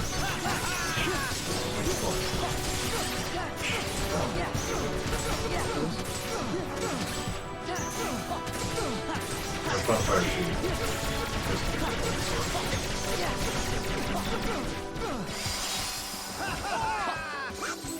Oh my god, I can't believe I dodged rolled that. Although, yeah, anti-sorrow basically needs to kill. So it's not that Final Fire is unsafe, but Duck Flare is easy. Yeah. It was 3 deaths to Vexen. Not horrible. Next is Zebor. Zebor's Barbu. hit or miss. We could be here for a few deaths. We could do it first try. I feel like Vexen is also, like, I have a lot less practice with Vexen than like Zigbar and Yeah. Sephiroth. And Vexen is generally easier, Vexen is also just like but just like my main strategy for Vexen for like all of my level 99 runs was just to hope and pray. You And it really just kinda shouldn't have works. betrayed Also, us. Zigbar. Zigbar is Commentating? a little shooty boy. So Good backdrop. in the normal Zigbar fight, he starts by going up to a little sniper perch or shooting you. But in the Data Zigbar fight, he'll start by transforming the arena into one of his transformations. This one's a fairly easy one. Let's go. And another difference between the Data version and this version is that, or the normal version rather, normal version, occasionally Zigbar, after shooting a certain amount of shots, will actually stop to reload his weapons. In the Data fight, he has infinite ammo, which is enabled, and he doesn't need to reload. He cooked the Widowmaker.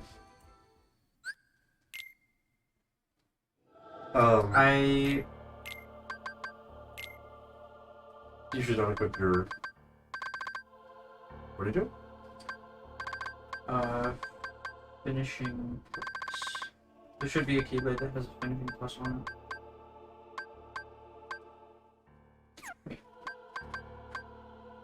QD.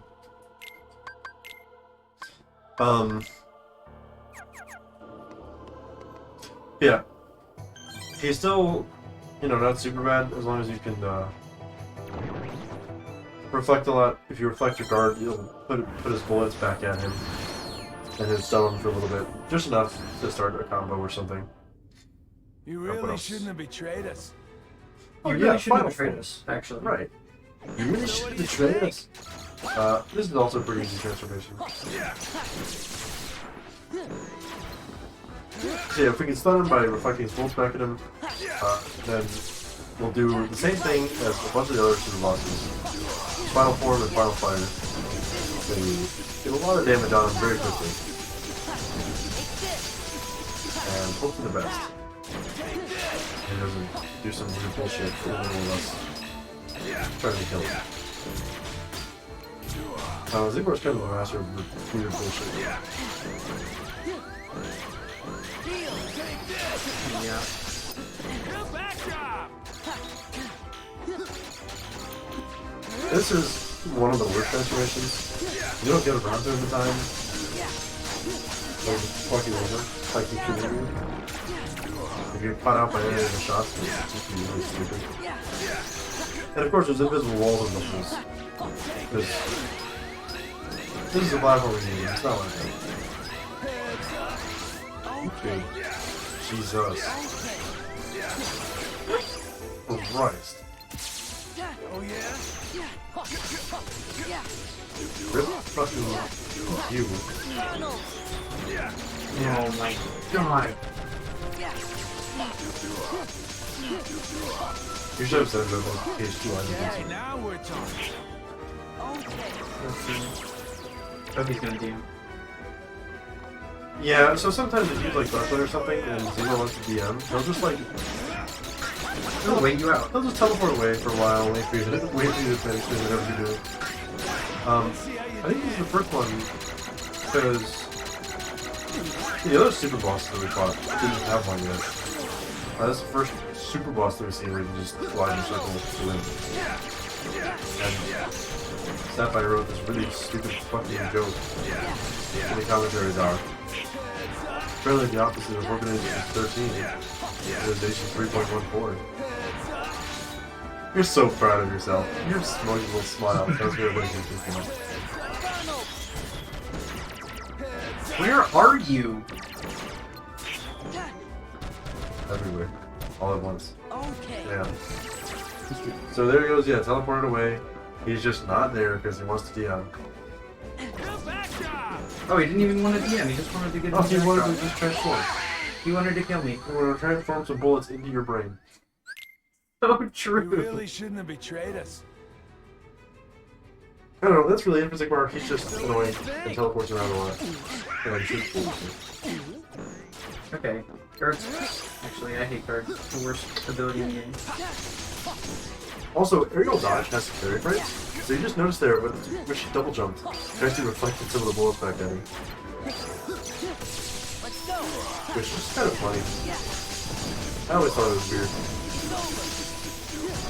It makes sense in like a really stupid way. I don't know.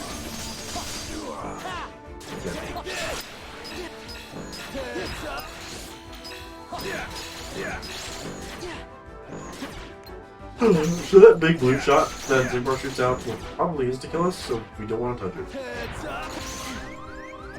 it. We can use a reaction command with it to send it flying back at him, but sometimes it's not worth it. Maybe it's like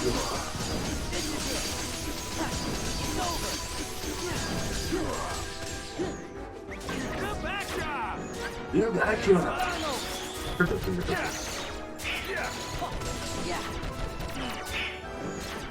Like I said before, Zigbar has a lot of money to play. He's also going to be the final boss of Kingdom Hearts 4 probably. Maybe. Kingdom Hearts 5 because we have another like 13 games in phase 2. Because there's going to be 11 games in Kingdom Hearts 4. You know that I hate you, right?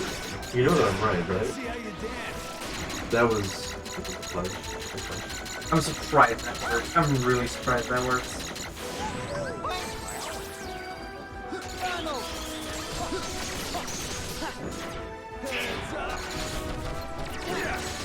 Nobody's gonna be 2 games in Kingdom Hearts 4. This is what you're right.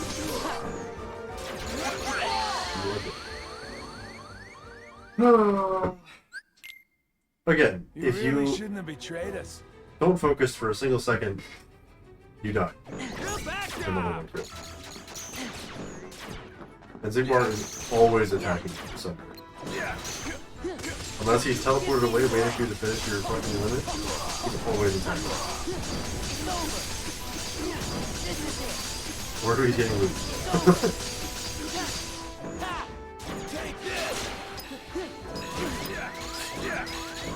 That, Or he's killing you. or he's killing. Yeah. The only reason that shot didn't kill you is because you You had second really shouldn't chance have on it. betrayed us. And you can see how still having second chance and once more on your drive forms still does not really change shouldn't that. have betrayed us. Is this your third death against Zigbar? So what do you think?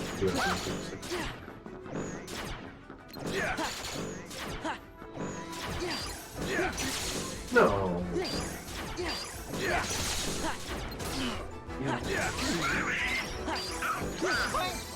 Give me strength. Back off. Take this. Take this. Take this. I was going to say it's honestly probably safer for me to You revert really shouldn't have betrayed us. and then go duck flare. It would have been, probably. But he, like, ricocheted a shot behind your back that you didn't even see. Like playing fucking expert pool or something. Billiards. Yeah, that's watch it. He's the one that ricocheted fucking shots around a big rectangular arena. So, Zigbar is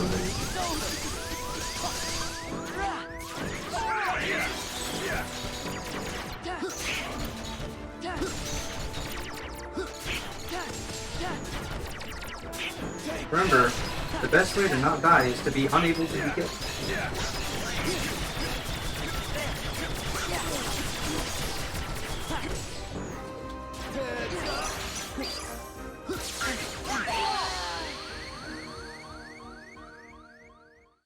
I don't think you even had this much You trouble really against shouldn't Zigbar have when you betrayed did us. it. No, I didn't. I didn't have very much trouble against Ziggurar at all. What do you think? Sometimes Zigbar is just like that. You really shouldn't have He betrayed just us. chooses to be rude sometimes. You really have to have split-second reaction time. Yeah.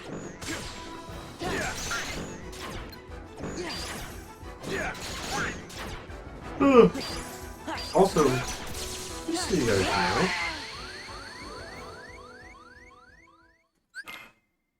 You really shouldn't have betrayed this is the us. 4th out of 15 Super Bosses. So what do you think?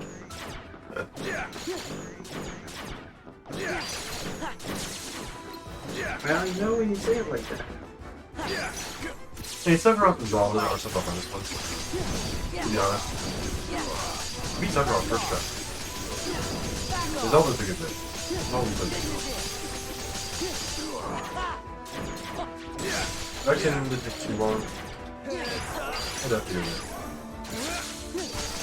Use my root. Zigbar's probably in trouble. Big little fucking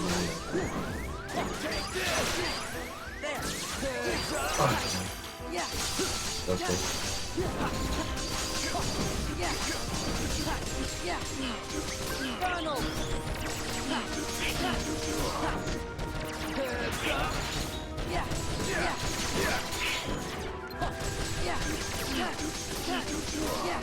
Okay, now we're talking.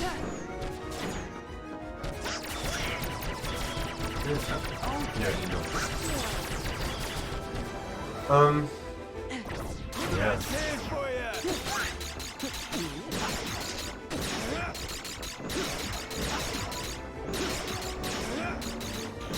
Let's see how you dance.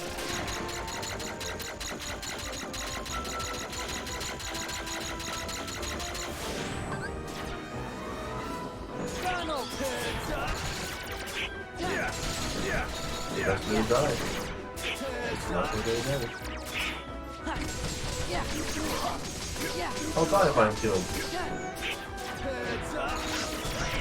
Yeah, you have to use the suit for it, aren't you? Oh god, you don't do that. Well, probably fine. Okay. What can you do? Look what I saved for you! So what do you think? You're back on! I was mashing reflect. There was nothing I could do. You really shouldn't have betrayed us. Because it shouldn't have been true. Good backdrop! Zigbar time. Bullets in your brain. Could have said bullets in You your really ears. shouldn't have betrayed us. Good backdrop! That's why it's faster just to die that so he does a different transformation. You Honestly. really shouldn't have betrayed us. So what do you think? What is this fun? Heads up!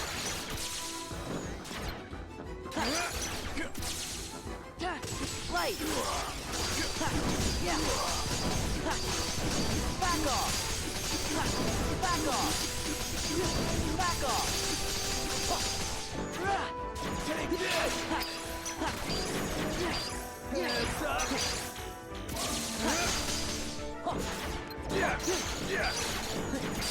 Heads up! Okay. This is it. Yeah.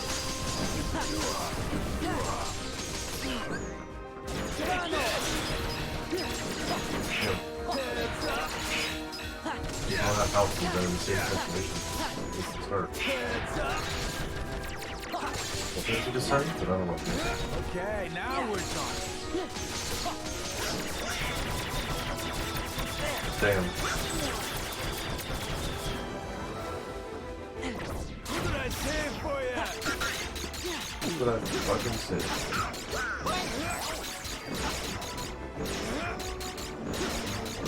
Let's see how you dance. Oh, it's good. Well, the thing with this DM is that you don't want to start landing too high because all those lasers just fucking. Heads up!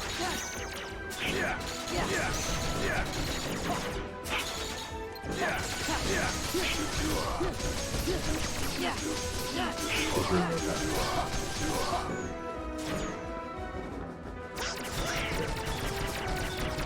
probably do. No, it's still like backdropping. Boy. $50. I can just hear like the faintest things from your headphones. So I can hear when Donald is the one that like throws an whisper at you. Because his voice is just fucking grating. That was really dodgeball. I thought you were definitely Dodgeball gives you full billion way of the too many independent things.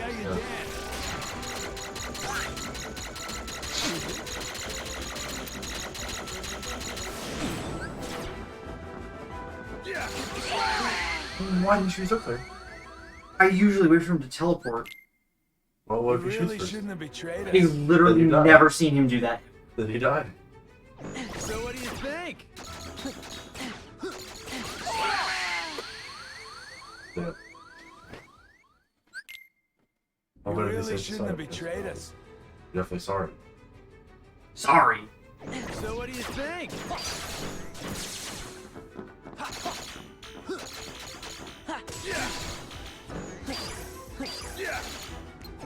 What's he doing?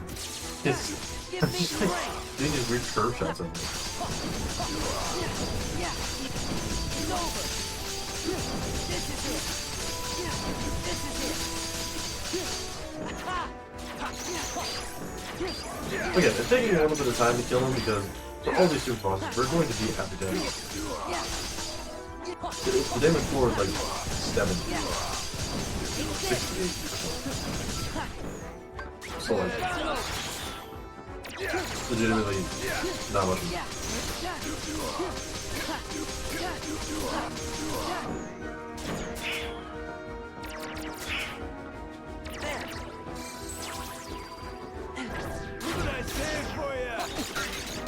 They're pretty well.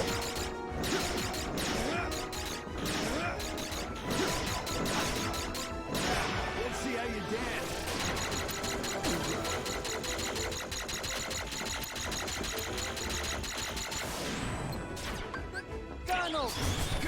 I know the duck player just a little earlier.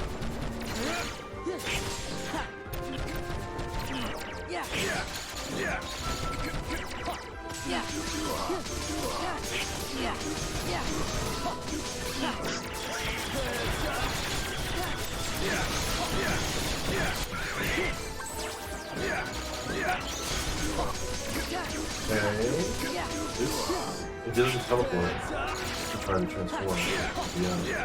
Yeah. Or to teleport around. There we go. Finally. And guess who's next? Unequipped researchers? Unequipped reserve charge? Yeah. Why are you unequipped reserve charge? Because we're doing one of my favorite games. Really? Yeah, actually, I do really like this state of fight. That's true. You told me that. At least when you do it right. It is Marluxia, right? It's Marluxia. Okay, Battle Marluxia, but be warned, he's stronger than before. Of course, we still have the count. At 1. If we get hit from Marluxia's sights ever, we die. Marluxia has the most fucking health of any damn boss ever.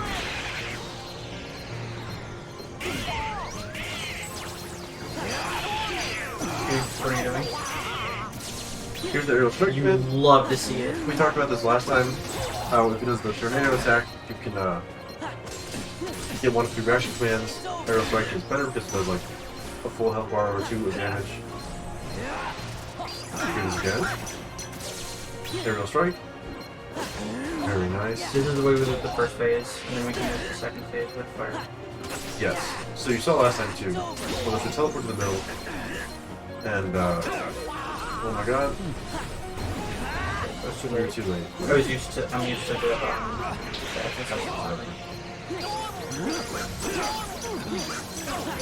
You are in the darkness.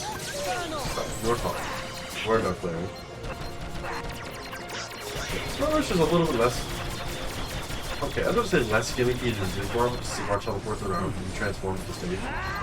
I don't know about that much. Didn't retaliate. Alright, Ooh, you got him too early. that's fine, honestly.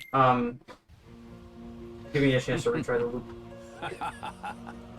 So we'll loop him at first with some combos and some tornado aerial strikes and some bullshit. And we'll loop him again with firing when the light teleports to the limit. I did the phase, I think. Yeah. Tools of death. Not even good for fucking death.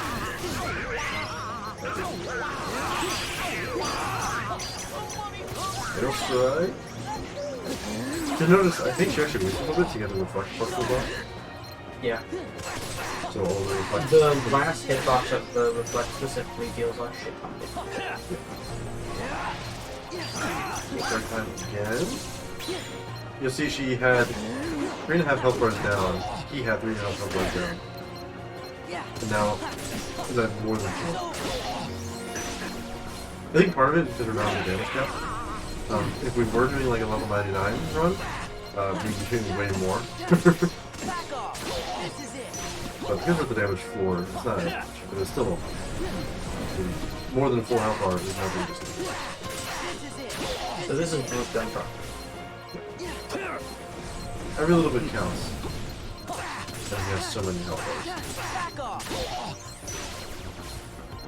Yeah.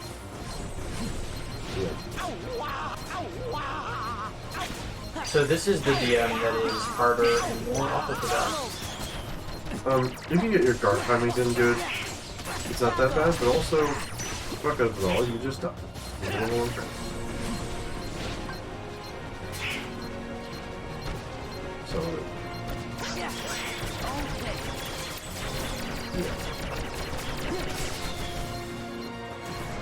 Okay, here we go. Skateboard time. Here's the skateboard time.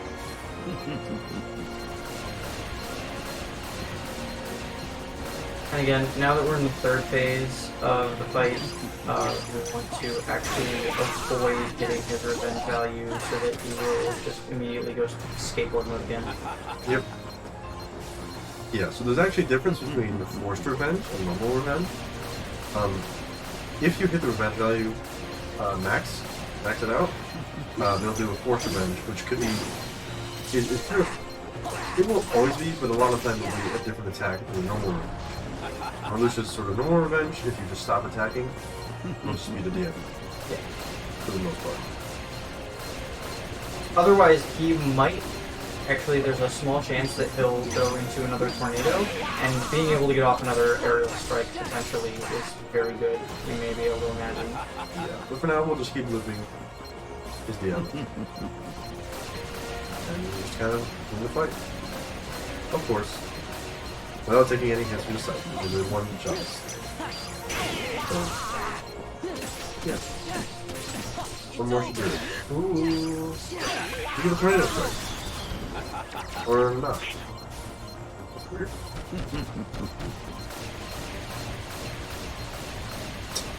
That's right. It's...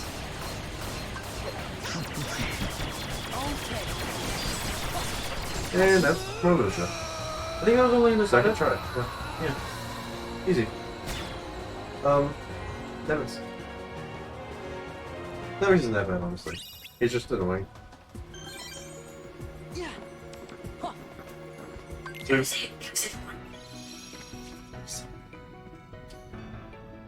Dance, water, dance!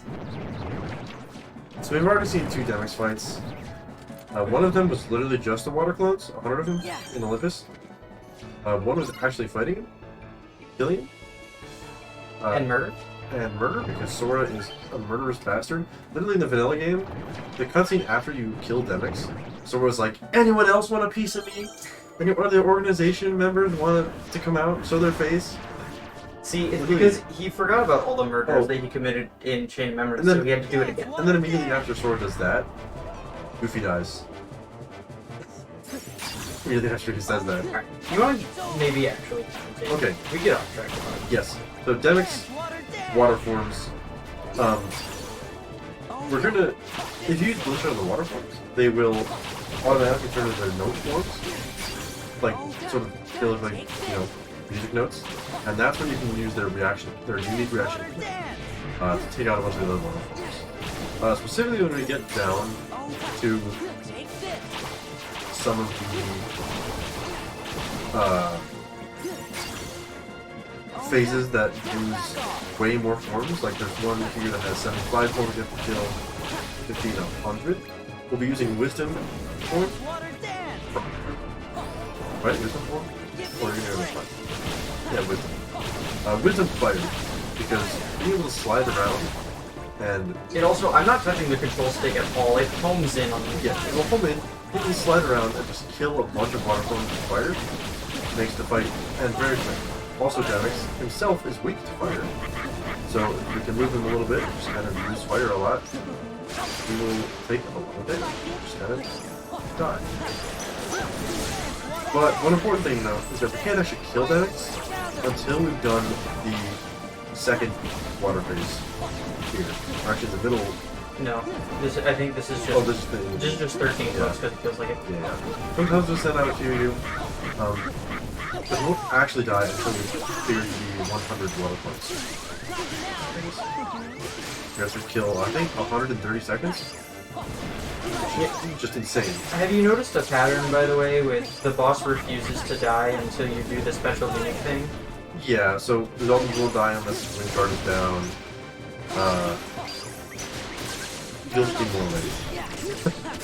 Never will die until you clear the 100 water points phase. They'll probably do pretty soon. Yeah, he's at the point now where he might start doing that. Yeah, you guys, he's self-part. Yeah, self-part is F1 for these people. Probably right after this. Stupid. Just do the water. There we go. So 30 seconds, 25, not bad. It's 30 seconds every time. I know. Yeah. And then he'll just 30 seconds for 50. It's not horrible. Still doable, but not tight. If you know what you're doing, it's fine. And Wisdom Fire will just kind of win for you. If you have a max drive gauge and everything, but... Here we go. 99 and 30 seconds.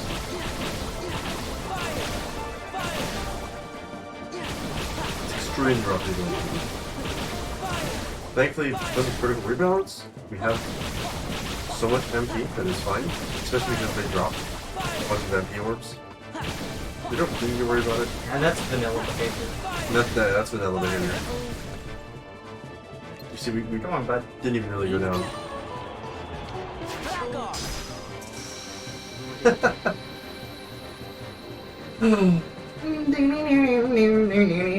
The show stealer reaction command is just the most best way to have fun. Right. Who even needs second tries? What's next? I don't even know. You tell me. Question. Oh man, do you even know the rules, dude? Loops are.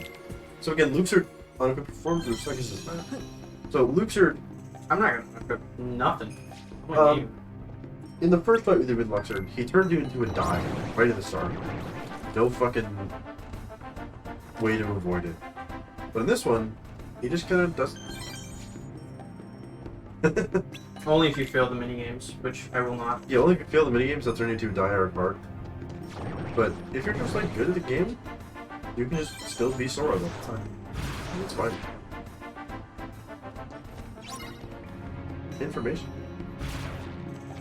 You want to do the Mushroom 13 over there? Nope. Absolutely do not. So it's gonna end up pretty similarly to the data fight, or to the non-data fight, to be honest. A challenge, is it? Other than, you know, he has one Do health. you know the rules?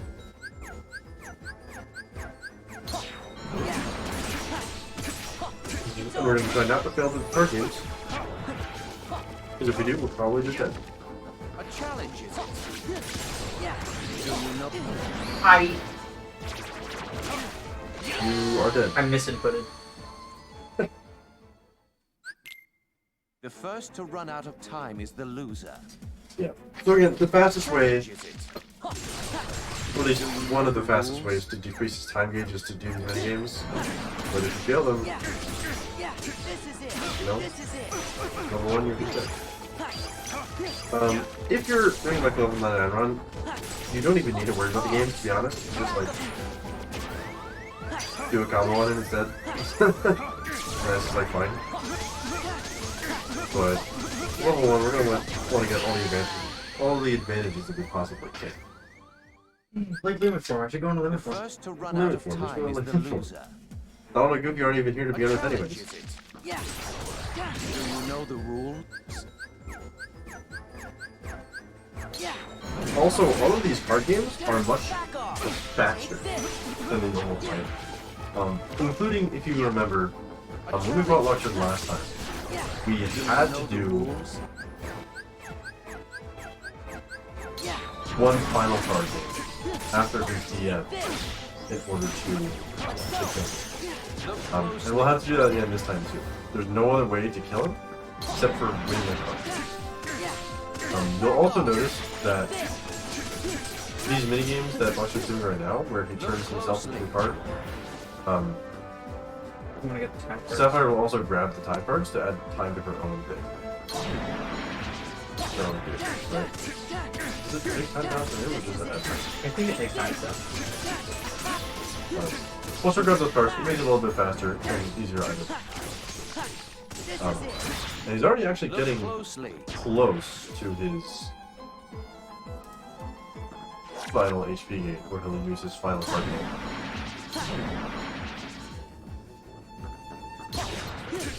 Yeah. Yeah, actually, this might be. It's. Cards. No, not yet. Take this. There's no real good indication, but it's like a red here somewhere. Do you know the rules? So. Nice. That's it. Back off. You see his HP starts to go red, Top of the game. and I'll start to use his DM. Scatter. If you just glide against the slanted wall here, he can't really reach you. Fold. And so you can just glide around. Fold. Sometimes he'll fly up there, but you just go to the other side. Just fuck this. So this is much faster than the last time. So I'm probably pause buffer for every single one.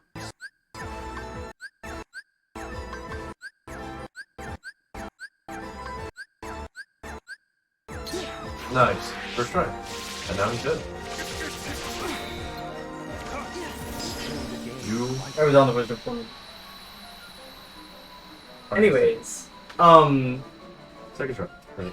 yeah. So it actually, when you have the 4 X's and O's, they actually get progressively faster the more O commands that you have, and by the time that you get to the 4th one, I think it's actually like only 2 or 3 frames that it stays O for. Yeah, so pause buffering is recommended.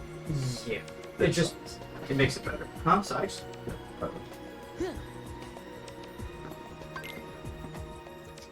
I say like you don't know where it is. You say anything like I don't know 3 times more about this game than you. Not 3 times, but a lot. We're gonna do so. Right. So Syx in the normal fight, he starts off with his DM sort of. It's more like his gimmick. His berserk meter starts gimmick. fully filled. Yeah, his berserk meter starts at full. Power. And he's just invincible during his whole berserk thing until you grab his weapon and use it to get him out of it. Yeah. But in the data fight, he's actually vulnerable right at the start. And we're gonna use that to our advantage by comboing him and doing final fire. Taking like a quarter of his health or so off.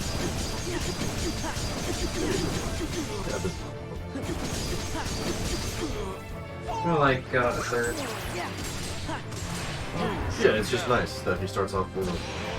Yeah. Gives us a little bit of advantage in the fight. So now we just have to wait for a swing. Yeah. We gotta play more. And that's really nice because his claymores stay on the screen for way less time than they do in a normal fight. They'll be there for like 2 seconds and then they'll disappear. Wow. Back off. I misjudged you. Yeah. So we're just gonna keep kind of looping him like this. That's not good. You missed it. You know, I don't think there's a grab on this thing more ball. So he circles around the arena like this, doing his smashes. And each time he'll actually do one less thing. Okay, what's the big influence for a second? Judged you. Ah, dead. Sure. He wasn't stuck. I was mashing reflect, but Rest in peace. that's fine. Do you feel it? The moon's power. Science isn't that bad. No, if we can loop him properly, you notice that after we grabbed the first Claymore and got him out of his berserk mode, we immediately reflected and did another Claymore spawn. If we grab that immediately, we can basically, if you hit him with the Claymore, it'll put his berserk meter all the way down to 0. So if we can make the Claymore spawn after we get him out of his berserk phase, and then hit him as soon as he's going into his next one, we can put it all the way back down to 0 and just keep looping him. By the way, the Claymore will only drain his berserk meter if he's in the berserk state. In the berserk state. Yeah. So we just wait for him to get, because he'll start to fly up. And moon's power, boom, whatever the fuck he says. You are one lucky motherfucker. Worth it.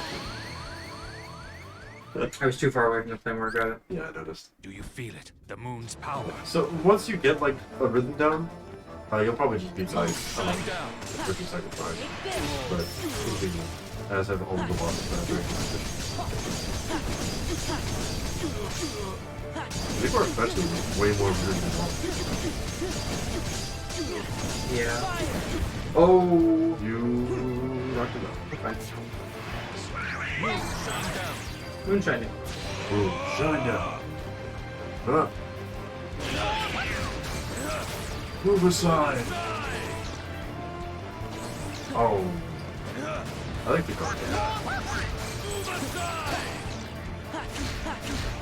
It's over. I misjudged. Judged you.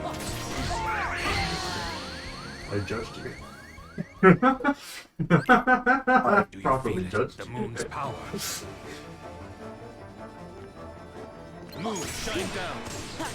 Take this.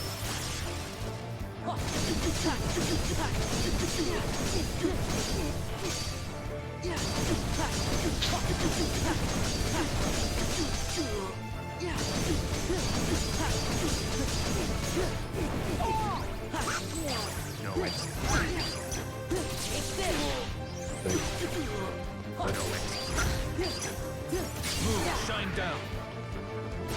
Chill out, buddy.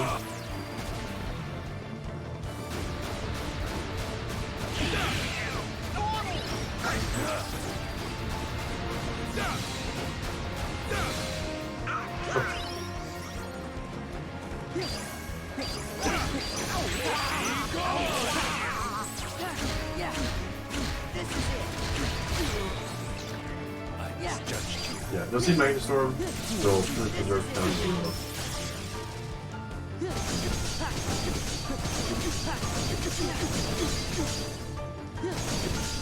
If we're lucky, no, I'm not sure if we can do that.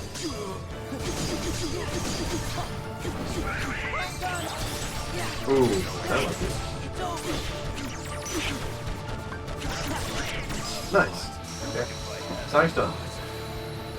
Yeah, so once you got the loop down, got that. This next one is very similar in that we're just gonna kind of use Final Fire. Just gonna die.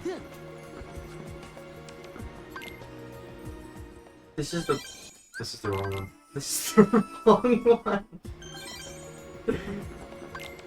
There you go. He's on that side somewhere. I was like, pumpkin. So here's Zexion again. This time, he'll put human, right? Yeah. He puts down his bacon. And if you're And too slow, too slow, or just keep booking people. someone else. But then you can just combo it. Go into final. And then you kind of just done. Sometimes it takes some more stuff. But this is like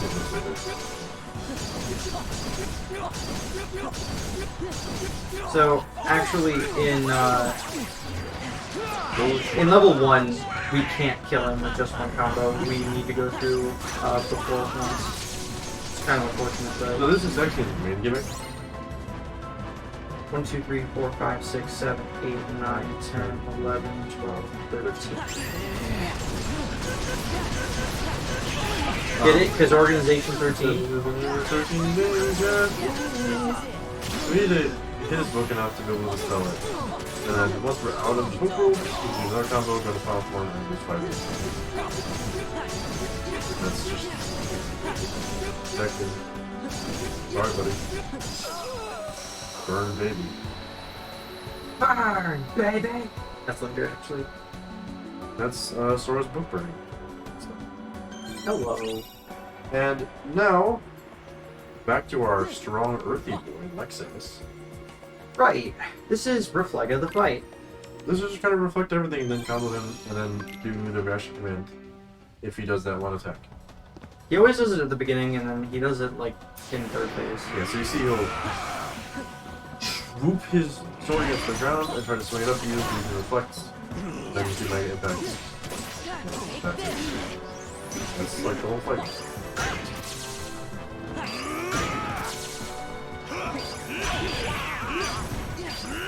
And then reflect everything else because if you're invincible, you can't take damage. If you can't take damage, you won't die. Revolutionary. If you can't die, you'll probably win. If you can't die, you'll probably win.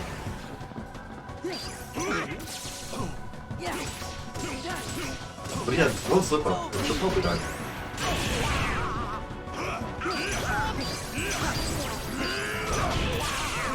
Shows that his power is above the super power.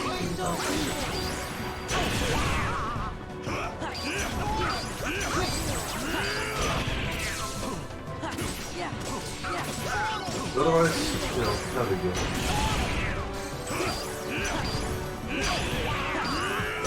We'll also see his quote-unquote DM where it just like flies up into the distance and then comes back down onto you. You guard first. Yeah, grab the reflection. Yeah. He's actually, Yeah, he's doing that. So he'll do some stuff. He'll guard the first hit that he does. He'll come back down on top of you, shoot a big thing. A single reflect will make you invincible for that entire fight.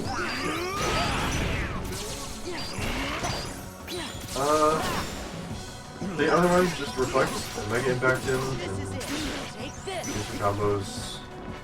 Not much to say, again. Slow.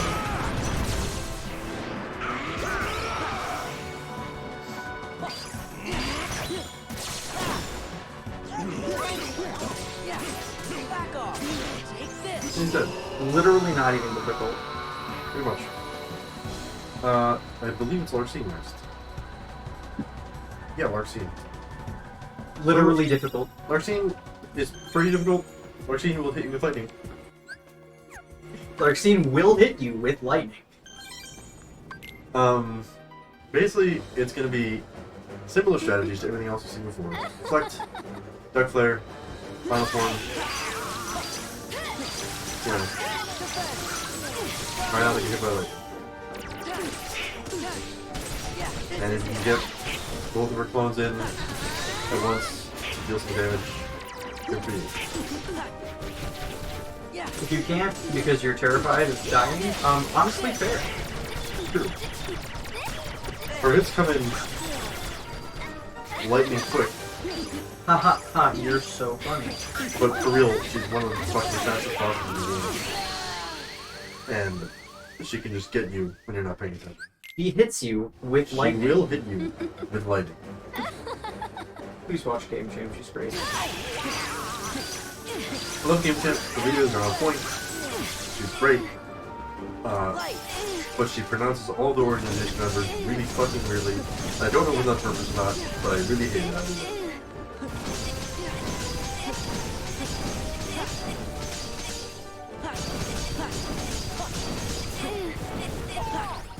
Oh, really good. Donald. Take this. Yeah, again, Russians know this boss is where if you lose focus for half a second, it's probably difficult. I mean, that can be said for, like, most of the data blocks, but it's especially true for Lucy.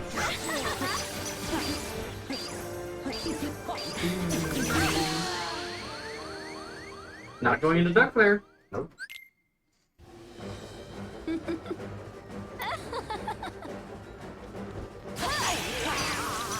I also really like, I don't know if I like it, I guess, but it's very interesting how the F silhouette bosses don't actually really have any voice lines, they just kind of give you.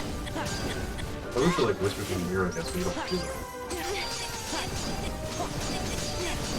So they don't really actually talk, they just laugh or like scream or something. Well, here's a question for you.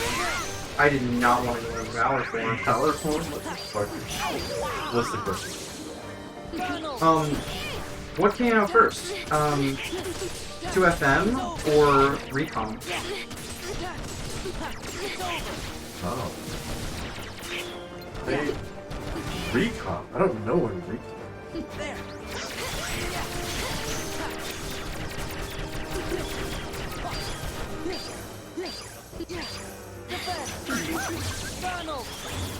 No, Recon came out in March 2007. Okay, so that's after. So, after.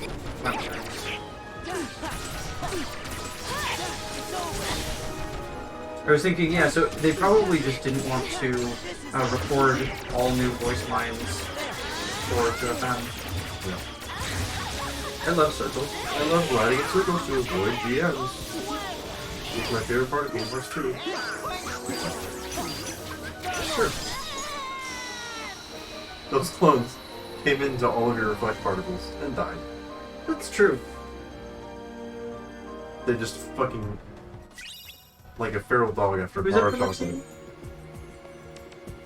Like a pack of feral dogs after a bar of chocolate. Who's after Lexi? Axel. Oh, man. Okay, so we're actually getting pretty far into this. Axel is our 1, 2, 3, 4, 5. Axel is our 12th super boss. I did promise I'd show this off later. It won't let me go into limit form. That's fine. Because you're slow.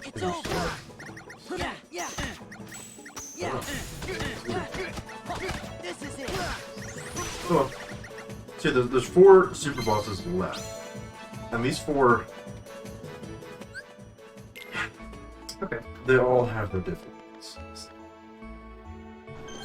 Yeah. Axel is definitely the start of a series of difficult super bosses. We've already left at least, Zaldan and Marluxia and Sephiroth dust. Zigbar for some reason was super hard this time for no reason. But Axel is painful. Well, I learned a new strategy for Axel since the last time. So hopefully that will work. Is it in the dock? It is. So one thing to mention, you notice we fought Axel once before as Roxas, in Roxas form, if you remember, we had talked about that. And there'd be some times where Axel would do this thing where he'd be like, "Burn, baby," and then the floor would be on fire. Well, this time that actually matters. Because when the floor is on fire, it is constantly damaging you. And you just can't avoid it, even if you're an idiot. Unless you're invincible from like the punch, the dodge roll or something, you're just taking damage constantly. Also, Axel just cannot dodge while the floor is lit. He will just be at 1 HP, just like damage over the water storm did. But I couldn't get the loop on. yeah, I saw. So, Come here. I'll make it all Sapphire has stop. learned a way to loop tactic by fucking with his revenge value a little bit, getting some reflex and then some blizzards. Ooh, Jesus. Fine. So fuck with his AI and his revenge values just enough that he'll keep doing the same thing over and over again. Loop into the first part of the assault bar. Come here. I'll make it Come all here. stop. I'll make it stop. He's pretty precise. Flex, blizzard twice, or 3 times. That was twice.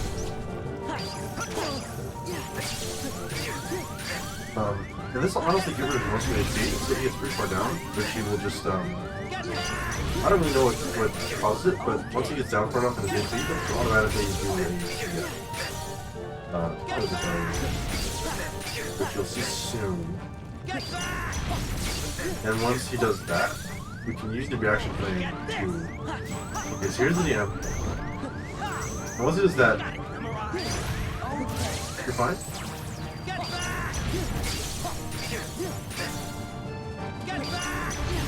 We can keep doing our loop for a little bit. Yeah, Jesus.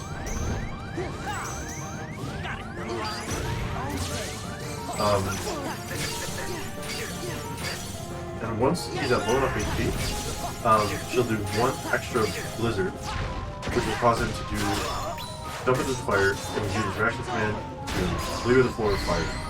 And then finally, You got me. 1 blizzard to finish it off. And that was easy. That took a minute, like 2 minutes. Wow. Second try, right? Something like that, second or third. Next is our little blonde boy himself, Roxas. Roxas! Says only 1 combo plus here. Is that important? Yes, that's extremely important, thank you. Yeah, so you need to unequip 2 more combo pluses. That matters a lot. Okay. So this, I mean, even in normal level 99, Remind me to re-equip the combo pluses after this. yeah. Even in normal mode, like level 99 playing, Data Roxas is one of the hardest bosses. Just in a game. By itself. I mean, regular Roxas is one of the hardest bosses. I also, So, of course, Data Roxas is hard. one thing I will mention before I go into this fight is that Data Roxas, for whatever reason, I mean, regular Roxas has this too, but Data Roxas has insanely high magic resistance. So this is one of the only fights where Reflect is actually not a great source of damage, just because of how stupidly high his magic resistance Yeah, is. Reflect his magic damage, obviously. Yeah. But it's still good to be invincible for, you know, powerful fuck and avoid his attacks. So, the first phase isn't bad. You saw earlier, we're just going to reflect right at the start to avoid this attack. Combo him. Make sure to always hit his revenge value to get his retaliation so we can guard and reflect it a little bit more. And then combo him, you know, all that good stuff. But once he's about 3 health bars down, well, we'll see it happen. Back off. Defense. Take that. I Early mistimed reflect. that. Yeah, early reflect. Once he gets about 3 health bars down, to start on a DMing, we're going to just want to move to his ass. Hello? Hi. What the fuck was that? I don't know. How many does he have right now? 7 or 1? So 2 against Roxas so far. Take that. Take this. Yeah. Yeah, of course we're level 1, and we're doing the minimal amount of damage possible. Defense. So it's not very fun. Wow, he didn't die. Yeah. Try. He lived? It's over. What the fuck?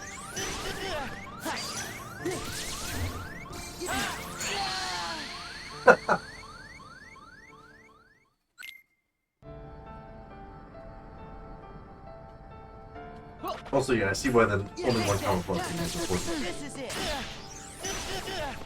If she had more combo pluses, she wouldn't be able to get her finishes off because Roxas reaches the revenge value too early. It'd be okay, because the finishes are what do the most damage, thanks to combo boosts. Take that. Jesus. This is it. It's over. Yeah. Yeah. Try. So Roxas can also do a thing, instead of DMing or doing some other attacks, sometimes he'll do his unique reaction command where you can actually heal Roxas' Keyblades. He's not doing it right now. He might Nope, do it. he's not doing it. This is the only So I can not hear you, but... you can heal Roxas' Keyblades, and, you know, that's obviously a big help. He sucks. He sucks. Because then he won't be able to attack you with his Keyblades, but... we'll see if we ever see it. Roxas is just so hard. He has so much damage resistance. And so many different attacks that come out super fast. There's one attack that we'll probably see a lot of times. Where... well, it doesn't matter too much. But a lot of times he'll pop you out of, if you have second hit once more, he can actually hit you out of it. And still kill you. Instead of just not dying with the combo, playing once more would normally let you do. No. Limit form?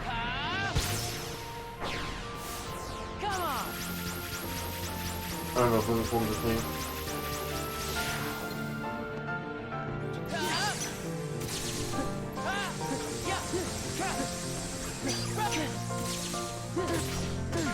Back off.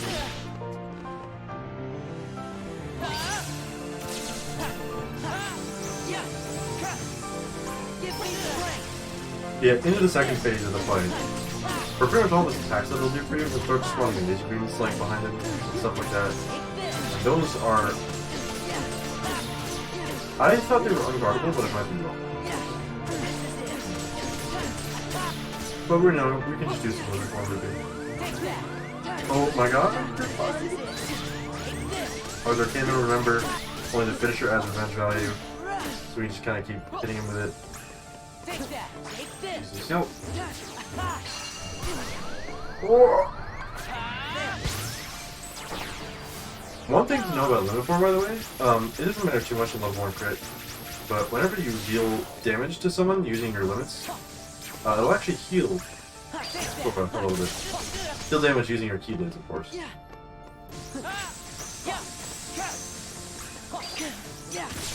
And that healing can come in handy a little bit. Mostly in like level 99, but because you'll still kind of die in one hit anyways, a whole hunt. But Back off! Back off! It's over! Take that! Take that! Let's go!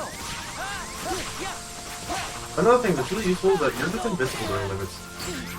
Oh!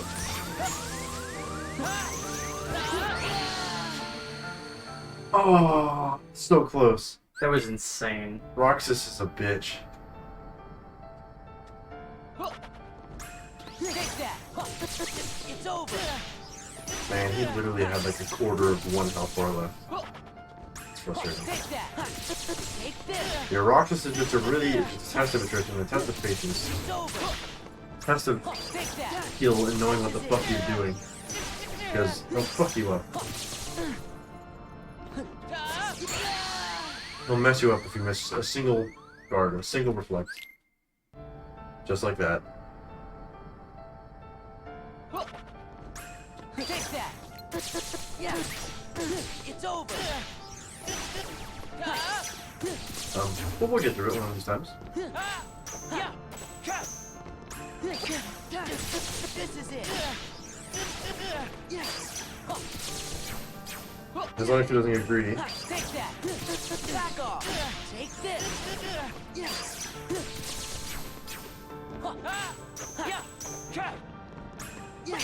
Yeah! Take this! And yeah, explosion is actually based on your magic's damage, so Light! normally explosion would do like a lot of damage. But against Roxas, it doesn't do that much. Yeah! Sad. Back off! It's It's over. Yeah. Even though it's usually one of the best things to do against any boss. Yeah. It's over. Yeah. Yeah, you'll see here, especially with Arthur Kingdom, manipulating the revenge value quite Take that. specifically. This is it. This is it. Because you don't want to activate a DM or anything stupid at this point in the Take fight. that. Yeah. Back off. Yeah. Take this. Take that. Take this.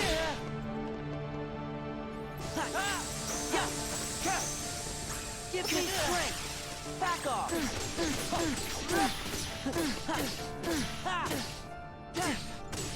It's over. Back off.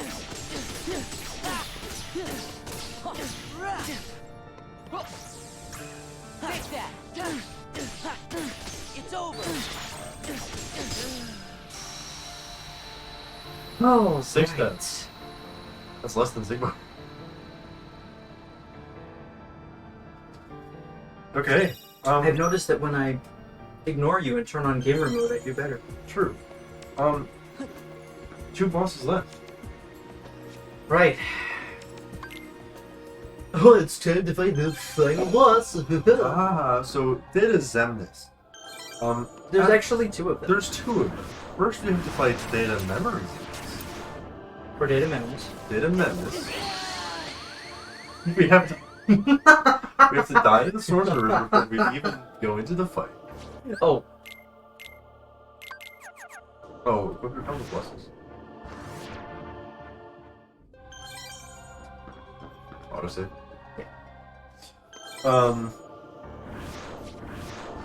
Memories on this is not horrible. I'll always start with like a lightsaber combo that you can just guard or block or reflect or whatever the hell you want to do.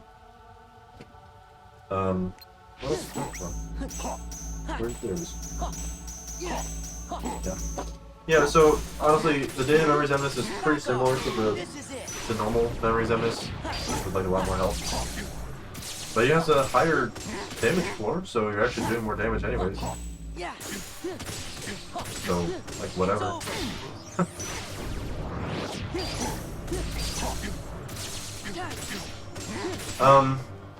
Basically, once his health gets low enough, they'll do the building command again, and you can do the finish command while running up the building. And at that point in the fight, you might just, like, die from it. Otherwise, you're just doing, like, a whole bunch of, laser lightsaber combos that you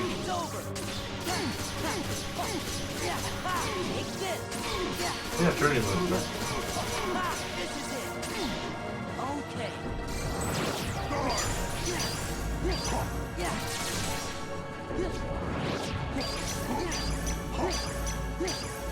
you'll notice memories having to take a lot more damage from reflect than Roxas. Just because Roxas is so much high in meds, it's like no fucking. Back off. Take this. Back off. Okay. Yeah. Take this. That was nice. Just keep an eye on that revenge bar. Oh, here's the building command. Come closer. It's about like 4 health bar left or so, I guess. 4.5-ish. Probably.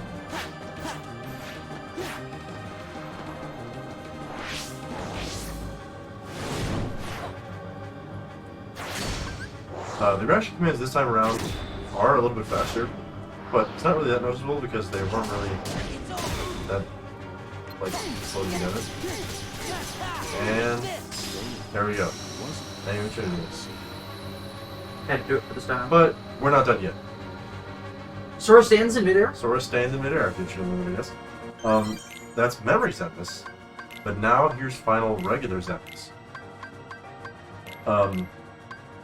Instead of opening the fight by grabbing Sora by the fucking throat and throwing him up in the air, this time I'm just gonna spawn some balls.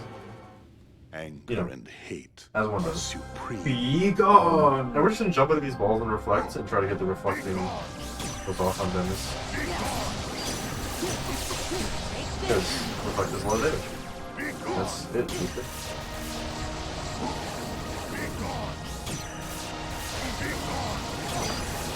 It can be kind of tricky to navigate through these orbs. Especially when, like, if you're in them for more than half a second, you'll just die another one.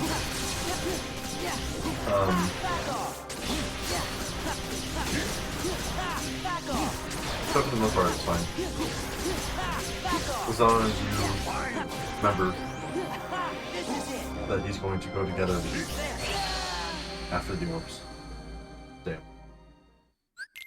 Anger and hate Also, are supreme. I'm retrying at Data Finals Emnus. Normally you have to do Data Memories again. That's true. Normally, you have to fight data memories and again.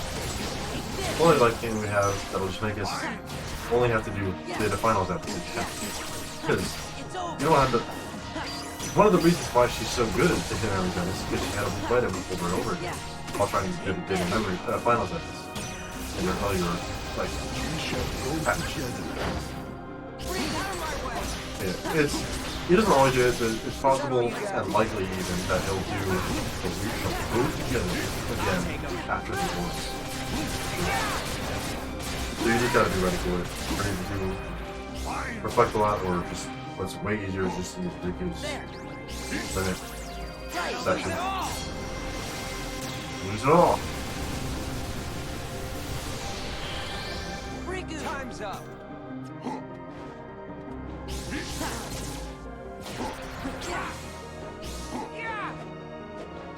Anyway, you're dead. Time's up. And hate are Anyway, supreme. the fight is honestly pretty simple as long as you know what you're doing and just are careful. It's not too bad. Brickland like Zaldin, which is way more precise and stupid. Or Lucia even. But once his health gets far enough down, he goes into laser phase. It's really not horrible. It's just the first half of the fight that's honestly the worst. Especially as he does the Micho go together lines. Reversal lines. We shall go together. Is that all you got? I'll take him.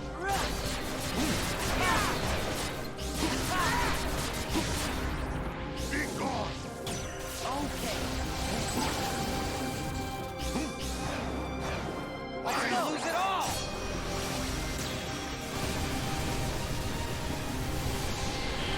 But yeah, a lot of it is pretty similar to normal Venice. It just doesn't fun.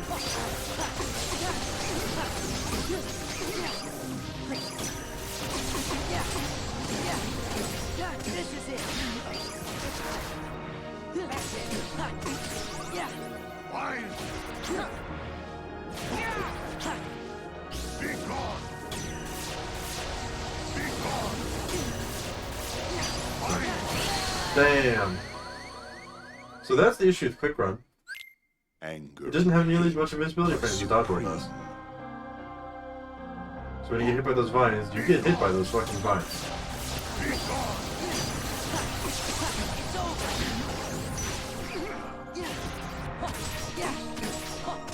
Back off.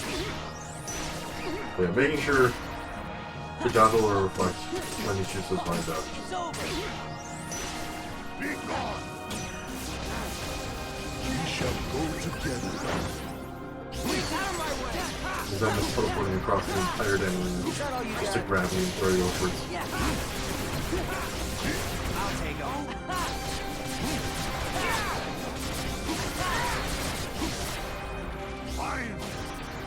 There. Let's go. Lose it all. You know, I don't really know why they let Zenmus have fucking compensators. Time's up. But I guess the mergers out of school and was like, yeah, let's have compensators. Oh my god. Anger and hate are supreme. Be gone! Be gone! It's over. Fine! Yeah, it's over.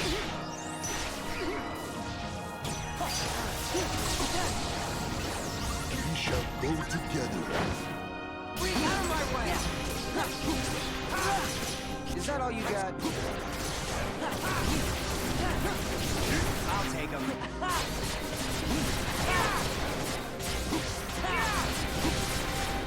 Be gone! Okay.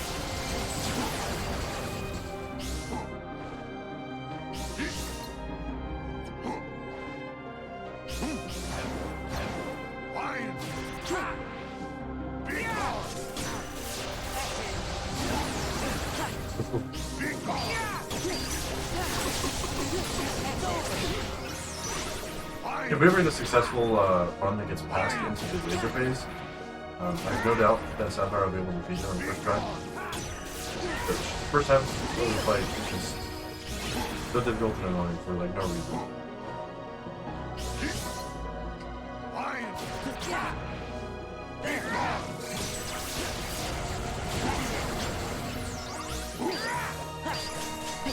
Really gotta watch out for this fight. Fine! Damn. Anger and hate are supreme. Be gone! Be gone! Take this. It's over. Be gone! And obviously keep an eye on our revenge on all time.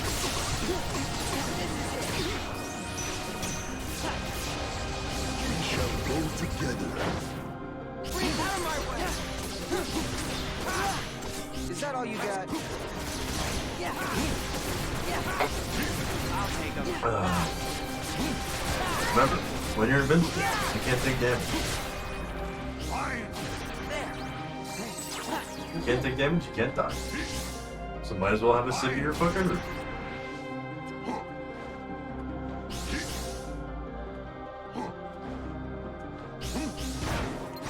That's Be it. gone! Spies are trolly as shit.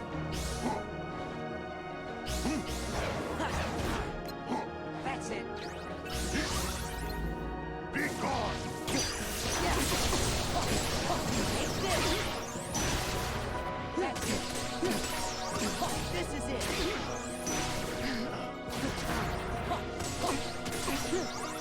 Oh, damn.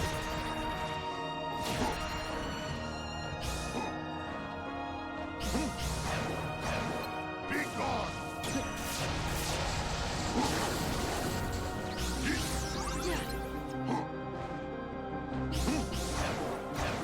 Be gone! This is it. Take this. Laser me, laser me. Take this. We shall go together.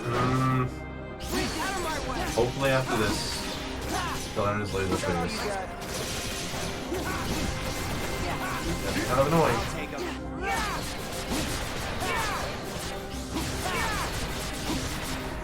Can you spare? Okay. Why don't you Here we go. try?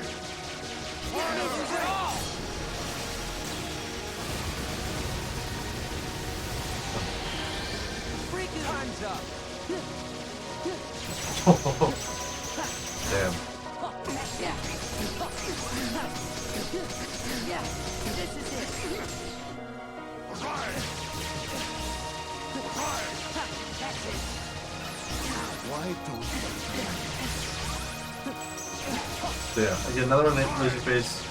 fire? As long as she plays the game quite well. Yeah. Fine! He still shoots fine to you?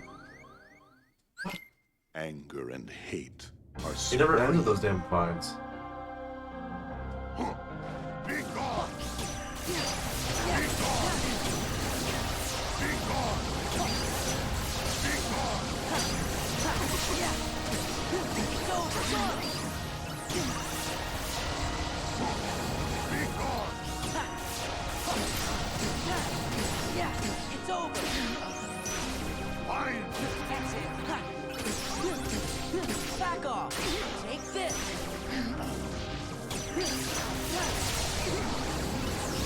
shall go together.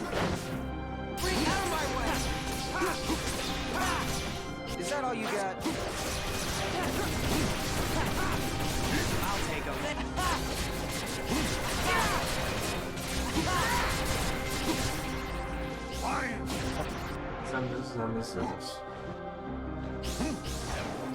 There. Right. I'll lose it all.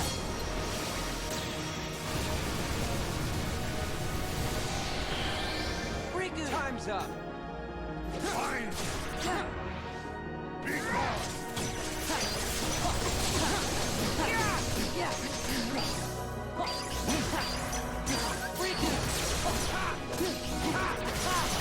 Is that all you got? I'll take him. Can you spare? Why don't you vanish? We're gonna lose it all.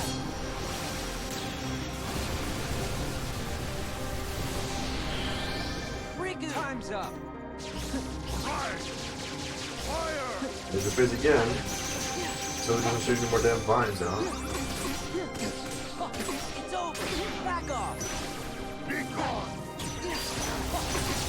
There.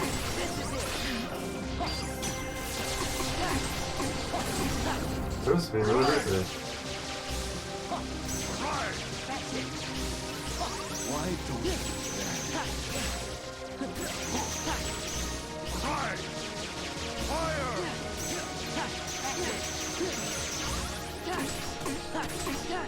It's over. Notice is getting pretty low on HP. One thing that, again, is unique to the randomizer, we saw it last time. If you're in the middle of a special attack, like a limit or something, and you manage to...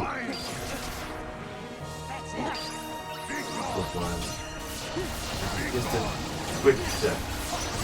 Not fun.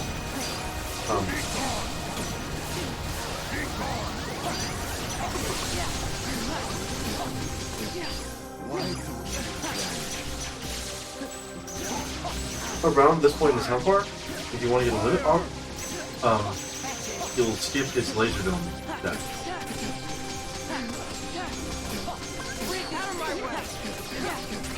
Whoa. Is that all you got?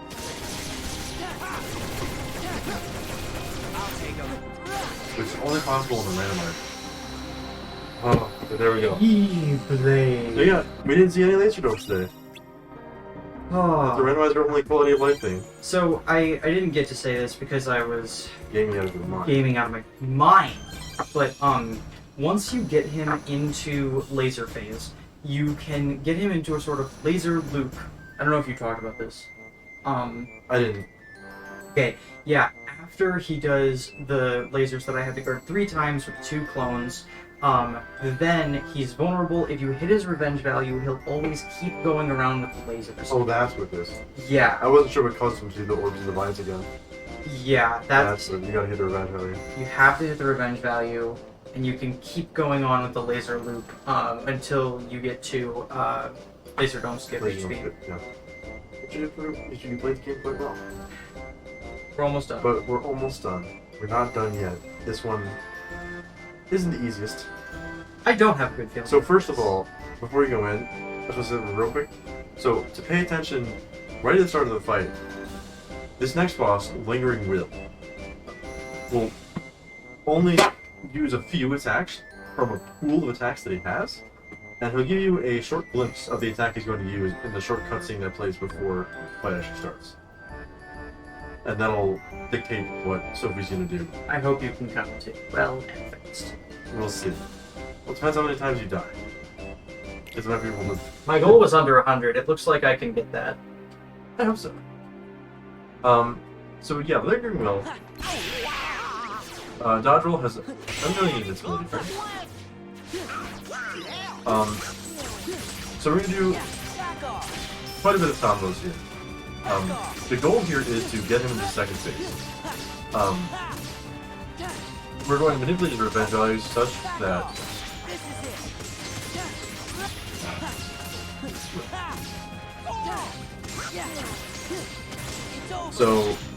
with these precise limits, we can. Oh, thanks to Goofy and Donald by the way for starting melee yourself. Oh no. Ooh. Is that a quick run?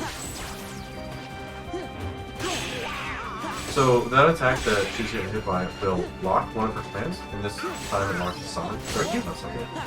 It locked her magic, so she has to attack him to break the orbs that are above his head, and that'll give her the ability to do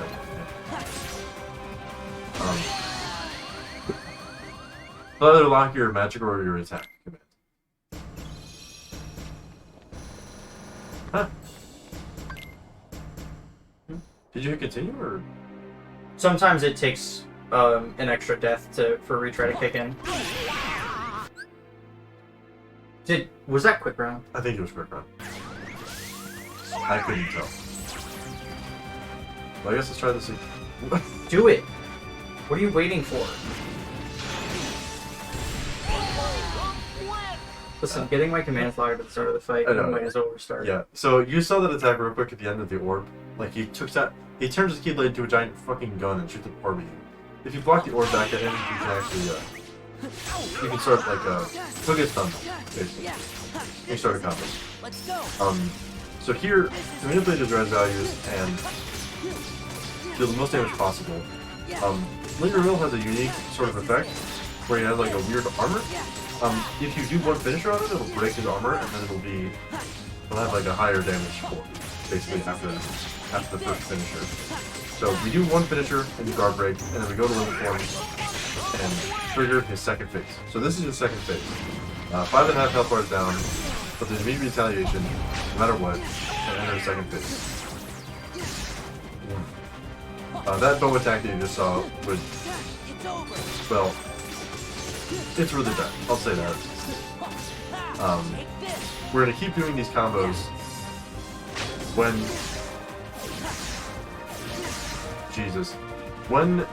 Linger gets vulnerable. We're gonna keep doing these guard break into limit form combos if possible, or just do a guard break into guard break into a third combo that does guard break and extort. That'll trigger his revenge value and we'll dash away. And hopefully, if we're good at avoiding his attacks, we can just keep doing this until his third phase, which is about when he has 6 health bars left. So, Back off! Back off!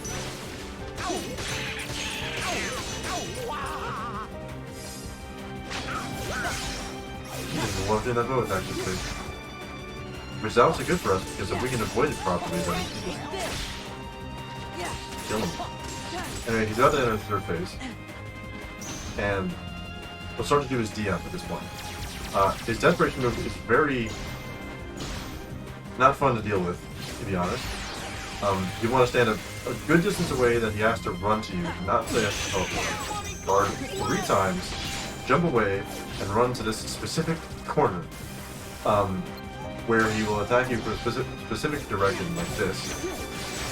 So guard 4 times, dodge roll, and now you're able to do combo on him again. I'm going to guard break into the limit form. No? Just, okay.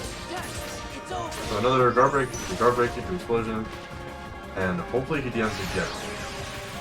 And we're just going to keep looping him like this.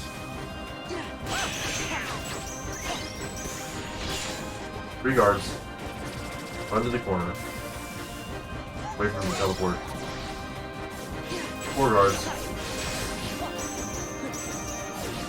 dodge roll, and a combo. To limit form this time, we might be able to kill him with this, depending on if we get him good enough.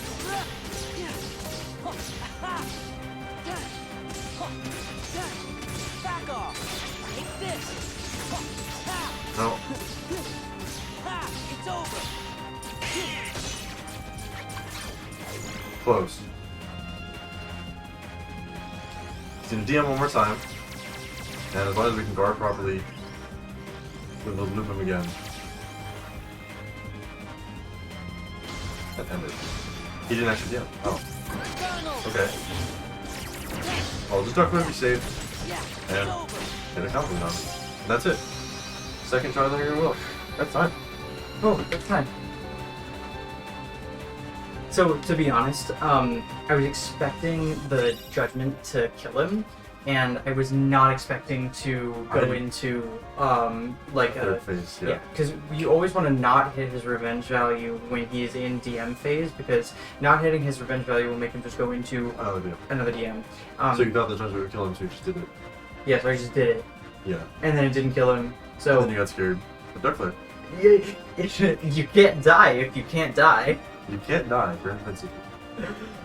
Okay, this is just over 6 hours. I think I should be I able pulled to it. submit for 6 hours. I'd say 6 hours. Because we had some things go Zigbar really wrong. sucked for I something. lost 5 minutes to Zigbar alone. At least honestly. 5 minutes. Yeah, honestly, I don't know why Zigbar was so mean to you. Like, I get Zoldan was mean. Yeah, I get Marluxia was kind of mean. Sometimes that happens. And also, Lingering But Will was really nice to me. I didn't see a single glider. Yeah, and since you did the bow phase, like every single time, you're just able to dodge roll and Yeah. combo. The bow is super easy to dodge. If you know how to dodge it, then you can just dodge it and then combo immediately. I used the audio cue, the pew! Yeah. And then it's just combo. Yeah. So, I think I also... It was new-ish to you. I read the commentary about it though. But I don't think I explained it super well. The limit form skip directly to second phase. Yeah. Yeah, that's something. So normally, you're able to skip second phase. Normally, it would...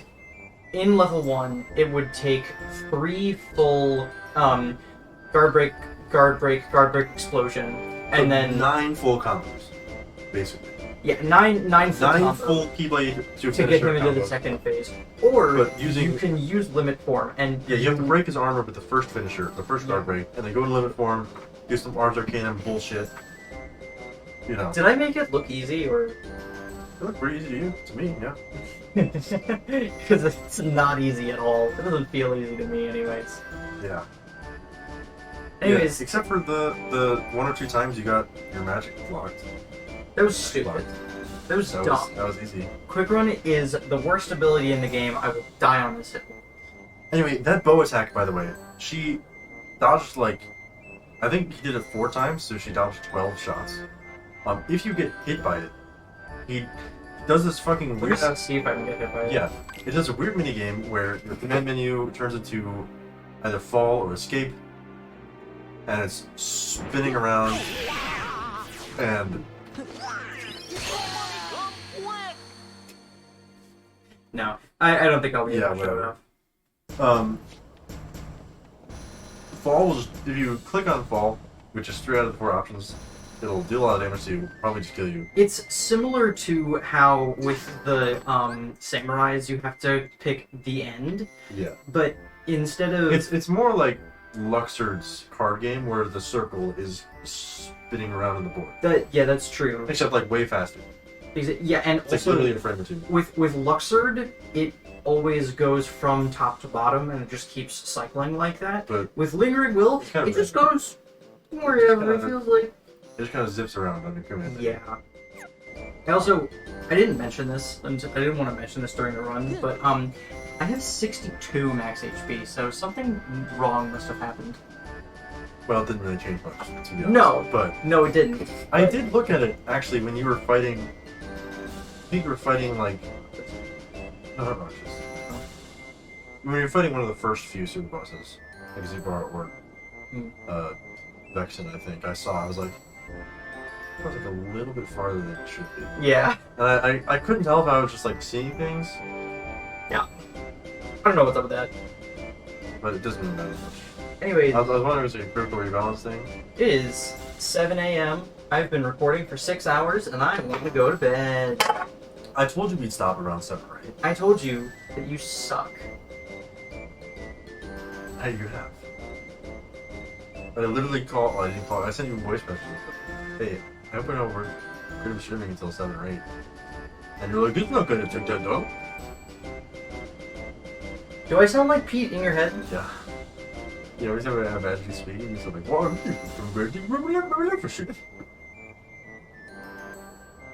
Oh, Zap's invincible! That's what I say every time I use that player. Okay. We're gonna bend. We're gonna upload this to YouTube. We're gonna upload this. We're gonna submit it to NoGA9, NoGA10.